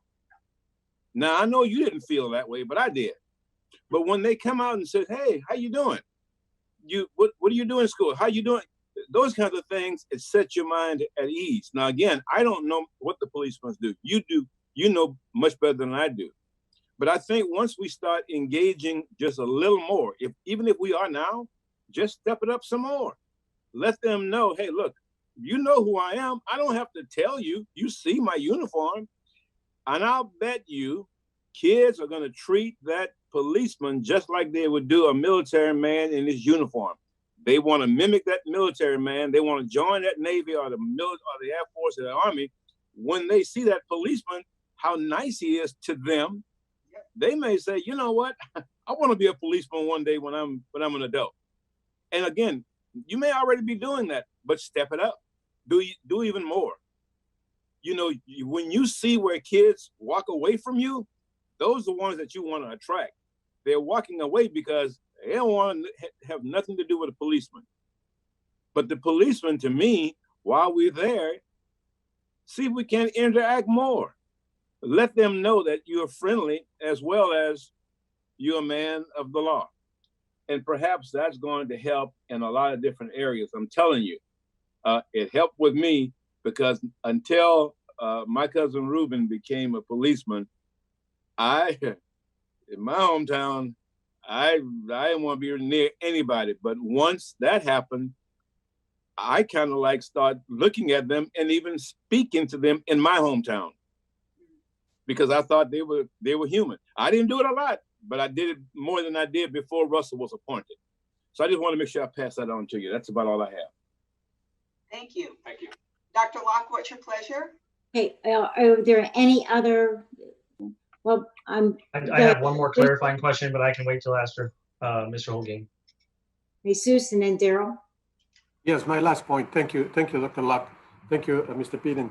In regards to your comment about this is the position of the Sheriff's Department that they're going to, serve the law, period. I'm sure that you saw recently, there was an article in the paper about some action being taken by the law enforcement agencies to come together and observe what is happening, based on the current situation around the nation and around the world with police. And these agencies in Riverside County, it was in Riverside County, they're coming together to analyze the situation, their behavior and practices in all those areas, and see how they can improve the services to the communities. So I'm curious to see, and I'm not guaranteed that whatever you're saying is going to happen, but I'm positive that those relationships, that communication between the agencies may lead to something positive that may help us. And again, I'm just speculating here because it was based on the article that I read. I'm sure you read it too. So I'm curious to see what is going to happen out of that conversation. And that may be something that would help us too in the future in our schools. So I'm positive in that thinking. But again, I just see this as a whole investment. Whatever happens there, that's a different point. But I just see this as a huge improvement for our students' safety and staff safety. Thank you, Dr. Long. So just with respect, I know that there was a lot of work that was put into this presentation and also putting together some of the options as it relates to, just some thoughts to help kind of facilitate the conversation. So I appreciate that. But I do want to just make another point as it relates to when we're talking about pros and cons. It's extremely important that we have information related to our district and what's really going on. And we're here today to study SROs on our campuses, and that should include, what's happening with their relationship with the students and the incidents that they're involved in and what that looks like. It should be disaggregated by race. We should have that information. So I am concerned that we don't. How can we make a decision based on the safety of our students? And a lot of that conversation has to be about the relationship between the SRO and the student. If we're not having that conversation, we're really not having a conversation about safety or this SRO contract. So there is a huge need to have that data about what's going on in our district. If students are getting arrested, we need to know what the demographics are. We need to know their gender. We need to know what the incident was. We need to know these data points. We really do. Because if we are seeing what's happening in our districts, there's a call for complete and there's justification to get rid of the contract, the way our students are being treated. So we need to know that. So that's one point. So I know Dr. Kijora also, I do recognize, and I thought I made that clear, I do recognize the incident reports that you provide us. We've had many talks about that. I do appreciate that. We've had many personal conversations about the incident reports when they come through, and you and I are on the phone right away because I'm asking a bunch of questions, asking questions why I'm hearing something was left out and it wasn't on there. But that's here or there. We should have the information, but I want to recognize the work that you did to make sure that the board is informed about all those emergency incidents, and that's important. And I hope we can continue that because that's extremely valuable. Just like to be able to disaggregate that, especially as it relates to this conversation. And we've been talking about having this conversation for a very long time. So I was hoping to have that information so we can be fully transparent with what's going on in our district. that's pretty much where I'm at. I'm sure Dr. Locke, you'll allow us to have closing comments after the questions and concerns, so I'll just leave it there. And I hope I made my position clear on the issues. And again, thank you everybody for the work that you've all done. And I too recognize all the administrators. Well, that's my closing comments. I'll wait for that. Okay. Well, I was Dr. Locke. Dr. Kedziora. In response to Mr. Peden, I would like to say that in a confidential Friday memo that I sent to the board, I did include, in which you and Susan Smith shared with me, you went through all of the data that I sent you about all of the incidents and that they record all of the work they do. And that was included in a Friday memo. Do you remember that, Dr. Locke? Yes, I do. Yeah. And so you were given that information, and Daryl Scott got that for me. And I was asked at a board meeting why I didn't have it ready and why couldn't I give it to you that night by Mr. Peden. And then in that subsequent Friday memo, I had to put it in a format that you could, gather it from, which you both came in and sat with me and showed me how you had tallied what you had found out. And do you remember that, both of you? Yes. I mean, I'm not, yeah. I remember it. I still have my tallies. Yeah. So you were given that information, and I did tell Dr. Platter and Mr. Scott that I'd given you that information. So I we could give it to you again, but it is there by school, by incident, by month. Right. So it's not a question of if it was given to us, and I appreciate that. It's the point of making sure that it's available to the public when we're having this discussion about SRO, so they can understand the decisions that we're making and what's driving those decisions. That's what I'm referring to. But thank you. You're welcome. Is what I'm going to. I want to make sure that I thank everybody that's been part of this, because right now a lot of districts are focusing on reopening schools and how to do distance learning. And we've undertaken this task. So it has put double work on our staff, and I want to make sure that we, they know how much we, thank them for that, and we recognize the extra work that we put on them. So I would say that I think everyone wants to make closing comments. So for those that have joined us, if you want to leave, if you want to stay and listen to closing comments, you may, or you can watch us on YouTube or something. But we thank you. We thank you for being here and staying with us, and because everybody's input is valuable. So at this time, people who want to exit, those that want to stay, we will do closing comments. Dr. Locke, before we go to our personal comments, can we have like a kind of a wrap up about where we are and where we're headed from our facilitator this evening? That would help just to clarify where we're headed and what we're going to do. Yeah. Good point. I'm glad you asked the facilitator instead of me, Daryl. So I was going to ask you, but I recognize that you all put that together. So. Yeah. So, Mr. Peden, you're asking me something that's above my power. Our job was simply to provide an opportunity for the board to discuss the options, and as a board, you will discuss what options are next. What we will do as facilitators is get all of the information that we have taken down from all of your comments, the questions, and everything, and get those to Dr. Kedziora for further direction or any questions that need to be answered. So we'll take some direction from him, but as a board, you guys collectively will decide that part. Okay, I guess I'm back on now, huh?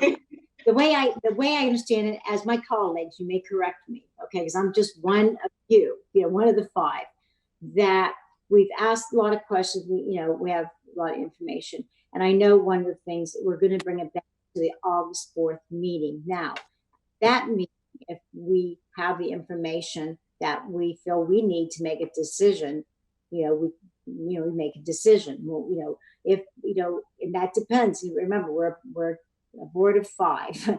If people feel they're not ready to make that decision, I think the one thing right now that's out there is the contract. And as I understand it, Dr. Kedziora, right now, is it almost like in suspension, or we don't have a contract, or where? Because right now we need some time. I don't want to. Right, Dr. Locke. Well, and that's an important point. Just like we approve contracts for special education for students who have different needs, they're on the board agenda. They're there because when we need the contract for a non-public school, for a student or a special or an independent evaluation, we have them available. But it doesn't mean we use them. It just means we have the contract and we've done all the necessary legal provisions and what needs to be done in order to have a contract with the district, because that takes time. And so that's what we have with the Sheriff's Department. We're not using the contract right now. It's simply in abeyance. So can we, as a board, keep that in abeyance until we make a decision? We can. Isn't that right, Mr. Scott? We've almost suspended, or it's in abeyance, whatever we want to use. We, at this point, because that gives us some time that we can make a decision on August 4th, yes. But if we feel we need a little more information, we still don't have we're not working with them. They're not on our campus. We're not using them. And I want to make sure I'm right. Isn't that right, Mr. Scott? Yes, Dr. Kishore. So we will use the same concept or same format we used when we closed schools down for the pandemic. We will reach out to the Sheriff's Department saying we do not want SROs at this time based on the current situation in our school district. As long as we don't cancel the contract, we can put it on pause it or put it on hold until we either want them back or decide to cancel the contract. And it does have if we were to cancel it, Mr. Scott doesn't have a 30-day that we have to notify them. Yes, if we decide to cancel the contract with the Sheriff's Department, we have to give them 30 days in writing. Okay. What if we just wanted to reduce the number? To modify? Well, that's a modification, and we can Is do that a that. 30-day as well? No, I don't think it is. Is it, Mr. Scott? I believe it is. Dr. Kishore, I will double check. Okay. Well, I mean, part of it is we could ask for our contract to look at the roles, which we should, with the roles and the responsibilities. One thing Mr. Holguin referred to earlier was the Board of Supervisors are working with the Sheriff's Department in Riverside County to have reform and to look at what they do. Isn't that what you're referring to, Mr. Holguin? Yes, Dr. Katsura, that's exactly what I was talking about. Yeah, Sorry, and I forgot to mention the supervisors. That's something that we could look at too, and something we said we wanted to look at. And I think before, when Mr. Peden talked about when we talked to them, we weren't in the climate and the culture of our nation that we are right now. And I think people are more amenable to speaking about this and more open. It's created a dialogue that didn't exist before. But we have persisted. Mr. Scott and I have continued to talk to them and work with them on how to respond to our district. And there was a lot of progress made, even though there were some incidents. There was a lot of progress made. And I want to thank Mr. Scott for that, because every time I went to him and I said to him, because he's in law enforcement. It's his background. It's his expertise. I'm not going to go try to get them to do something. I mean, he brings them into me and they talk to me and I talk to them and they're very nice to me. But I just think he's done an excellent job of advancing our relationship with the Sheriff's Department. Yes. And there were some changes that were made before the pandemic that you didn't get to fully see, but they were happening. And I just think that there are some things that I wish hadn't have happened, and I would never want to happen. But that's what we work on to make that make it better and make our system better, and our children have better responses from different people. So I do want to thank Mr. Scott for that, because he has worked a lot and he's listened to, because through me, he's listened to your comments, and I go to him each time and I say, Daryl, please help me. Daryl Scott, please help me. And he says, yes, boss. So thank you. So Dr. Katsura then, and my colleagues, please, again, that what I'm hearing then, that is it possible then, because I know with reopening schools, we're trying to do that. We're trying to do this too. And people can only get so much done right now. But, what I'm listening to people say is that what's on the table right now, is discussion about, reducing and redesigning.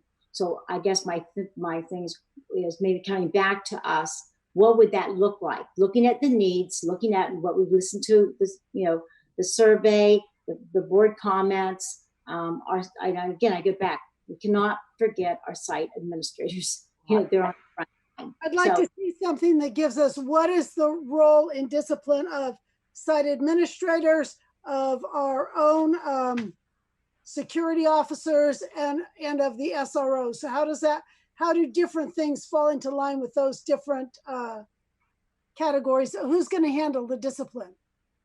So that might be a little more involved, Mrs. Smith, because that would probably fall into like the sequential discipline.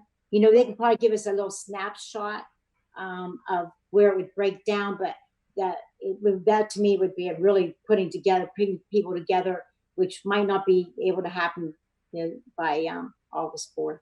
I think August 4th is too soon. I think we're focused on opening schools, and maybe we need to continue this conversation September 8th, which will be our next meeting after that. When you said August 4th, I thought that's too soon. So I don't know how everybody else feels about that, but I think our primary focus right now needs to be opening schools online. Okay. Because we're not coming back to in-person instruction, to having SROs on campus until at least after October 30th. So we have time to do that. We need to focus now on opening schools. So are we then saying that we have it on the agenda just for further discussion, correct? For the August 4th. Well, we don't have it on the agenda yet, Dr. Locke, because I mean, we could maybe put it on.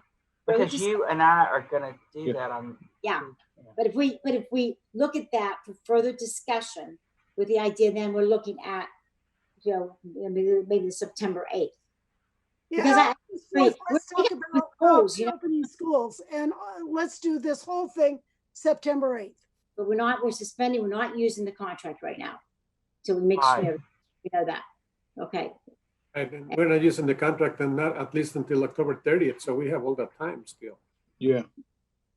I support that. I mean, it's clear the direction of the board with everybody's consensus on the reduction and the redefining and reforming transforming what this all looks like. Obviously, my position is the elimination and making sure that our security team we can look at it reforming in that area. But if this is the will of the board as it relates to reducing and redefining, I agree with Ms. Smith and all of you that September 8th makes more sense, because we can really dive into a lot of the important things that we need to be discussing to take action as it relates to what their actual roles are, when they're going to be involved or not be involved in discipline, all those different things that we've discussed tonight. I think those are important things that we need to line up for the next meeting, so we can make sure we have a really broad, in-depth, and be able to unpack everything. I think, Mr. Green, that both of you've said and Mrs. Smith said, is redefining what that is, and I follows one of the big details of sequential discipline, but maybe a guide, we could have that more information about what it looks like. Because right now we've got it out there, but we need something more, concrete to look at. And I would add also accountability measures. That's important, right? How do we hold them accountable? Okay, any more discussion on that? Okay, thank you. I just want to say, I just want to add, yeah. I just want to add that whatever we do must fit the needs of our students, the safety needs, educational needs, well-being needs. So again, this is a huge opportunity to be creative and redesign something that is going to accomplish that, and maintaining the safety, listening to all the comments from the administrators, and moving us forward to become a model. I like that. But I mean, that's not the main goal. The main goal is the safety of our students. CJ? I was just going to say too, if we get some feedback from parents, because I'm sure they are watching us now, jot those things down, so when we do meet, we can at least bring those concerns or those ideas back to the board, and we can talk about those. Well, I think the one thing that's been very clear, as is like we said, is about the redefining. And if we look at, I've heard the word about reducing. So I think that would be the charge as a board. We ask our staff, given, maybe Mr. Scott could work on it or something, that is to look at what would that look like, so we have something to discuss. But like I said, we don't have the strict timeline like we did before. Does that sound, Dr. Kadziora? I'd like to, meet with you like we've done before and, Okay. and develop a plan. And then we can talk to Daryl Scott and LaFay, Dr. Platter. And, but I'd like to, have some debriefing after this. So like we did before. Thank you. Good. Well, yeah, because this is a big issue, but I appreciate the idea of the conversation that we've had, and listening to each other and looking at options. And then it's whatever we decide to do, we know it's got to be concrete. It's got to be well laid out, no confusion. So, okay. So I think everybody, so those want to leave us may leave us now. And we will go into closing comments. Is that okay? Shake heads. I see heads. So, okay, sounds good. Okay, I guess Mr. Johnson, would you like to begin with closing comments, or you want Pat to come back to you, or whatever, whoever wants to talk first? I'm not going to have. I'm not going to read all of these off, but I do want to thank Dr. Platter for being here. She and Daryl Scott as well. Thank you for their input. I think it was very refreshing to hear from both of them. In fact, they had some very good ideas. And I think tonight's dialogue between us, the board members, were very fruitful as well. I mean, there were some tense moments, but we worked our way right straight through it, and without any issues or problems because of it. So I appreciate that. Let me see, Jolynn, I missed her. Yep. Thanks for her and everybody else that spoke tonight. We appreciate them. We really appreciate those comments that Jolynn started with earlier. It just goes to show a few years ago, and Jesus was around way before me, but he remembers, and I remember, then when we, the board, were not as functional in a positive manner the way we are today.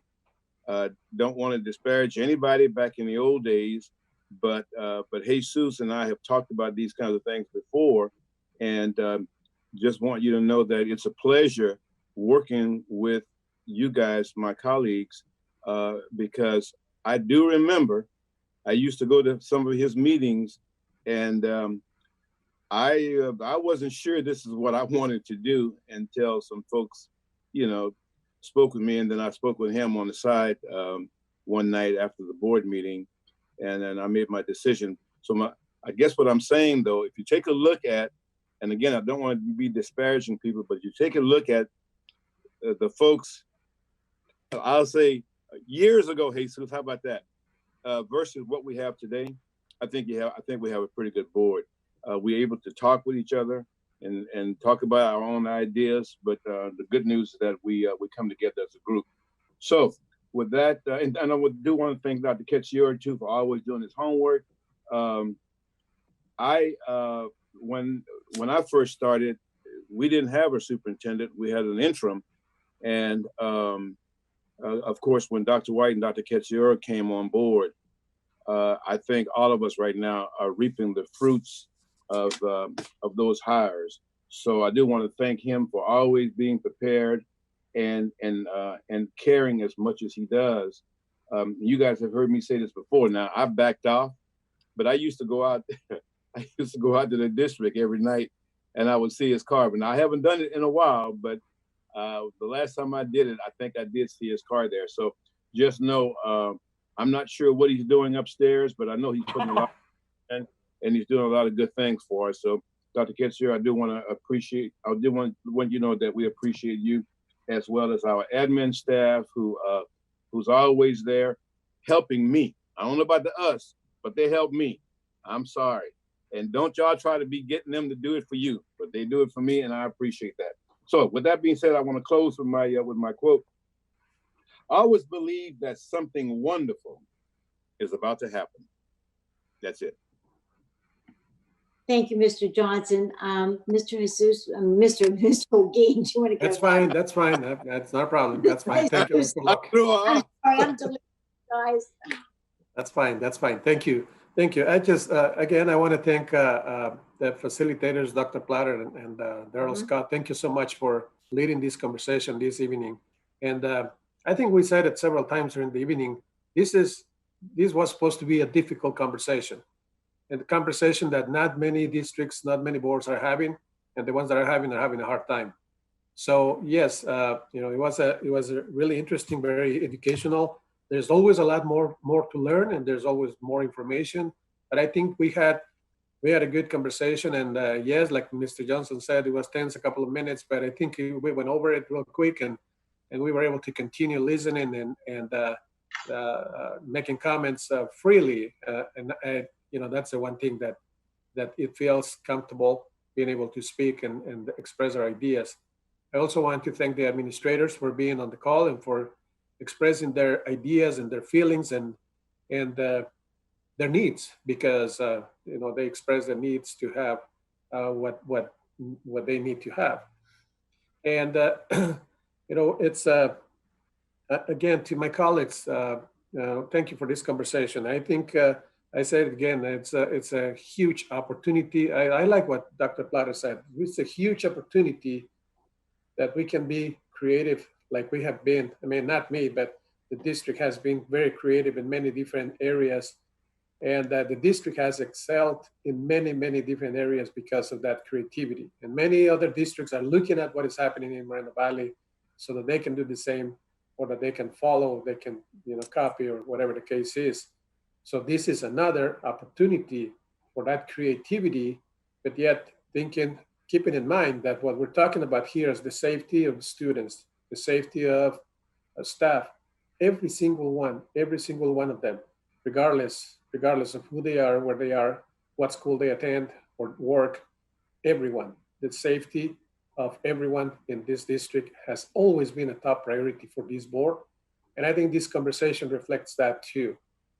And looking at different options, I appreciate the options that were presented. And it was said there's room for more options. So, it's a way to improve our investment, whatever we end, improving our investment in the safety of everyone in the school district.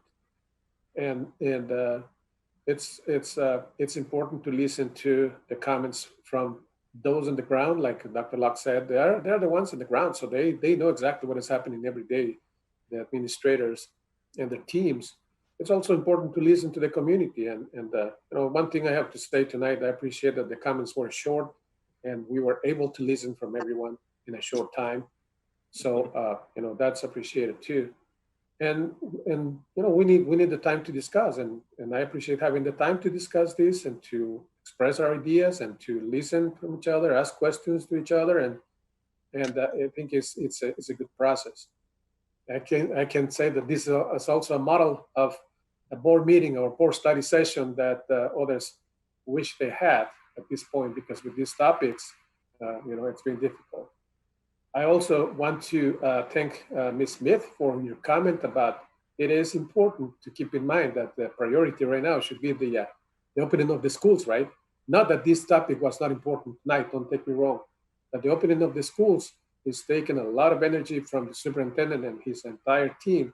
So I think they need to concentrate on that. And that, as a board member, I want the superintendent, and I'm sure my colleagues do too, the superintendent concentrate on the opening of the schools in a very effective, efficient manner. And we're only, 15 days away or whatever the number is from opening the schools. Distance learning, new model, but it is important. It is critical that it opens successfully, and it will, and positive that it will happen.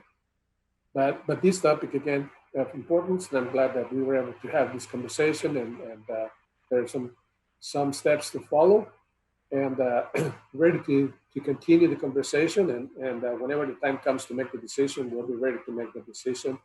Again, always keeping in mind what's best for the students and for staff, because we want to continue increasing that graduation rate. We want to continue reducing the issues and increasing the cases of safety and success for every student and every employee in the district. So thank you all, and Thank you so much. Those are my comments, Dr. Locke. Thank you. Thank you, Mr. Holguin. Susan, you or Daryl, who wants to go next? Yeah, I'll go next. So I'd like to add my thanks to everyone else, to all of the staff who participated in this meeting tonight. We really appreciate you and all that you do. You're always there for our students and for our families, and we really appreciate that. So I'd like to say thank you to everyone. This meeting went a lot better than I thought it would. So thank you to my fellow board members and to Mr. Scott and his team, to Dr. Kaziora, to everyone who made this happen. I really appreciate it. I think that change is in our future and it will be a good change. And I'm looking forward to that. My number one priority is keeping our students safe and giving them a good education to prepare them for the future. I think those are the priorities of everyone on this school board. I think we're united in that. And I'd like to say thank you to my fellow school board members and also to the people in our community that called in tonight, the people here in our Moreno Valley family that called in to let us know how they feel. Thank you.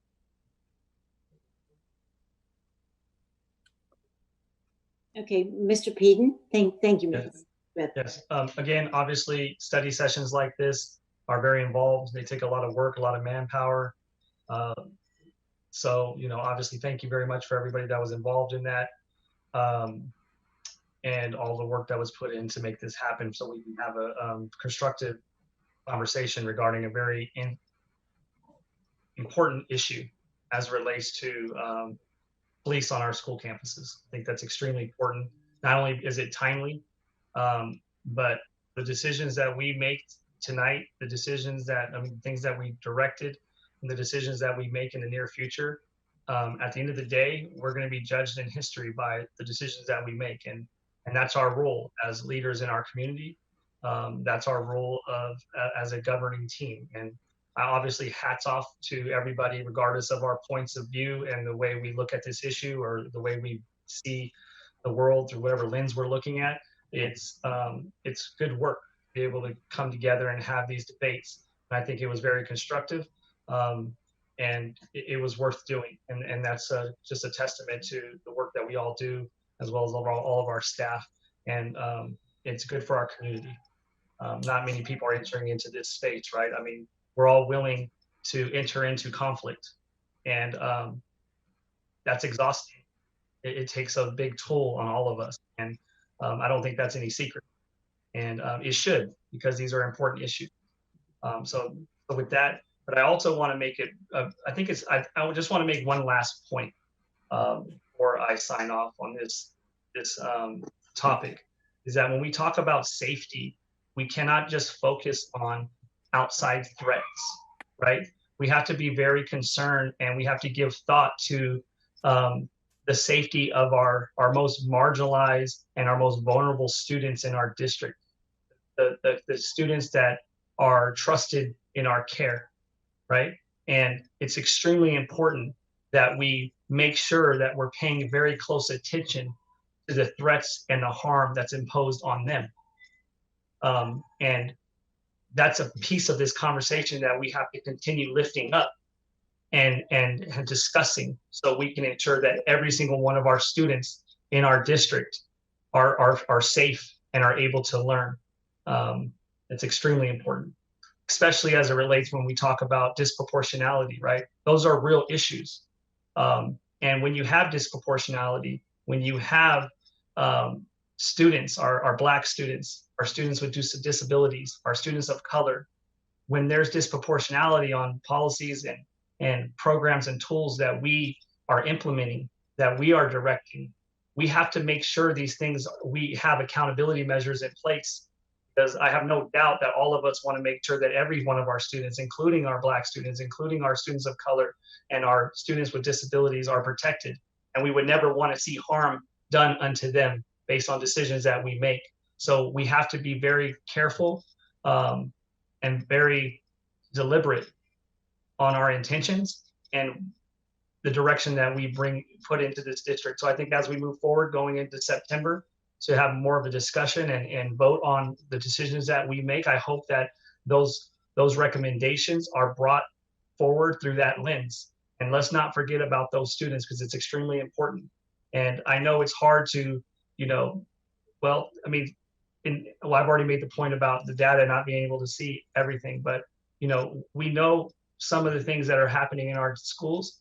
That doesn't discount all the great things that we're doing, right? I know that many times when we get into these conversations and we enter into this world of conflict where we're debating and discussing, that sometimes it comes off as criticism, or that we're not interested in talking about the great things that our district is doing. No doubt we're doing great work, and we have a great team of people that care deeply about our students. But we need to continue being comfortable with being challenged. And that's what this is about, and doing the right thing, because in many ways, this is a moral argument, and we cannot discount that. This is a moral argument. And I hope that, we can take some time and think about it through that lens as well. So thank you, everybody, and allowing me to be in this space and speak on this issue.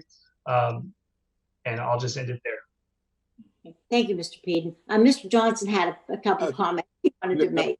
Yeah, 10 seconds. Dr. Platter, I am so sorry that I overlooked you. I was trying to go so fast and I just looked. Thank you so much for your expertise and coming here to work with us again. Every time you come, you always bring some value, and we appreciate you very much. Just want to make sure I told you that tonight, because I know if I were to see you tomorrow and I didn't say that, I'd be embarrassed. So thank you again. That's it. Okay. Okay, I guess it's my turn. I want to start basically, thanking Dr. Katsiora, because I'm just thinking, we're opening schools, and we said, okay, we're gonna, we want to talk about this, but I'm glad we did, because, like you said, it's been like we did with opening schools, because the way we did it, people thought, well, what are you doing? Well, we've got things in place that other districts are just now dealing with. So thank you, Dr. Katsiora and Claudia. I mean, I always sometimes forget to thank Claudia. She's always there, his sidekick, to make sure these things happen. And our cabinet, for, being there. Because this is not easy trying to juggle two big issues. So I'm really glad for my colleagues, giving them a little more time, to work on this. And Dr. Platter and Daryl Scott, thank you. And Mr. Scott, I want to applaud you, because you stepped back, because this is your area, and you stepped back in your willingness to look outside the lens of the different options, and the way you guys presented this. I mean, it's just helped us have a rich discussion. And of course, and for my colleagues, we looked at we opened our minds and we looked at, our public comments, which are critical. We listened to our administrators and their needs. Our teachers are classified, and that's the most critical thing when you're making decisions, is look at your stakeholders. Let's listen, and then what do we want to do? I'm excited, because I think in a lot of things, we end up being a model district. And this is so timely as we put this together and we redesign what we're going to do. I truly believe we will be the model. People, like they do with a lot of things we have, the cybersecurity stuff, they come to us to see, how did you do this? So again, I want to thank everybody that's involved. And it's, I feel exhausted, but we couldn't have done it without Daryl and Dr. Platter, facilitating it. Thank you so much. And last but definitely not least, Dr. Katsiora. So thank you, Dr. Locke. I want to thank the Board of Education. I want to thank our community, and I want to thank our teachers and our classified staff, and I want to thank our principals and our assistant principals. And I want to thank Dr. Locke, and I want to thank, Dr. Locke, you've been an amazing president, a leader. You've taken a lot of interest in supporting the district and being very considerate of so many people. And, not only being considerate, but you've, given a lot of your time just to have conversations and make sure that things are balanced and that we're taking in all perspectives. So I don't know if people all know that, how much time this takes, you know, the phone calls, hours on the phone, and looking at things, and, you know, not just rushing through everything, and, you know. But Mr. Johnson, when you say you don't know what I'm doing upstairs, you know, there was a principal in our district that a teacher said, I don't know what she does when she's here late at night. Maybe she sleeps. And I said, well, she's got a very nice house. I don't know why she'd sleep in that office. A lot of times people don't know what administrators do because they haven't been one and they haven't lived that life. And I'm not saying that I'm better or I'm any greater, but I tell you, it's something that it is very demanding. People give up their lives for this. And Dr. Locke, you've been one, you know. Yep. You know. And so when I'm upstairs at night, I learned a long time ago, I have to do my homework before I can go home. I have to do my reading before I can go home. And, you know, I could do it at home, but I wouldn't do it at home. So I know myself, and I have a lot of demands on myself as well as others. And so I want you to know that I am building my expertise for you. And that's something that, you know, is difficult to get. I've been doing this 40 years, but I still have a lot to learn. And so I'm always, you know, looking at what, you know, can be done, how we can do it. And I call people late at night sometimes and they say, Dr. Kidzer, do you know what time it is? And I just forget because I'm so into what I'm doing, you know. And, you know, but I'm always trying to, you know, think about, you know, when people say don't forget the students that we serve. This morning, 80 students graduated, and some of you were there, 4 of you. And, you know, the interns were there, and the asterisk students were there, and the scholarship winners were there. And I got to personally talk to each of them, and a lot of you did too. And, you know, that's why we're here. It's my why. Someday, when I'm going to leave, and I don't plan to do that this week or anything, but someday when I'm going to leave the district, I'm going to talk about myself that I've never done, because if you really knew me, you'd know that I have a lot of these kids' experiences.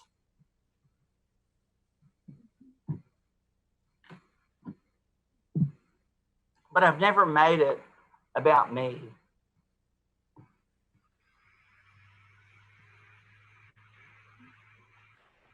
Thank you, Dr. Locke. Thank you, Dr. Kidzer. That's what makes you, you know, so special and so important, you know, to us and to our kids. You know, so, okay, without any, let me say this to Thomas. Okay, without any further comments and stuff, I call this meeting adjourned at 9:07. And again, thank you, everyone. Great meeting.